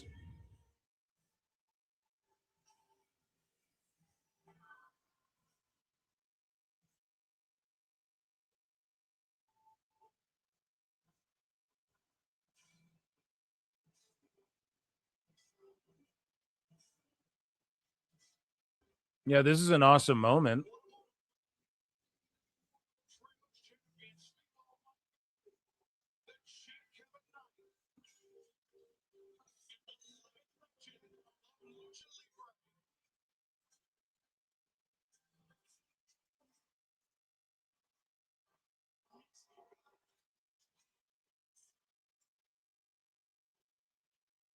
I don't know. Couldn't you have done something better with Mystico to get to this moment? He looks happy, though. I guess that's all that matters. It's a unique trio of guys, too. Maybe they could get into it with the War Dogs, do something cool, something compelling. Mike Bailey in the mix, or I guess Jet Speed in general. They're both in the mix.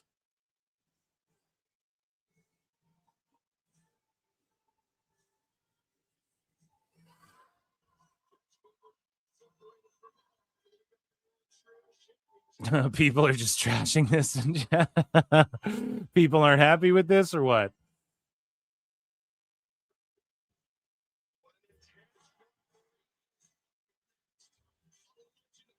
Now they're just rushing through.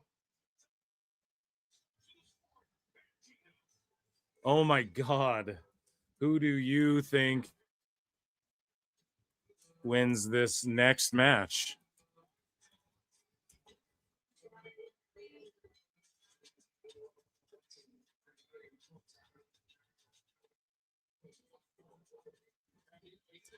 Andrade El Idolo or Bandito? Again, man. Like, what the fuck?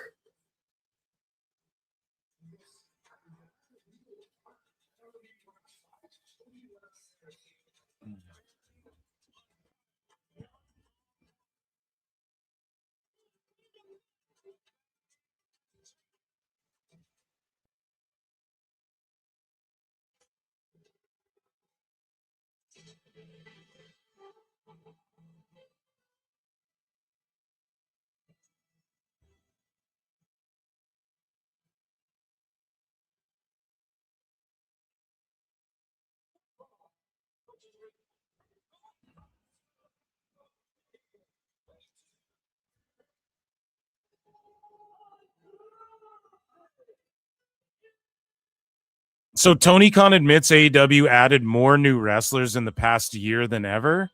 Oh yeah, they're totally making money hand over fist. They're making all this money just handing it out.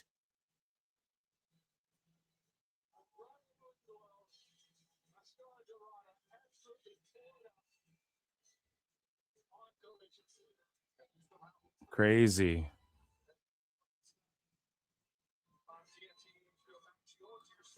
And like Raw is outdrawing this pay-per-view, like not to be shitty about it, but they're saying it's sold out and everyone's like they're only half full.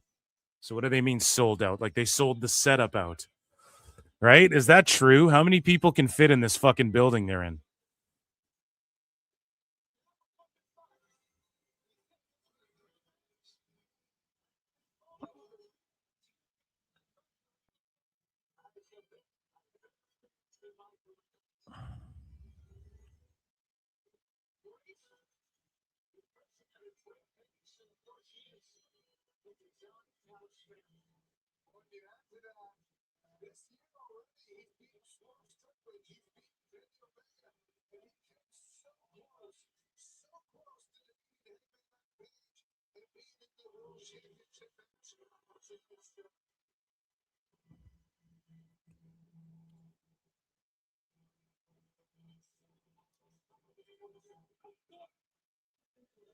Yeah, these two are about to fucking go nuts.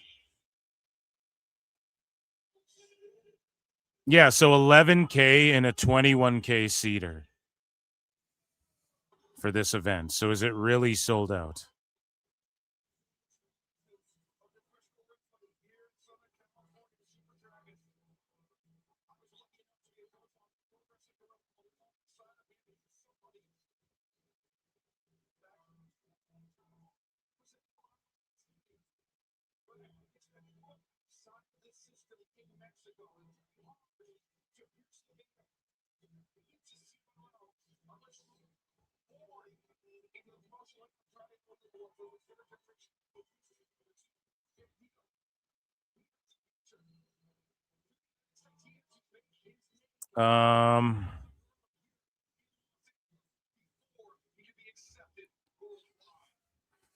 Yeah, I don't know, man.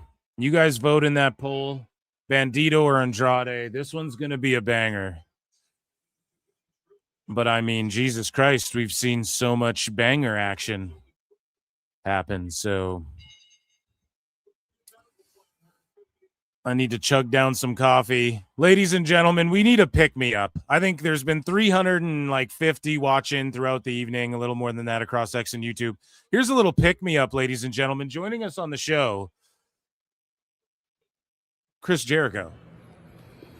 I look and see it's not just me. So many others have stood where I stand.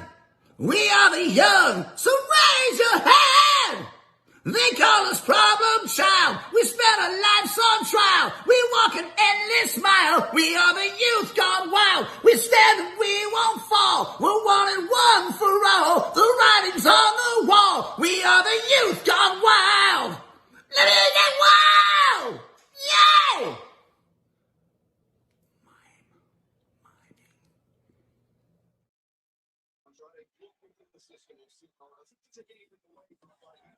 Blah.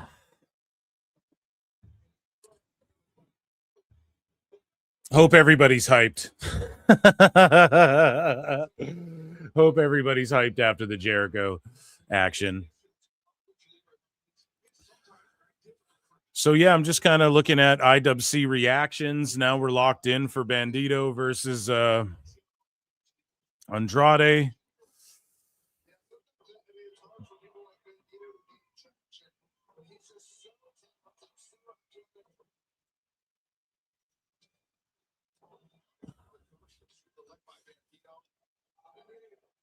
So many returns tonight, debuts. It's just way too much, in my opinion. I hate to be that guy, but you got to save some for...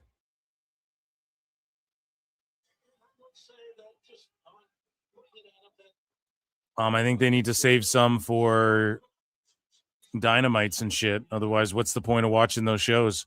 Maybe they hope 1 million people will tune into Dynamite to see Ronda and Edge and Christian and Omega. I doubt they'll all be there.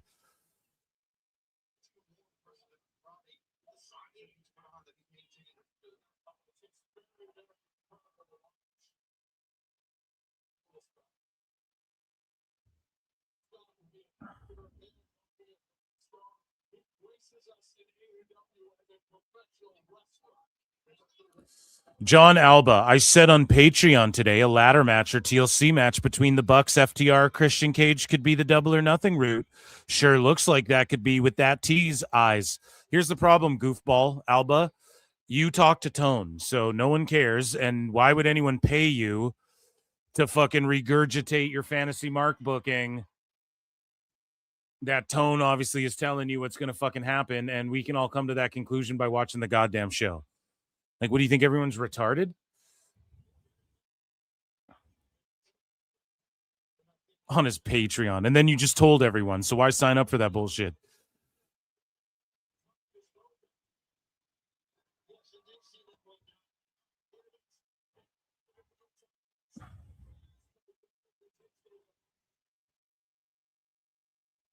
Hulk Hogan left out of Oscars 2026 in memoriam tribute. Fucking hacks. They'll all fucking give a standing O for Roman Polanski, but fucking Hulk Hogan can't be included in your little fucking monkey suit and tie club fucking video package. Like, come on, man. You be fucking joking me.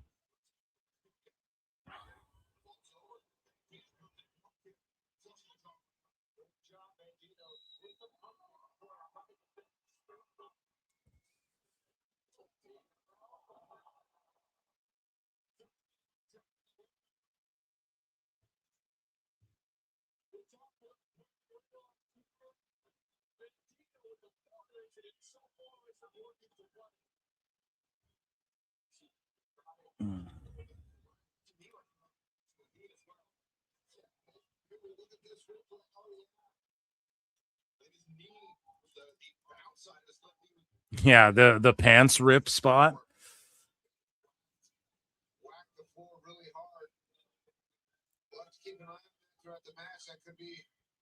Like Bryan Danielson sounds burnt the fuck out.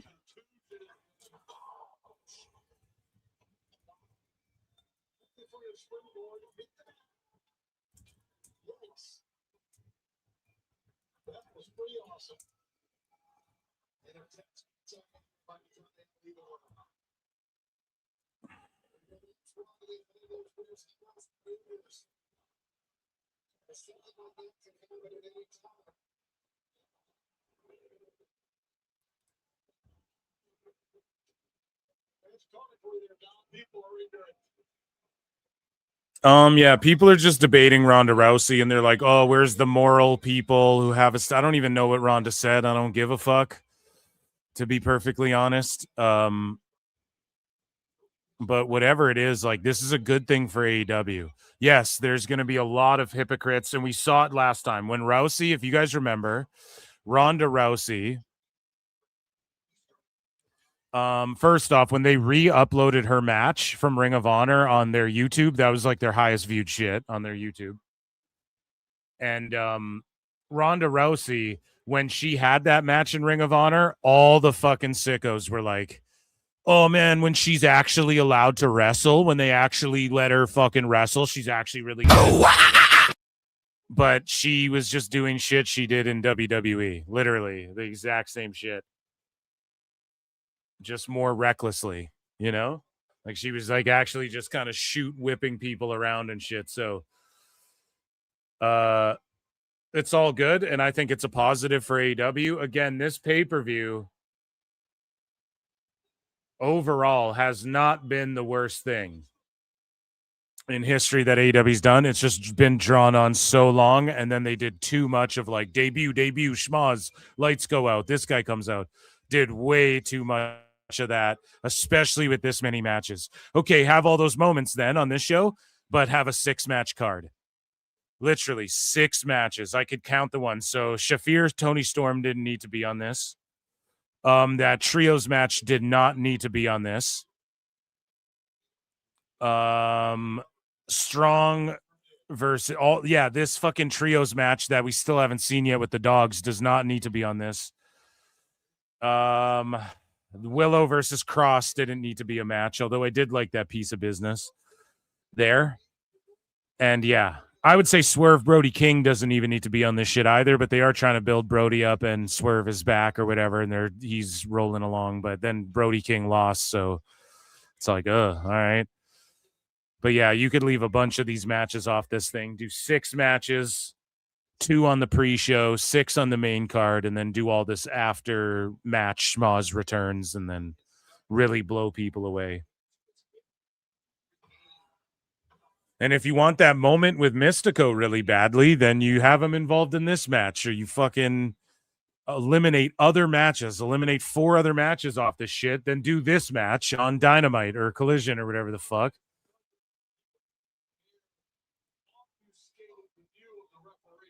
Or do a segment with these two where they get in a brawl and then their matches until the next pay-per-view or whatever the fuck.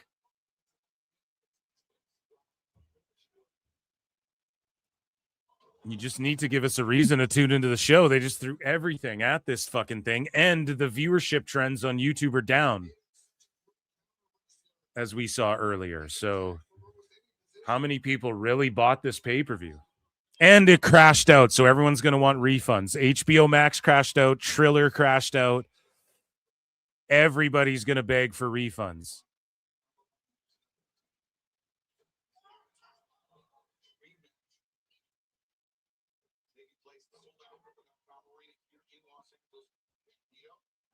And again, just the lies, like sold out crypto.com arena. You have 12,000 in a 21,000 seater or whatever the fuck.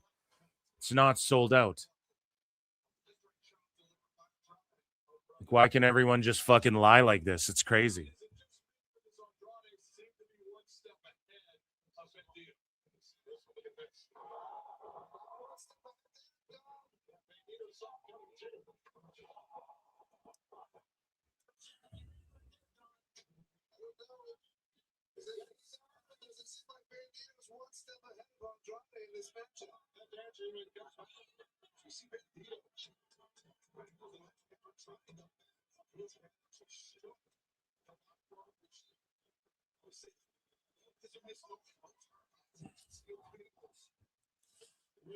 What's with Andrade copying off Angel Garza? Yeah, it's because they popped for it the one time, and then now it's mine now. Yambag.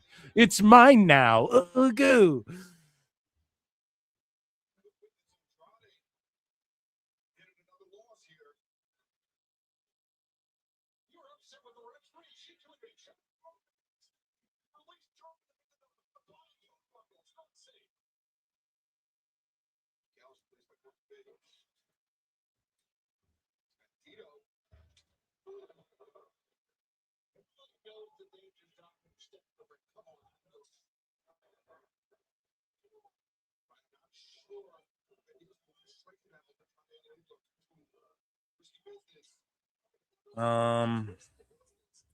Yeah, people are like, Kenny Omega's back. What did he do? Go to Japan to play some games? And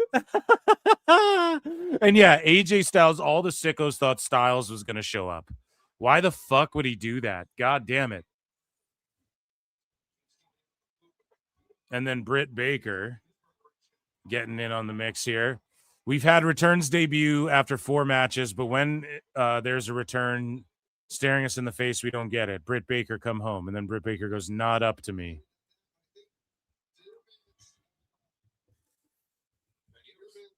Fucking Tony Khan, man.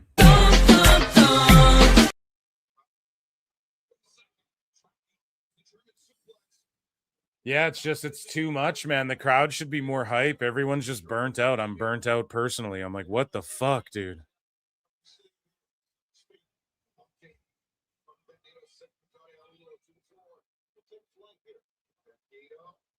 So Tony's just tweeted out justified AEW chants, and you can't comment under his shit.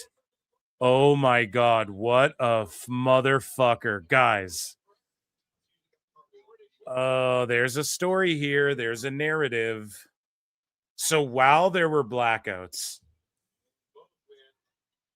while the blackouts on the HBO Max and everything was happening, you couldn't respond to Tone's tweets about thank you all who watch AEW. He turned comments off, and then once they got it back in order, he comes back with, here, look at this, chat. We have to expose this. This is a segment called The Best Guys, Tony Khan. The best guys, Tony Khan. So look, he turned the comments off for these ones a few hours ago when people were saying that there was problems with HBO Max and shit. Is that not 4 hours ago? So HBO Max, it was saying like your event will start soon. And he was radio silent on that. An hour later as well. And Triller got messed up at one point. People were saying, so look, thank you all who watch AEW. Tonight is one of our biggest nights, but turn the comments off. Comments off. Before that, comments on. Comments on, right? So the comments are off. Justified AEW chants. And then this one, an hour later, justified AEW chants again, like a robot, comments on again once they fixed it. So for all the people who are like Triple H doesn't want the smoke and all this shit, and Tony Khan gets The best asked guys, to- Tony Khan.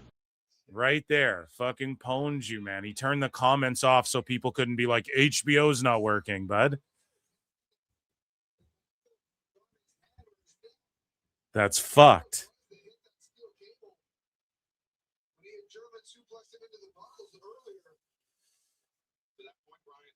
And everyone's like, Osprey's a superhuman. Bro, he looked like in not the best shape of his life. Honestly, man. When you come back from some neck shit, I want to see you in the best shape of your life. Juiced up like Triple H. When he came back from the quad, you know, won the undisputed title. Everyone always goes back to that. We want to see you looking like that. The best shape of your life, ripped up and ready to go.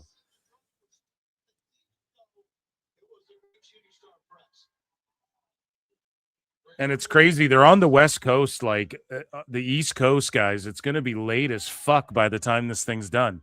What matches are left? 2 more after this.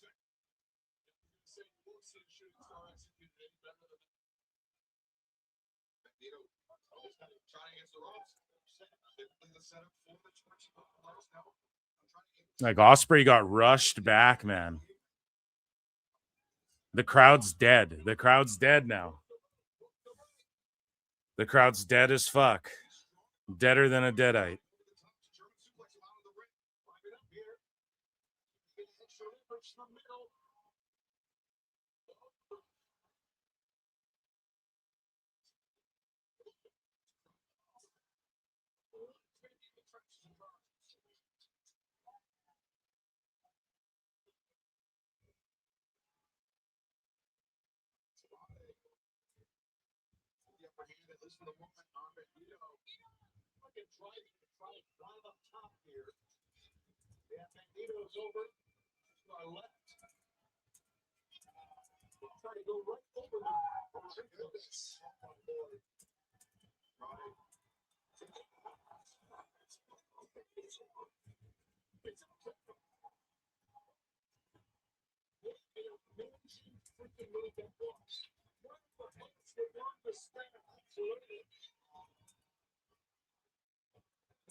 Okay, so he's just taking pictures with models and shit. Like, how many times are you going to do this before this gets fucking played out? And it's just Angel Garza's gimmick. But Andrade really lives that shit. Like, he legit is all about them fucking fine-ass models, you know?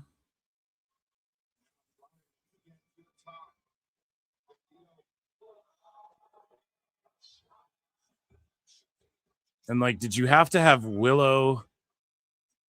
Did you have to have Willow and Cross work twice in a night as well with all of these matches?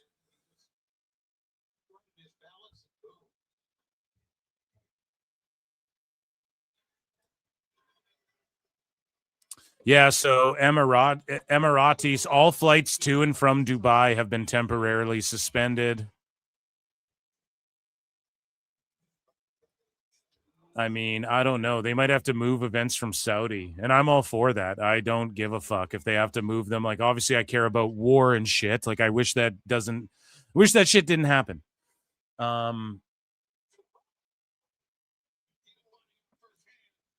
but it's not worth it to risk the fucking wrestlers and like, okay, more shows in America and shit or wherever you're going to have them.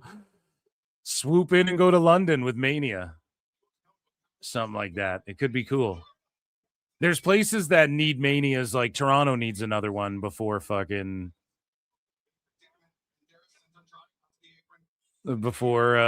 Saudi and shit. I think there's so many cities that want them, that want a Mania.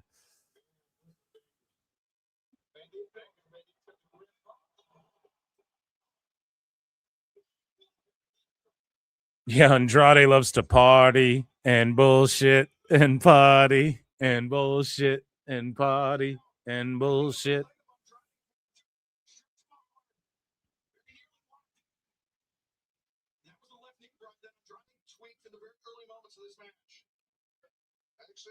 I actually think that was his right knee there.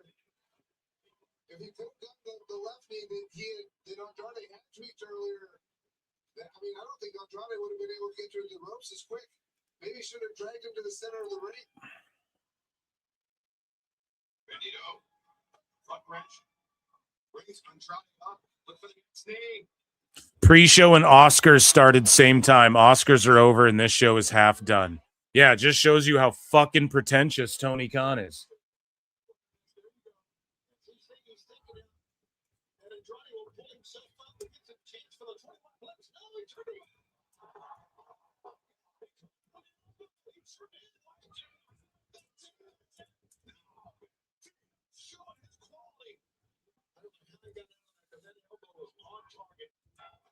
Looking for deem once again.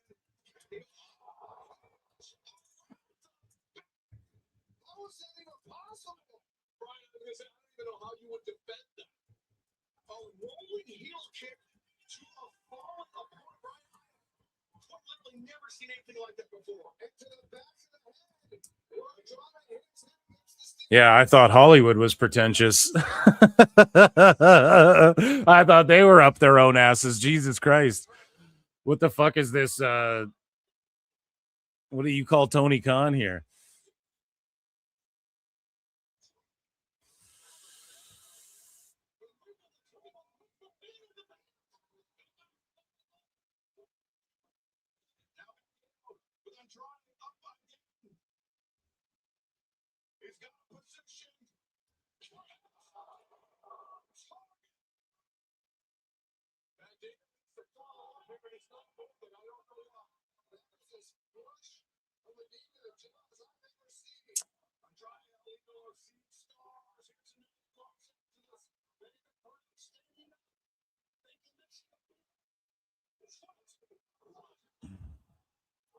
Here we go. This match would have been better suited in like if there was way less matches.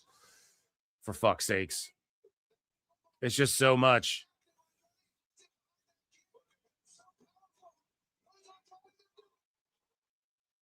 Okay, that's the finish. And you know how much Tone loves Bandito, so Andrade winning, like they're really pushing this guy. That's the right guy to win, in my opinion, too. Some people pissed. They like Bandito. I like both of these guys a lot. 80% of you guys picked Andrade as well. Good choice. So I'm assuming this next match is the fucking trios match. Who wins this garbage trios match is what I'm calling it, because why is this even on the fucking pay-per-view? So Allen, Orange, Strong, or the Dogs. Diggity dog. YouTube.com/at Pro Wrestle Clips. If you guys are watching on X, I fucking upload tons of shit to my YouTube channel all the time, and we do fun shit like polls and stuff. Come hang out and chat, or just hit heart, retweet, whatever. Why the fuck is this trios match on this pay-per-view?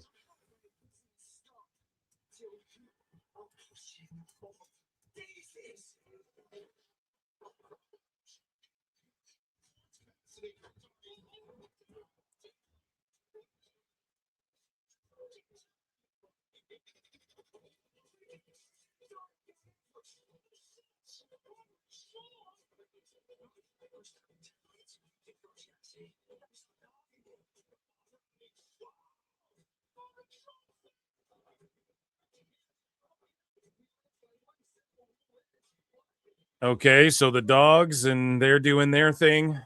Guys, hit like, run the likes up. There's like 363, whatever, fluctuating across X and YouTube. Fucking hit the likes if you're on YouTube. Run the likes up.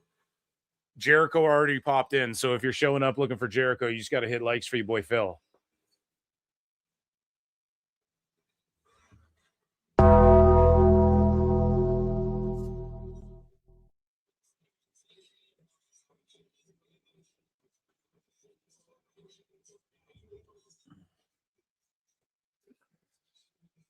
Yeah, 32 wrestlers on the main card. Like, that's so many. Plus 21 on the pre-show Battle Royal clusterfuck. Yep.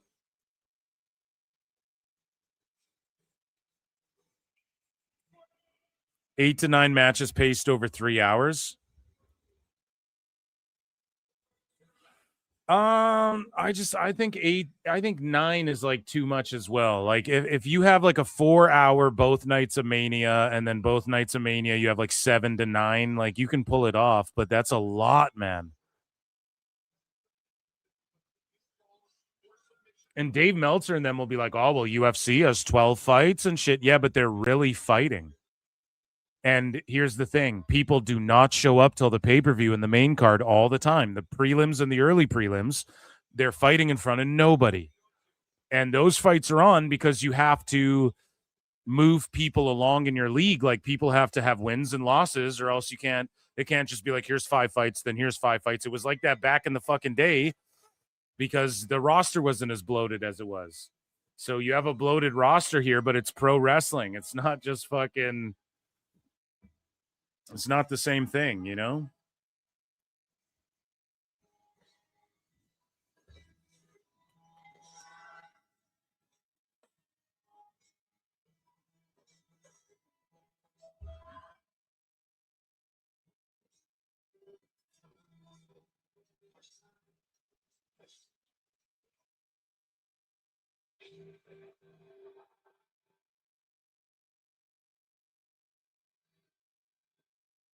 Seven to 9 match range. Yeah, that's what I'm saying. Like 7 to 9, if it's like a 3-4 hour show. Yeah, I'm with that. If you're doing a 3 hour show like WWE does for PLEs, and they have like 5 matches on there, I'm good with that too. Elimination Chamber was rough. They drew the entrances out way too long. They could have put another match on that card. 100%. They could have fit one more match in there, but oh, I'd love if Darby just wiped out on his skateboard making his entrance. That shit would have been so funny. Did they pre-record him just rolling in on his skateboard?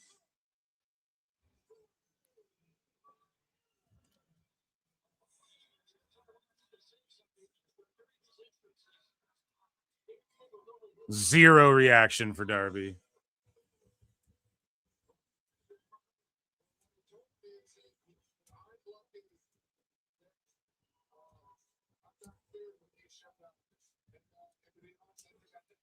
Zero reaction for Darby anymore.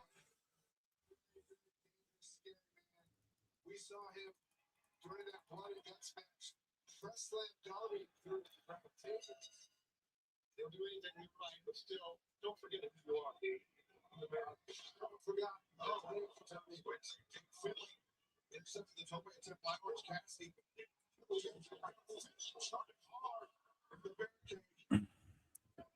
Yeah, with the Saudi thing, yeah, apparently airports are shut down and everything. I just wouldn't go to the Middle East. I would just stay away for a while and just do everything out of America and Canada there, buddy. And even in Mexico, and like Mexico had some crazy shit pop off, but when it comes to that situation, like when they say they're done, they're done. And if you don't get in their way, everything's all good, like for the most part, you know? So it's not a worry of like,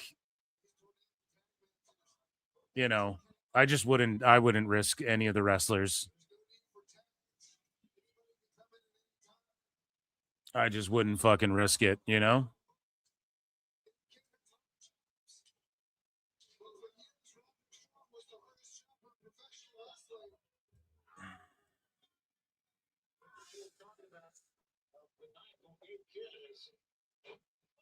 He's literally certifiably great punch for good.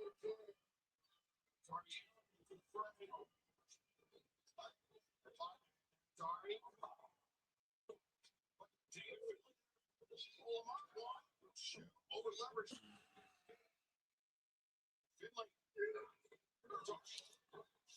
Lots of people are angry at Time Cop Tone over the streaming issues. Yeah, well, they should be, because all they talk about is streaming, and then they fuck it up.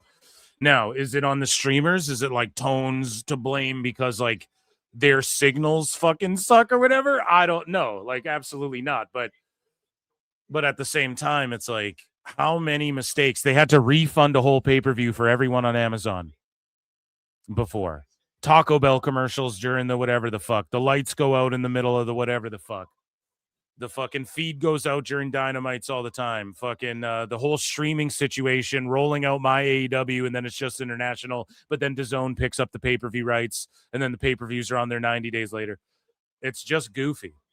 It's just goofy. He should have been building up my AEW this whole time, and having it be his international go-to this whole time.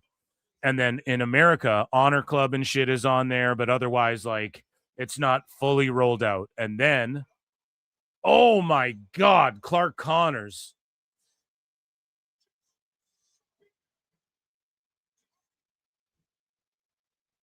Almost dies on that one.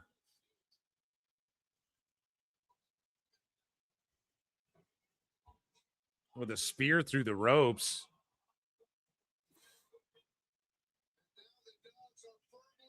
But yeah, it's just confusing, and Tone's confused motherfuckers. Guys, this tweet I put out's got so much fucking motion about the Ronda Rousey. I tweeted out, Ronda Rousey shitting on UFC lately is not going to help Tony Khan and AEW's case with Paramount either, LOL. Just saying. Hashtag revolution.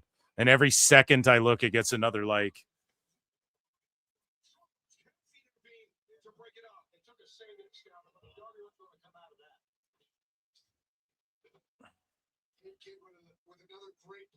Yeah, that was a sweet spot. The dogs are awesome, but the crowd doesn't care. Why are they fighting the goofballs, Cassidy and fucking Allen? You know what I'm saying? Like, no one gives a fuck.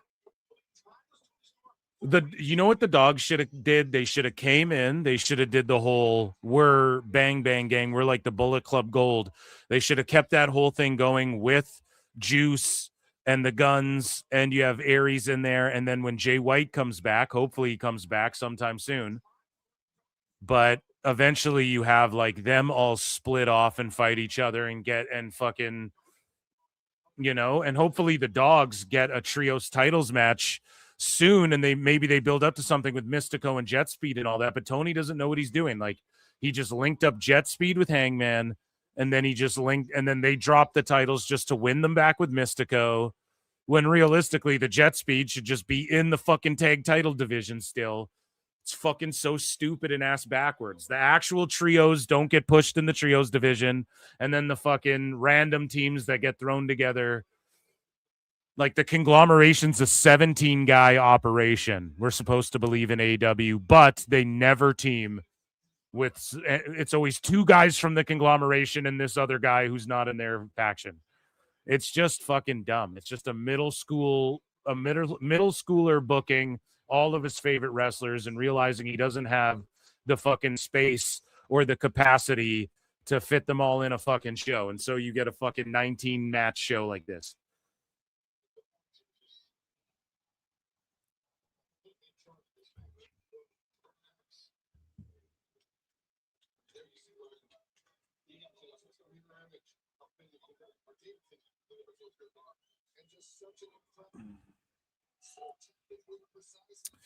Yeah, Tony Khan doesn't fire anyone. He freezes them.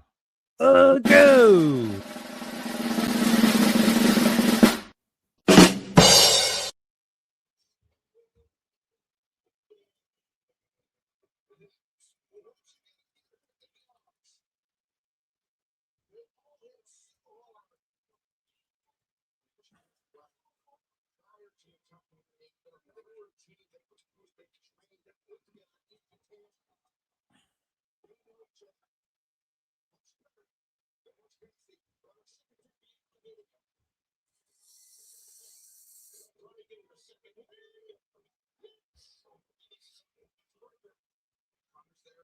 Yeah, a lot of people seemingly agree. Like the 5 matches are too few with WWE, but then the fucking I disagree. I think 5 is a good amount if you have like stuff going on, like if you have vignettes and shit like that, and you have a return segment or a debut with Danhausen segment, and they only had 4 matches on that card. And then I think they thought the Danhausen shit was gonna take a little longer than it did. I don't know what was going on with Chamber. Maybe a match fell off that they thought they were going to quickly put in there or something.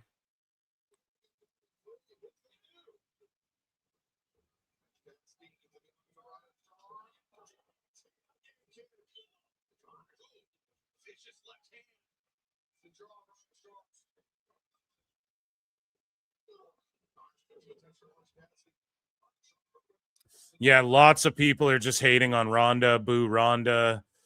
She said cancelable shit in the past. What did she say?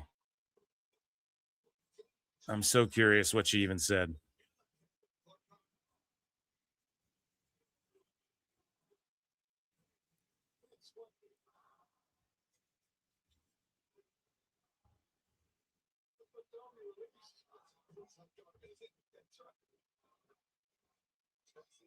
So now Orange Cassidy's going through a toolbox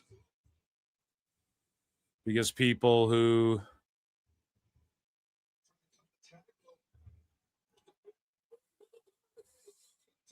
don't care typically go through toolboxes.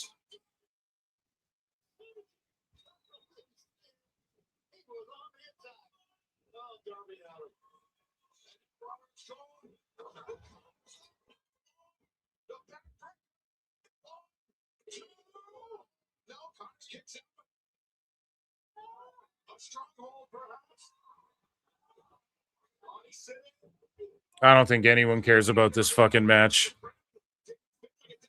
Chat, run the likes up for having to sit through this fucking match. We've been on the air 4.5 hours. There was tons of news too. So if you guys tuned in later and you're like, oh, was this an entertaining show? Or are we just sitting here watching this fucking boring ass AEW show? No, it's not like boring. They had a lot of good moments on the show, but it's just like refine it, just whittle it down to a good show, and then have people go, wow, there was like 5 really amazing things tonight. And then Dynamite, oh my God, look, the Osprey's back too. Holy shit. What a Dynamite, you know? And then the week after that, oh my God, Omega's back, even though he was in Japan. Like, we didn't need him to just run out and make an appearance. Oh my God, Omega's back. And even though like he wasn't really gone, he just took off to Japan for a bit. But and then you have what's his face come back as well. Who all returned tonight? You had Edge and Christian, which, okay, you do that on this pay-per-view. That works. You have Ronda Rousey. That's it. Like, you could have did that later. You didn't even need to do that tonight. But she ain't about to be on these other AEW shows. Like, she's on this one. We won't see her again until closer to fucking All In. And it's just because this was in LA.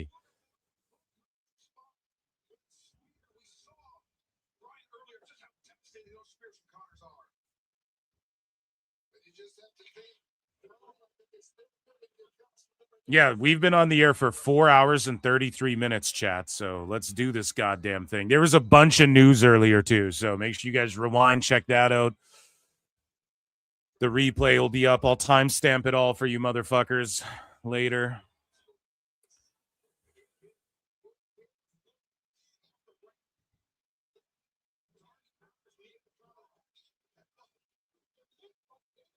Megan Bain is incredible. Yeah, she's awesome. But, oh, damn, that was crazy what Darby just did to Gabe Kidd there off the stage.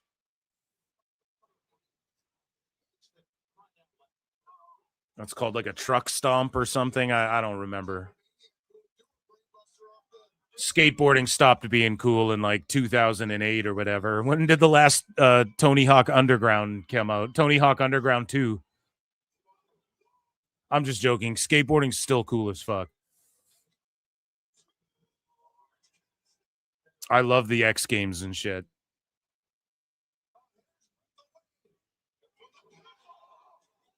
Yeah, Finley rules. But again, just no motion. But it's so funny. Angel Garza gets heat for going to get paid and take care of his family in WWE. But Finley makes the exact same move. None of these sickos say shit.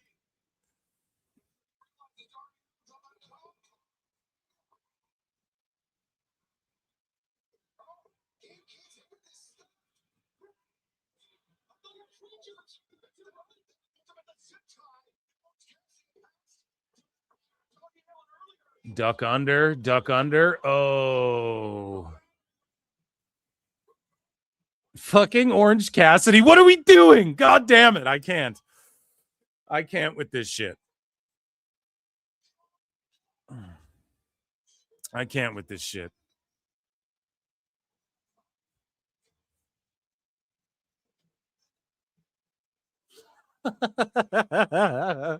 Oh my god, and the fucking dogs get pinned. Holy shit. Oh my god. Oh, this is so bad. Oh no. The crowd goes fucking dead silent.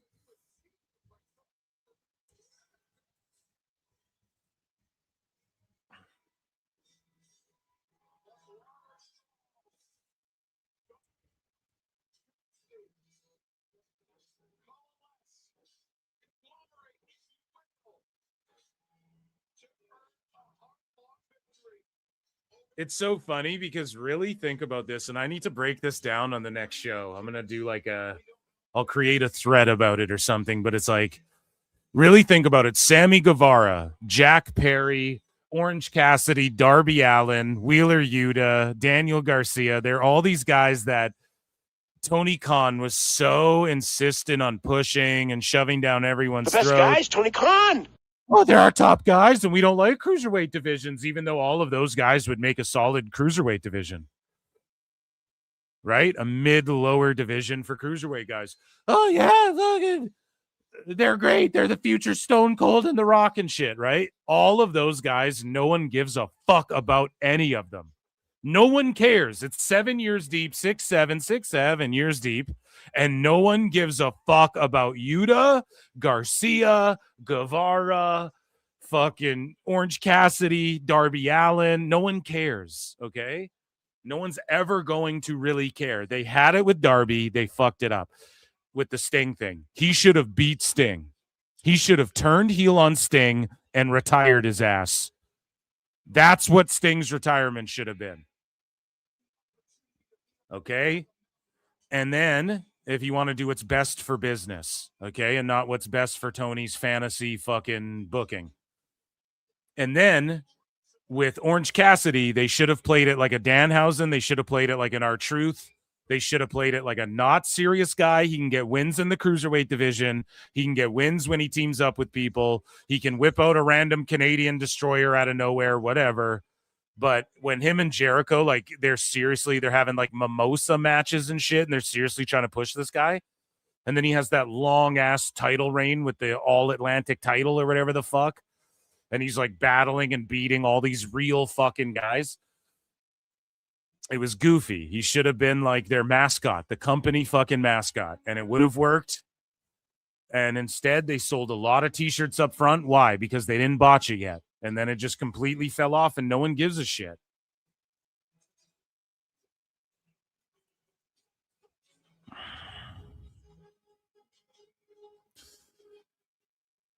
It's fucked.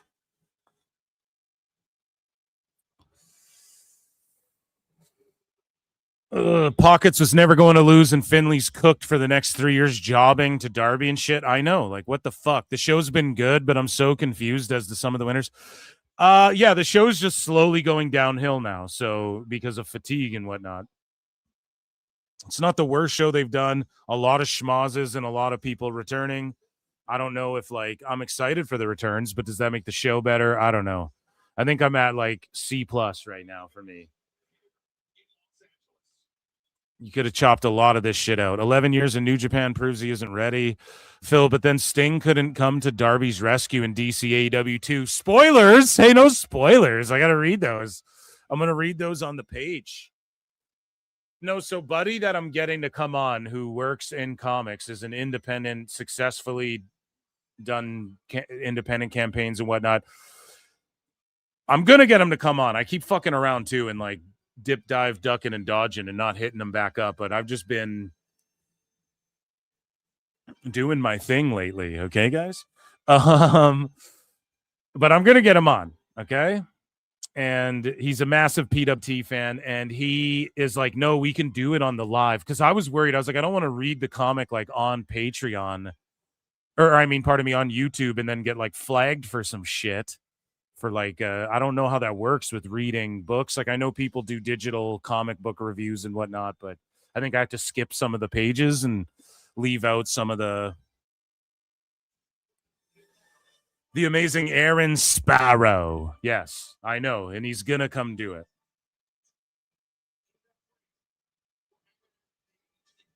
He is going to come do it. I just, yeah. I was like, we should maybe do it on Patreon or we should like record it. I think the first one I'll do will be like a PWT pod or something like that, just to test the waters. I just am weary about what gets flagged and whatnot, especially because AI does all that shit now, mostly. So it's like, I'm sure he'll know what's up.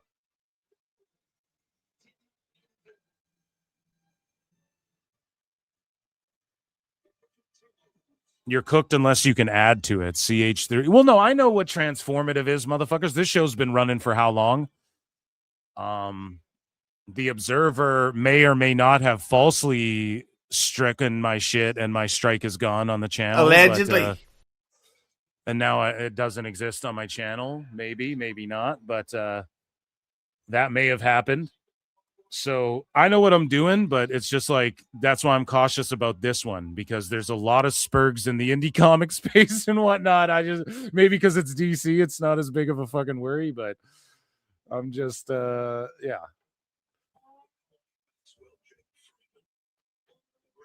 Uriah Connors, let's get to it.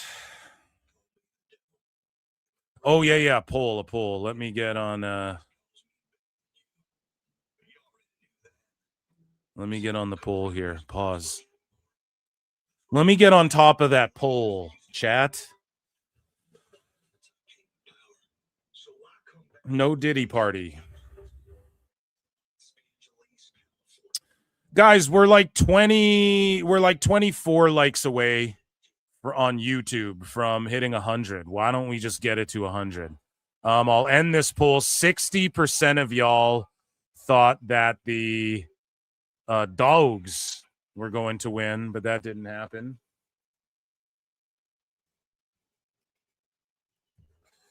Who do you think wins the AEW Championship match? We got the champ MJF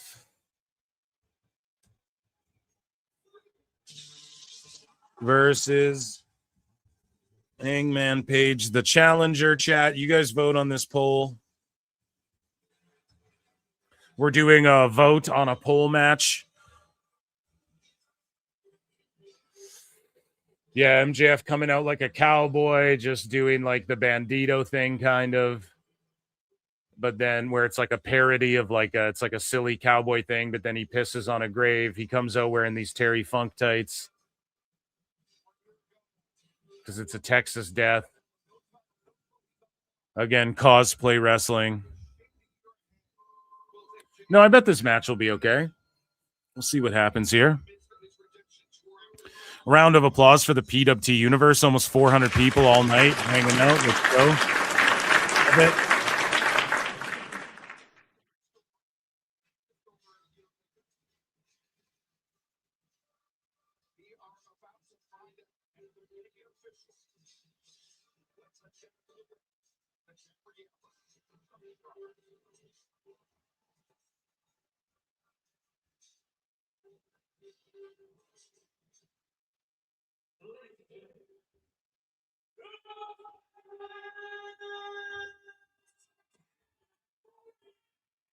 California.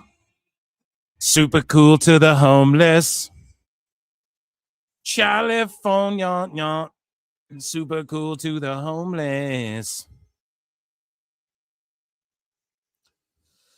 Okay, let's see. It's 1:45, and we have this match that's going to go like 30 minutes left. So get ready.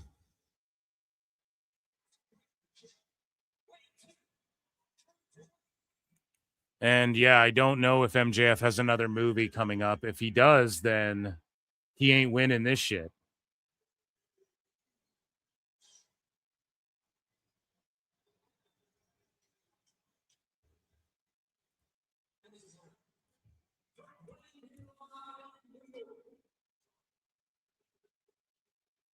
Oh.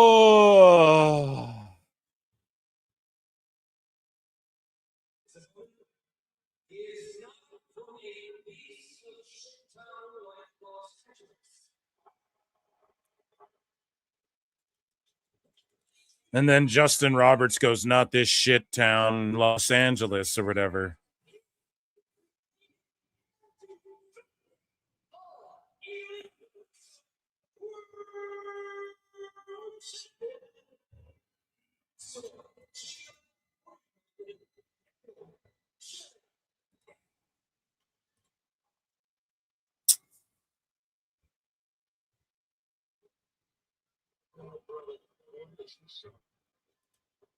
And they're all just like, boy, does he suck. The history of the Texas Death Match goes all the way back to the 1850s. Roy Funk Sr., the man that innovated the match. A fact that is not lost on MJF, but I know very well that for as odious of an individual as MJF is, he is a student of the sport of professional wrestling. It's the entire inspired by the son of Roy Funk Sr., one of the sons. Yeah, he's running Tony Perkins by the gear. I understand the seriously wrong thing. But don't let MJF fool you. He's a student of the game. So people are roasting Tone because in January, Fightful Select reported that Tate Vick was signed in recent months, and she's some female wrestler from the Indies. And then I guess she got to wrestle on Collision, but her team lost in a minute or something like that.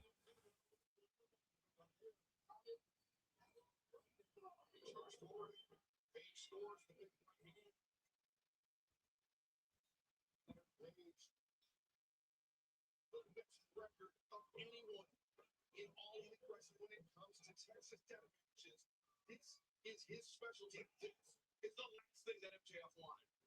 MJF said, So MJF, it's his birthday.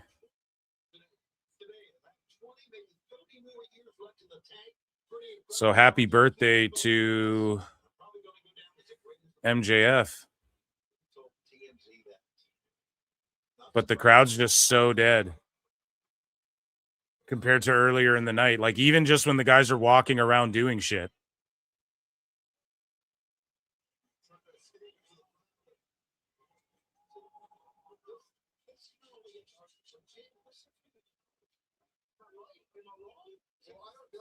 this could be a tactic by MJF to distract Hangman, to get him in places. Like even them brawling in the crowd, you think they'd be going way crazier, and they just don't give a fuck, really.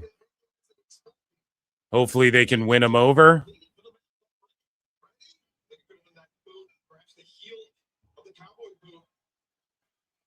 That was driven right into MJF's mouth.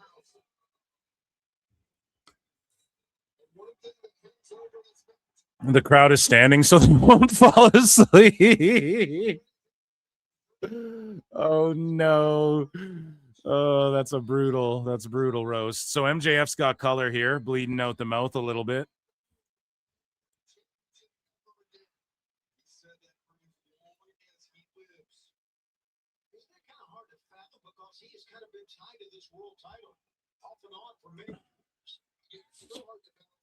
I like how Wayne Brady, he didn't have to choke a bitch, but he definitely slapped a bitch tonight. That was cool too. We kind of glossed over that because there was so much going on. I think I was reading news when Wayne Brady popped up. Alfred Kunawahausen's loving this fucking event so far tonight. Friend of the show. He's grading everything like 7, 8, 11 out of 10, 8 out of 10, everything. So he's loving it. He's loving the show. But yet they're mad at him because he posted Fast Nationals and criticized AEW for not booking black guys at the top of the card. And so they reacted to it by melting down on him, calling him a fraud, kicking him off of the fucking media thing, and then booking Swerve as a champion for a little bit.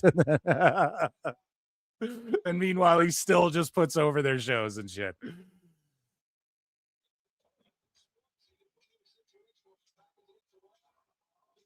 Cosplay Cowboys. That sounds like a country band. That'd be a good name for a band or something like that. Cosplay Cowboys. Jericho is the new meta. Yeah, dude. Jericho's totes meta. The new meta. Oh, God. I guess AEW's using 8K cameras for the event as well. Trying to switch up the look and vibe of the production and whatnot. Hollywooding it up a bit.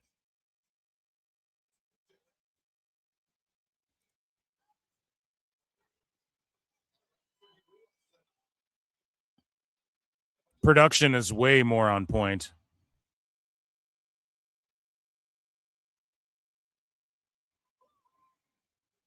Other than like I guess, but I don't think that's on production. The fucking like streamers not working, right? Wherever you're watching this thing.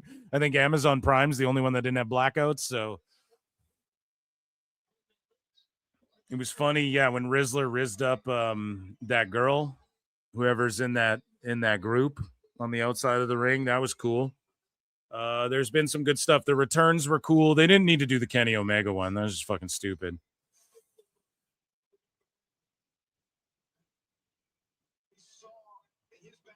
But the start of the show was really good. Like the first 2 hours, I think was awesome. And then just an hour of like, what the fuck? And then this last hour's like, well, it would have been good if it, or the last half hour's like, I mean, it'd be good if it was like earlier in the show and we didn't have a bunch of other shit.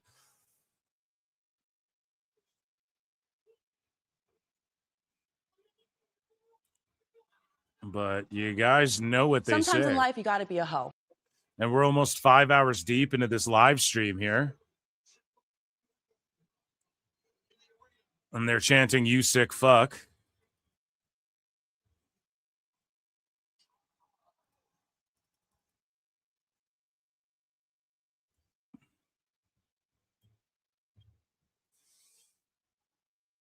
Oh, shit.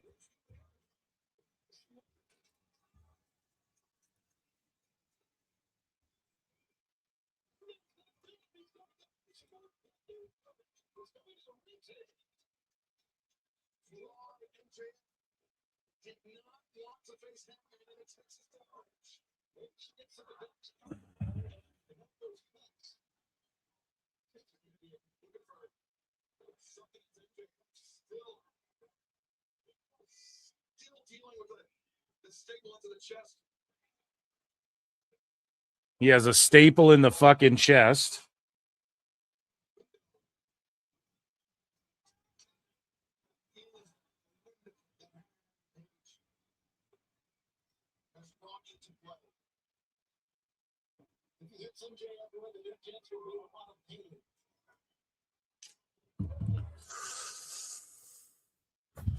So, chat, what are you guys saying? Run those likes up. Get them up to 100, guys. That would be awesome. I would appreciate that a whole shitload. And I just appreciate all the fucking massive turnouts all the time, even though it's fucking Sunday. It's not even a usual stream day. I love it. So he just broke the glass all over the middle of the fucking ring. And again, the Bucks just like weaseled their way in early, which is smart. And then they did color. Like they got a bunch of color in their match, which was smart because there hasn't been any other color up until like this point, I don't think. And, someone's going to be bleeding if MJF isn't already in his mouth or whatever. That's not the only thing in his mouth. Go. but he just got slammed on the glass and shit. They saved the blood and the guts and the gore for the end, which is fine. Bryce Remsburg, I think, is the worst referee I've ever seen. I cannot stand how bad of a fucking... He's worse than Aubrey Edwards. I've been saying that forever, too, and then people are starting to catch on and finally start to say that. But he is absolutely one of the most egregious referees I've ever seen in my life. Here, so this is cool, but the problem with this spot is all the dust. Like, it just lets you know kind of how phony it is.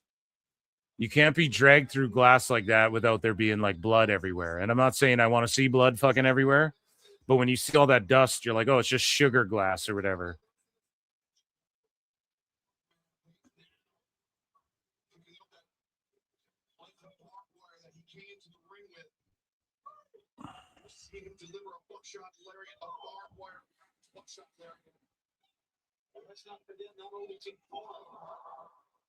Trying to be the world champion today. Who knows?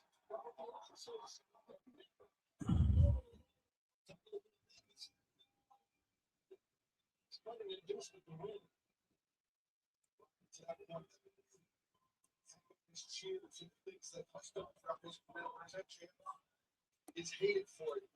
I think it's because at the end of the day, Hangman's got barbed wire now. He's now rubbing the barbed wire in MJF's head. He's going to blade. I think, and MJF's bleeding bad. Oh, no, he already bladed. Yeah. He's bleeding bad. So, again, the Bucks just snuck in, got their color in. Like, couldn't just let Max have this one. You know, it's just so fucking cringe. And then, but there wasn't too much blood, which is all good. Not that I'm anti-blood. I like it, but you got to do it effectively. Right? That tag match didn't need it. It really didn't need it. And I think MJF's going to win this fucking thing. And I think Hangman's going to book himself into the I'm the people's champ type situation. At the same time, though, if MJF has a fucking movie coming up, he's dropping this belt. But I don't know if he does.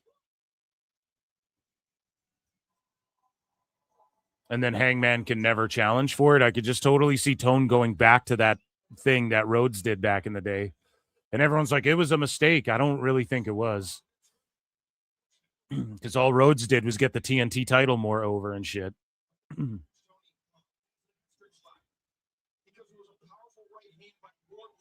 Rhodes was fucking awesome for AEW. The fans just turned on him hard. I can't believe they just brought up Wardlow as well.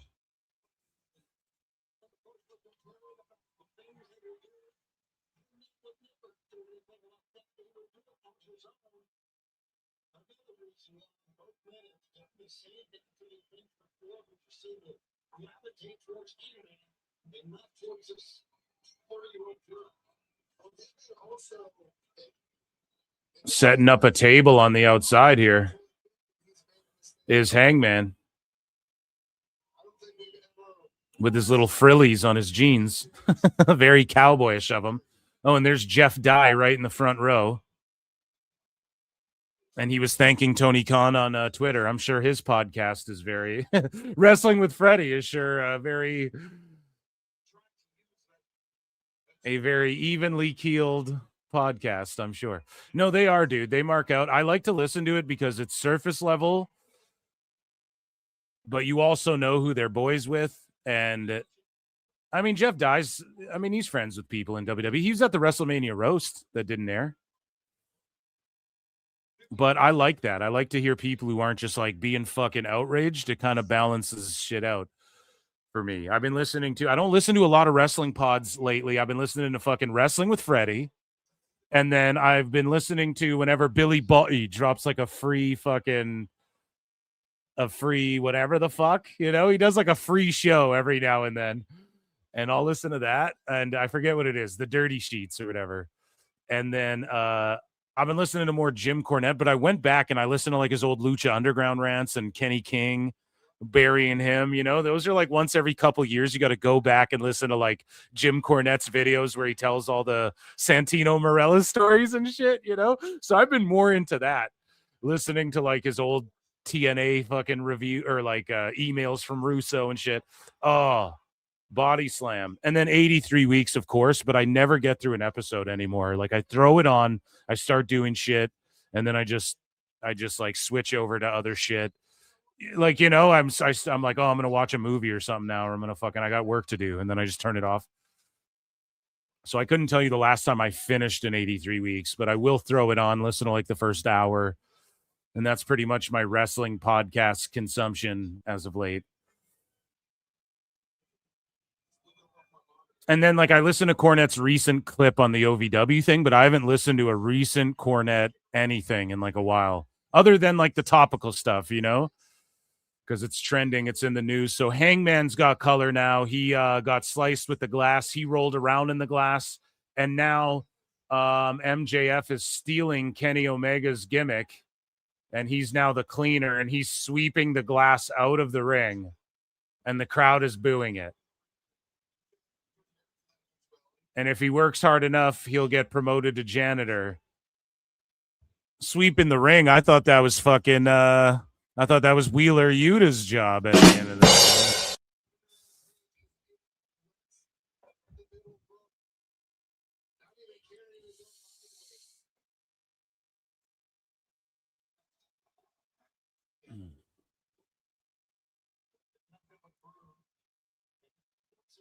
That's gimmick infringement, brother.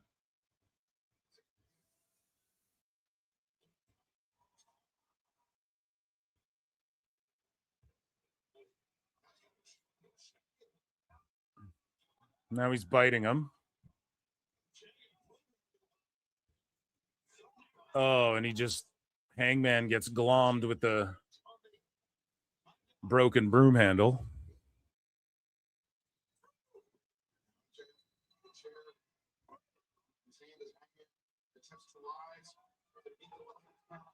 Chair shot. Why remove the glass too? Oh, I don't want to land in it. I guess it makes sense. It was a good spot. You haven't seen that where he grabs the broom and then they boo him. It was pretty funny.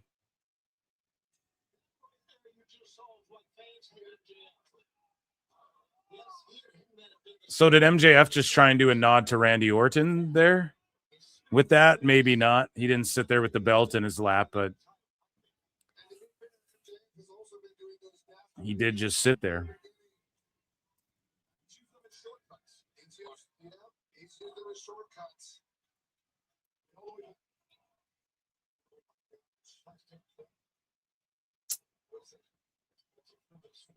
What is that? A fucking syringe? Yeah, MJF is just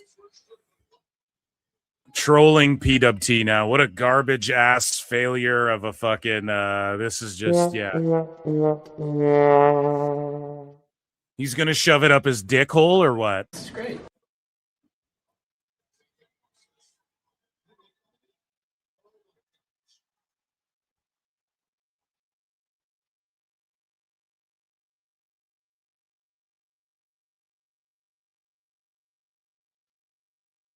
So why would you squirt the stuff out? What's the point?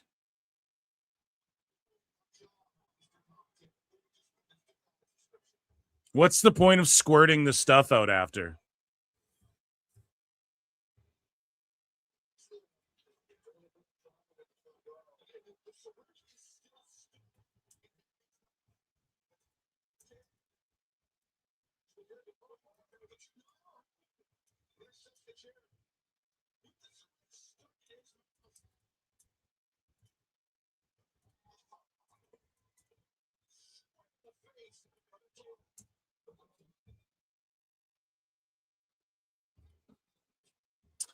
Yeah, I don't know. Do we even give this the decency of finishing this? I mean, I'm spent, guys. I think this is over 5 hours. They're fucking going full retard again. I just don't know if I'm I don't know if I'm able to continue this. And then he's just like right up.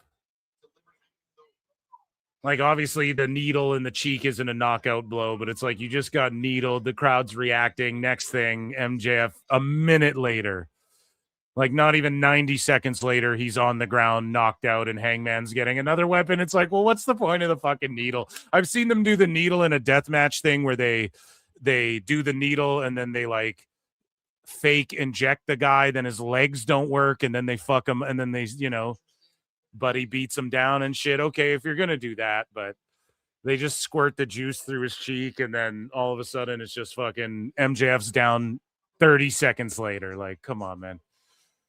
At least sell that shit a little bit. Do something with it, Crowd was reacting heavy to it. Might be jumping the shark here. Oh. They aren't getting chants and shit. Chat's going crazy. Rabid Wolverine LC Killer 17 for 2 says, fuck this match, -4 stars. A very specific number there. Or, the young superstar, babyface, the former heel thing. So. And listen to how quiet the crowd is right now. That's why you should have milked the needle thing a little bit more. And I don't mean squirt more juice out of it, but just go somewhere with it. Have him he's shaking and freaked out. And I don't know. There's just a way to do that and get more out of it, I think, too. And now you're just losing the crowd because, okay, we got another table spot. We just saw glass and needle through the cheek and stabbed you with a fucking Buffy the Vampire wooden broom handle stake. What now? What? Okay, a table spot. Ooh. It's just backwards a little bit, man. And this is where you start to lose people. But everyone, in the front rows, they're all on their feet. They want to see what crazy shit happens next. They just lost the crowd a little bit. They're not really getting chants.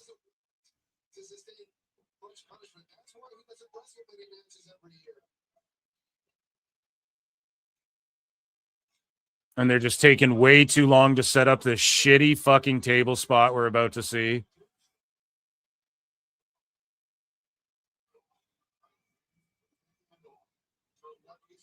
It was just way too much cooperation going on there. Here we go. Here we go, Hangman. Get him in the ring.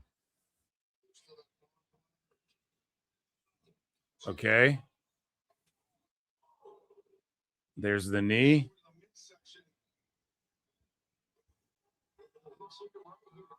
He's going to get back body dropped over the top. Yeah.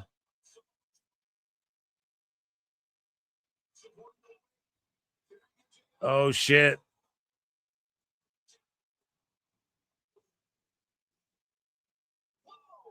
Yeah, it just looked like it hurt Hangman more than MJF, but...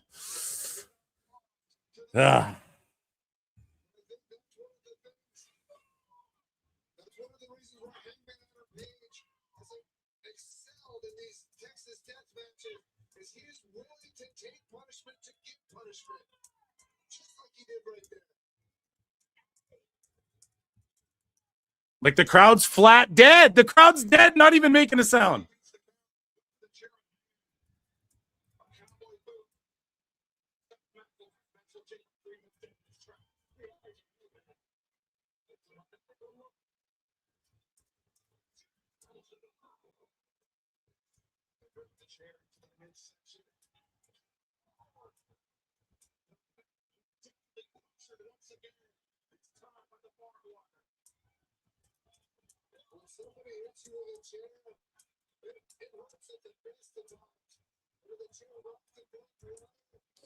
Yeah, I don't know. I think the glass and the needles should be the finale. If you're going to do that shit, okay, do it. But if you're going to do that shit, do it. But it should be the grand finale, or it should be fucking...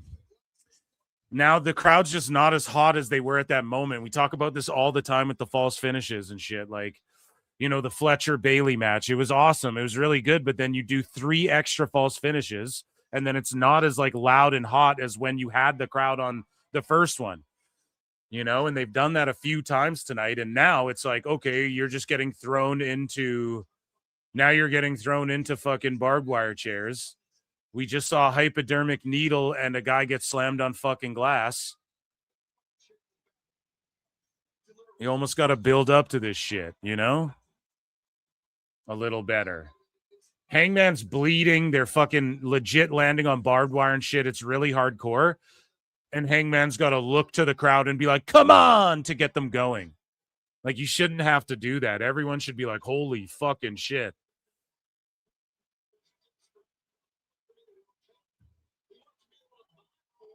You could have done glass, needle spot, whatever the finish is. You do all this moonsault with the barbed wire chair and the fucking you do all this first. Then you go into glass and the fucking needle and then the finish, right? That's all I'm saying. You got to restructure this shit. They had the crowd. They had them with that moment. Imagine fucking needle in the mouth, Fujiwara armbar tap out, or needle in the mouth. All the crowd's like, what the fuck? And then he hits that apron driver. Hangman's laying there, needle in the mouth, in a pile of glass, bleeding everywhere. Pin 1, 2, 3. I just think that's more impactful. Now we're just going into, you pile drove me on the barbed wire chair. I'm going to pile drive you on the barbed wire chair now. It's like, come on, man.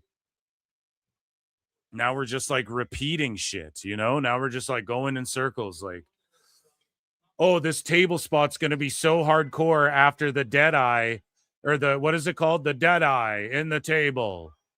Okay, well, the dead eye on the barbed wire chair and then the glass, you had the needles. Like, that was all more hardcore than the table spot. Crowd pop for that one, though. They're popping for the spots. They're not completely flat. This was a good crowd overall, but there's something to be said about just so much and like the formatting of this shit. All these matches, you could have trimmed it down like 4 or 5 matches, and this card would have been way better. And this match, I think, would have been, and they just, I think the glass and the needle should have came later.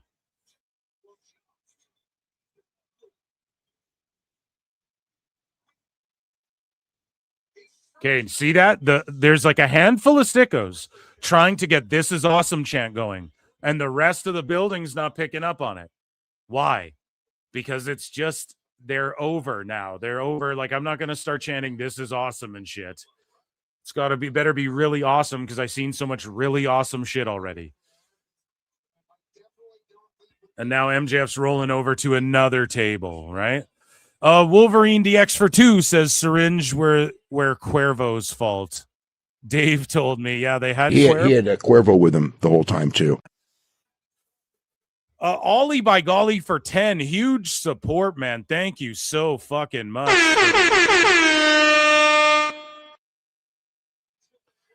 He says, I saw a Texas death match in 1986, Jerry Lawler and Dutch Mantell versus Bill Dundee and Buddy Landel. I mean, come on, dude. An hour, 15 minutes, 26 falls, some chair and table stuff, not a lot. It puts this show to shame. 26 falls, bro. What are you talking about? It was a Royal Rumble, an hour and 15 minutes.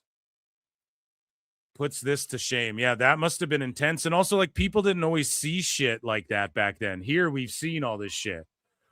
We've seen this all a million fucking times. Like, not only did we just see them go through a table, but we just saw them go through a table a millisecond ago.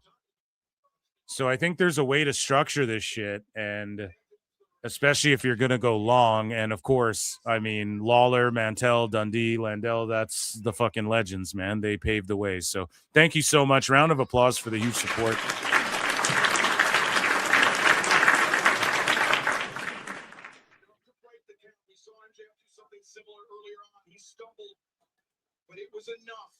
They could have formatted this a little bit better, for sure. And it's past 10. Like in East Coast, that means it's after midnight right now, East Coast.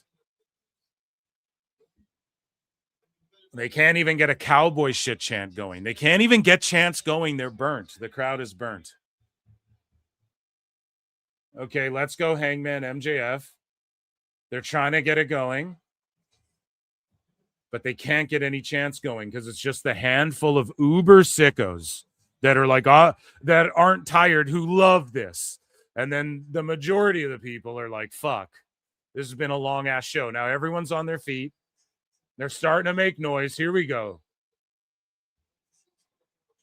Now they're trading blows. Let's go. Let's pick the crowd back up here. So half boos, half cheers for MJF.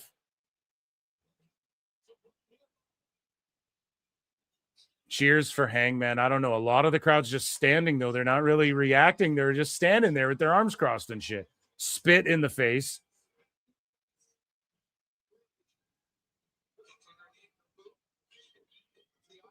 Pop up, power bomb. Okay. Trying to get an applause going. People are clapping. It's very light. There's a light smattering.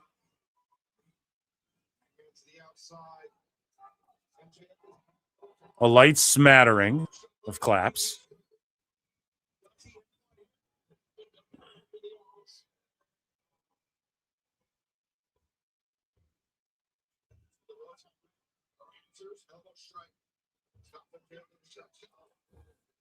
Ooh, so now they're going to wrestle. I know, like, why didn't they do the wrestling at the start, dude? It's always like, let's go backwards like the Battle Royal. Let's all start on the outside and go in. It's like, man, TNA tried that.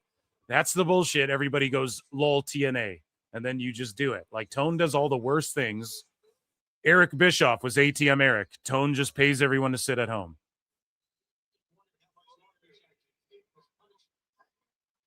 Vince Russo, Fire Russo happens when they're doing like the outside of the ring battle royal. They're chanting Fire Russo, right? Fucking Tone's like, yeah, let's just start the battle royal outside of the ring. It's just like, come on, man.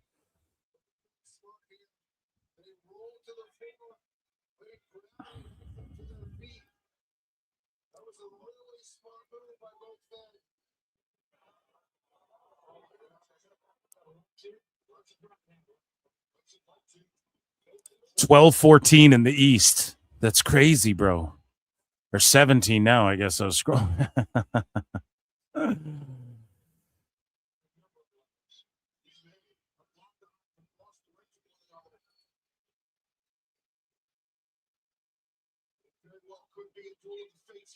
Jesus Christ, a light tube duel now. Oh, God.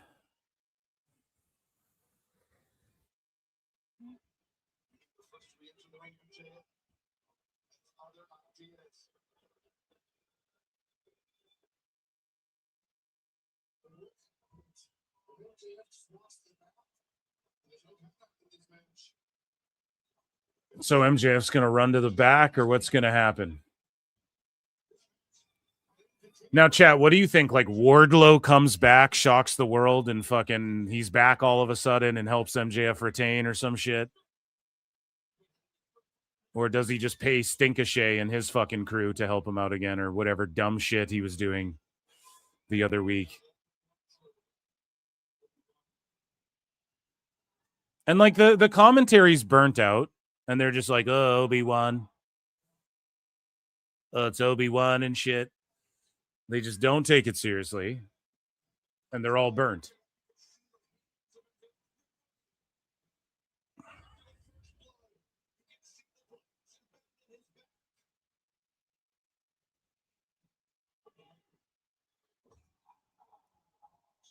The light tubes on his back. Holy shit, it's crazy. It's hardcore. They're just showing every female they can find in the crowd. They've shown on camera tonight, which is all good.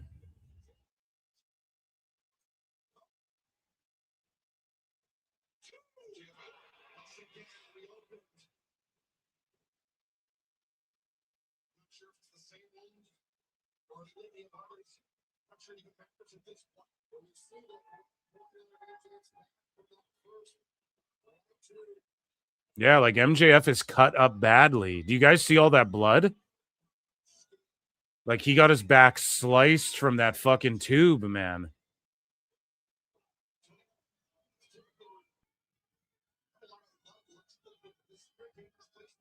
My other issue with it is that every pay-per-view MJF has this fucking match where it's like tables and tacks, or he fucking does, which was a great concept, by the way. I like tables and tacks. That was actually a cool match type that Tone came up with, or I don't know who came up with that one, but It's just that MJF, like, you only really see him, and then he goes on the indies and defends against Zilla and shit, and it's like that should all be under the roof of AEW, like under that banner. Because I feel like every time you see MJF on pay-per-view, it's like he's the new Mox now. Okay, what is this now? Oh, the fucking skewers. Oh my god.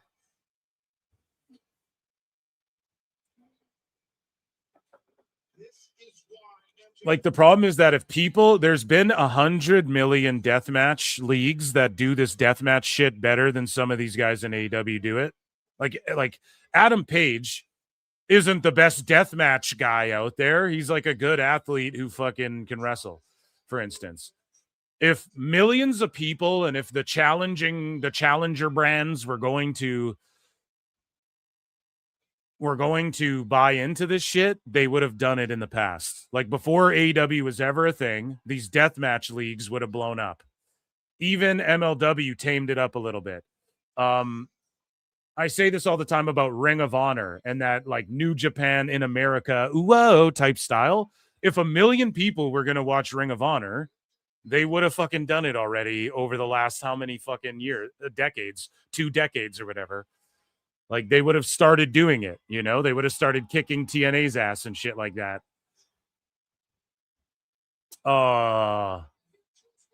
I don't know if that's good for MJF's hair transplant or hair plugs or whatever he got done. That might fuck his hair plugs up.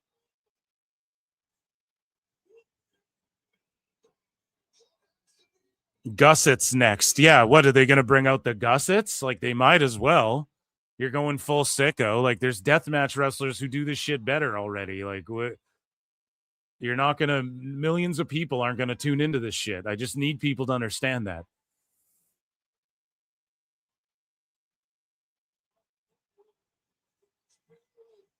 And then MJF, this is the 3rd time he's done the 9. Quickly get up. How about milk it, sell it, work your way up to your feet and shit. 3 times he fell back on, I'll just pop up at 9. There's a way to, like, Tyson Fury that shit where you fucking wake up like The Undertaker and you slowly at like 7 are like, what? And then you get up and fucking save it, right? Now I'm being hypercritical of this match, but it's just they're doing the most. They're just doing the most. MJF is trash. That's some high quality shit MJF got sewn into his scalp. Yeah, dude. Logan Paul's finisher. Not the gussets. Where's the circular saw? I don't think I could come up with a pay-per-view of the year. The face of disgust, the females are on display. Yeah, sassy girl. Tell them. You know what I'm saying? Like, ladies don't fuck with this shit, really. Some of them might, but I mean, you in LA. How do you explain the needle spot to your kid? Yeah, I think they're just hoping that all the Rizzlers fans aren't still watching. Like, what's the whole point of having the Rizzler and Big Boom AJ and shit on the show? You want to get kids to tell their parents, oh, mommy, buy this show. It's the pre-show, buy the pay-per-view, and then they watch this. It's actually retarded. It's like ass backwards, fucking 0 sense whatsoever. Again, what are you going to do? Wrestling's not fake! Tone's a fucking sicko, so.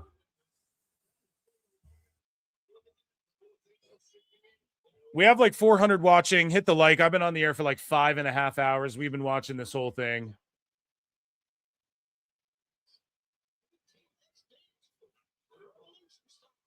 I just wonder if they have any more shocks or surprises for after this match. Not that I care. Like, they've already, used up everything. I think they have, but I'm like, maybe Wardlow out of nowhere. And then he like realigns with MJF or some shit. I don't know if people would pop for that. I don't know if it's worth it. I don't know if they're going to make it so Hangman can never challenge for a title again.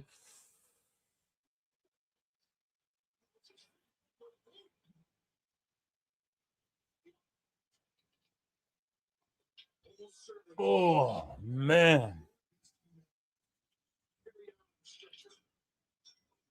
two men with a diminished quality of life, if not both, for the rest of their lives. Well, for Hangman, it'll be a diminished quality of a wrestling career. Those of you losers, you won't have the World Championship ever again. Yeah, this shit is just a chore to watch at this rate.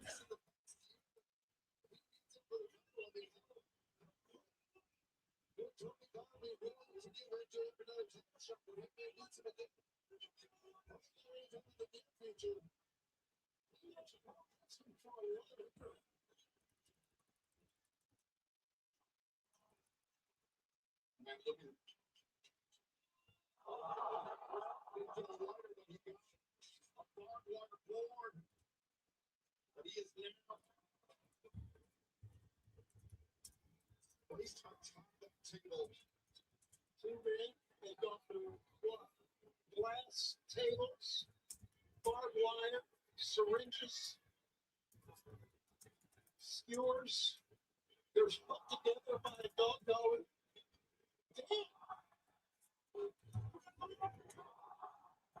Yeah, it's just senseless.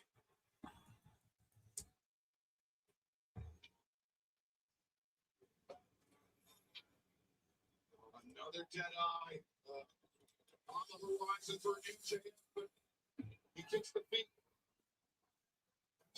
Likewise, kicks his.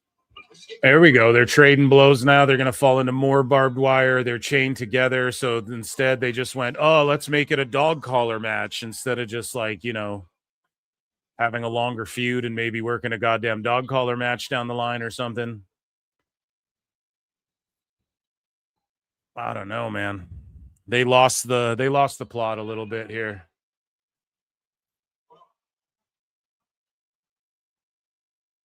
Okay, so I am the table because there's a piece of wood with barbed wire on it on top of the table.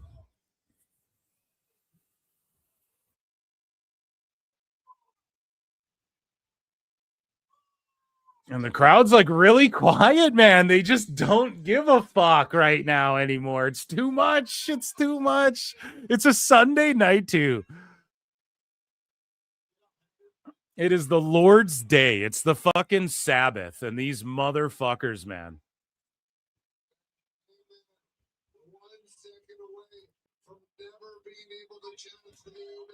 Mm.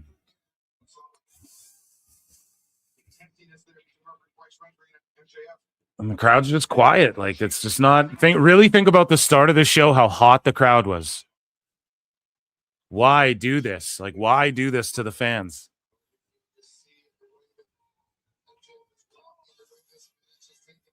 I mean, if you went, it was probably fun, you know, even though their merch looked like shit as well. We got pictures of that. We'll go over on Wednesday's show.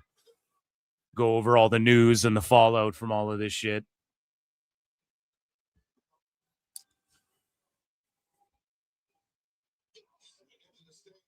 So now they're back to the edge of the stage. Buddy, you guys were already teasing this. You guys are already over here. Ah!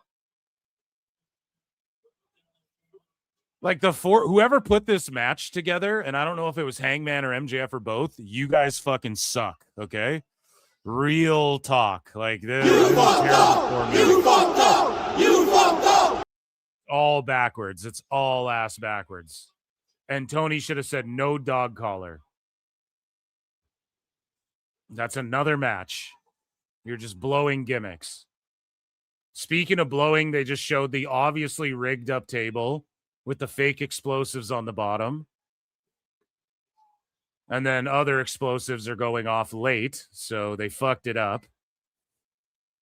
Oh my God, it looks so cheesy. Oh. Cameraman, move away. Yeah, it's obviously rigged up.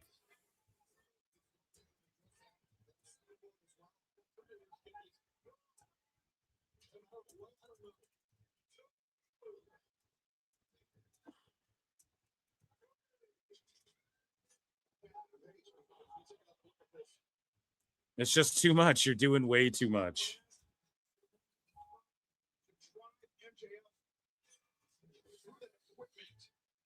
No one's getting more over from this, right? So if anybody's like, oh, come on now, Phil. Oh, come on now, Phil. That's not very fair. Come on now, Eric. What do you mean a healthy AEW is good for the wrestling industry? Right? Oh, come on now, Eric. It's just nobody gets more over from this. So it's pointless now at this point, right? We're just doing shit to do it.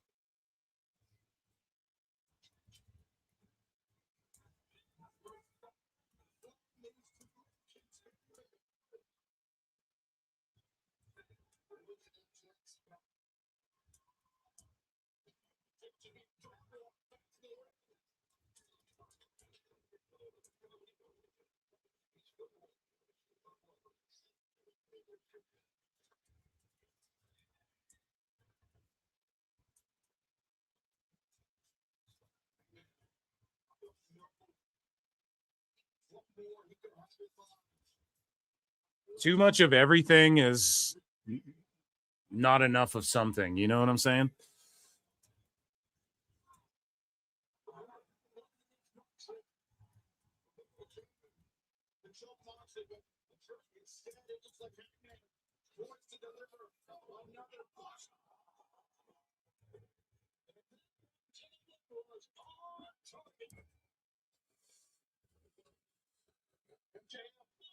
Too much of everything means not enough of anything, you know?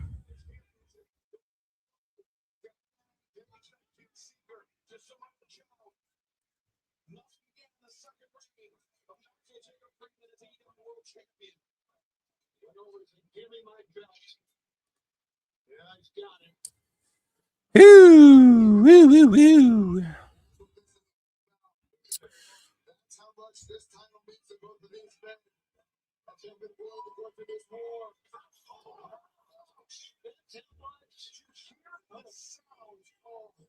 Oh my God, who the fuck is spamming in the chat? Sorry, chat, I'm just seeing that.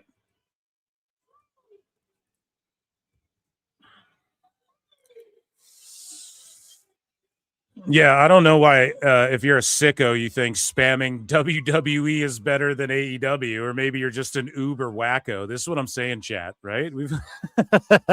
We talk about this all the fucking time. What do you think that's going to do?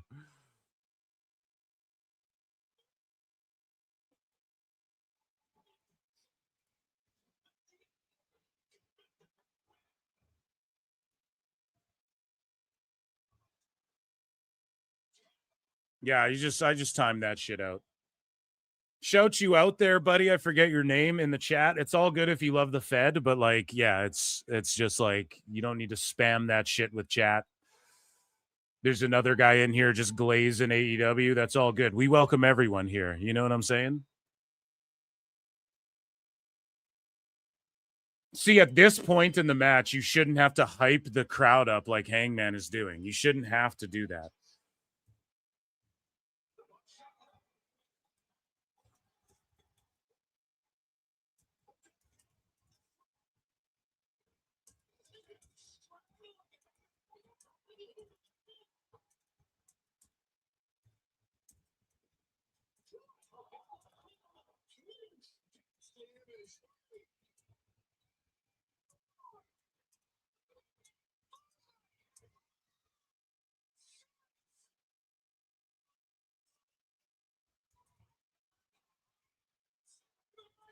So, like, not only did they just make Hangman look fucking stupid by getting distracted.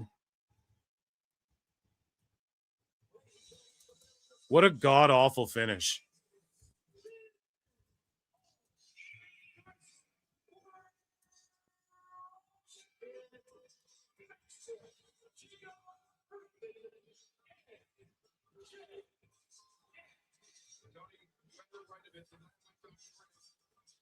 Yeah, I mean, the crowd couldn't care any less.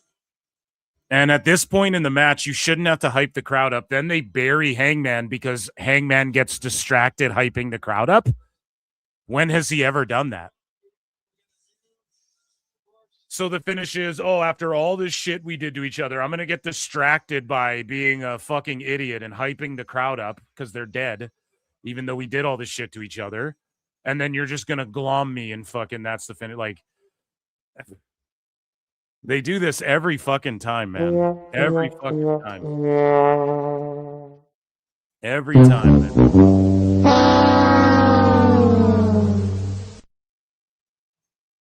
And then Hangman never challenges for the title again. Who really cares? I mean, they can just go back on that, or I don't actually even hate that stip. Like Hangman they could position him as like, I'm the people's champ type thing, you know? That's totally fine. Like, I'm not against doing like something unique or new, but not to say like people haven't done it in the past, but you guys know what I'm saying. Like, it's not something you see all the time. So I'm okay with that, but it's just like how we got here. Again, it's always with AEW how you get to these points.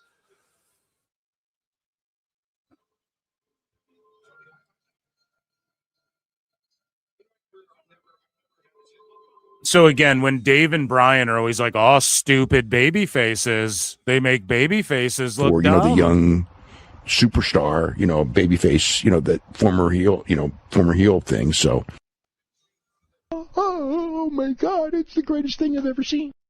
They're not going to say that about this at all.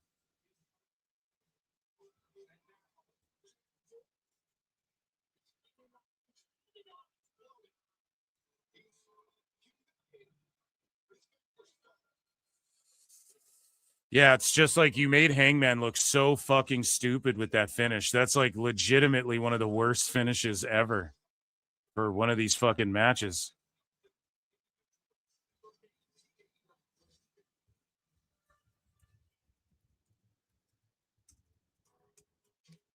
And there you go.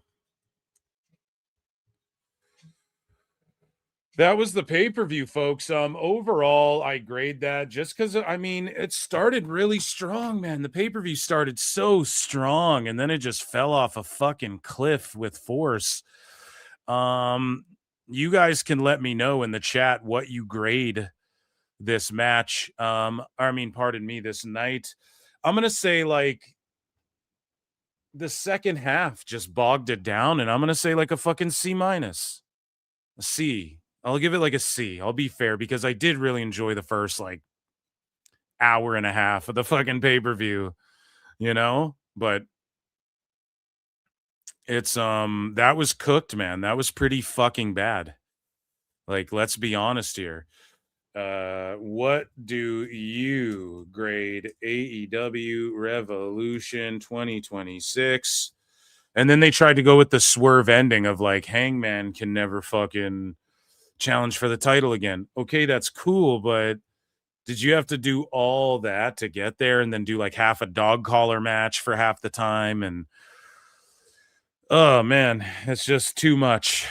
What do you grade it? You guys vote on what you grade this show. I give it a C, a C-.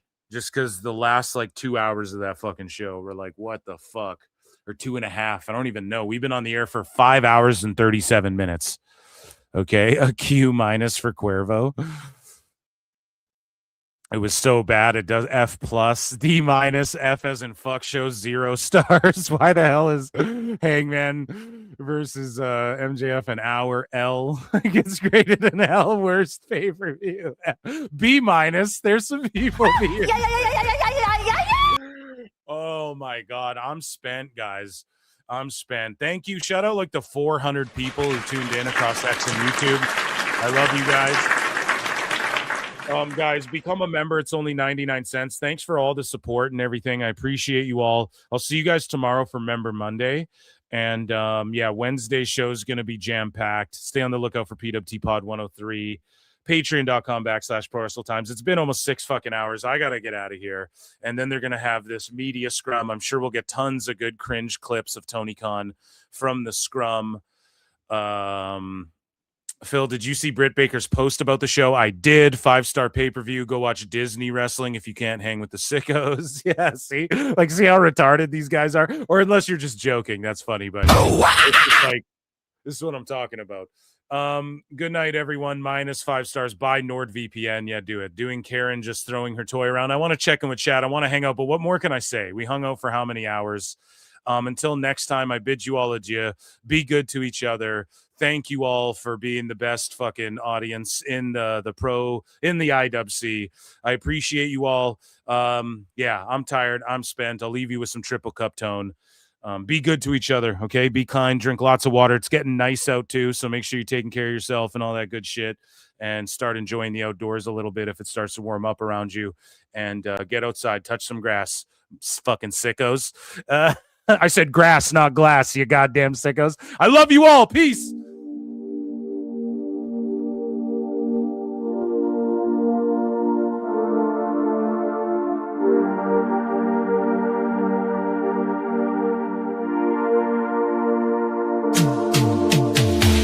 Every booking is golden, you see. Perfect cards crafted for you and me. Yeah, the best guys, Tony Khan, it's true.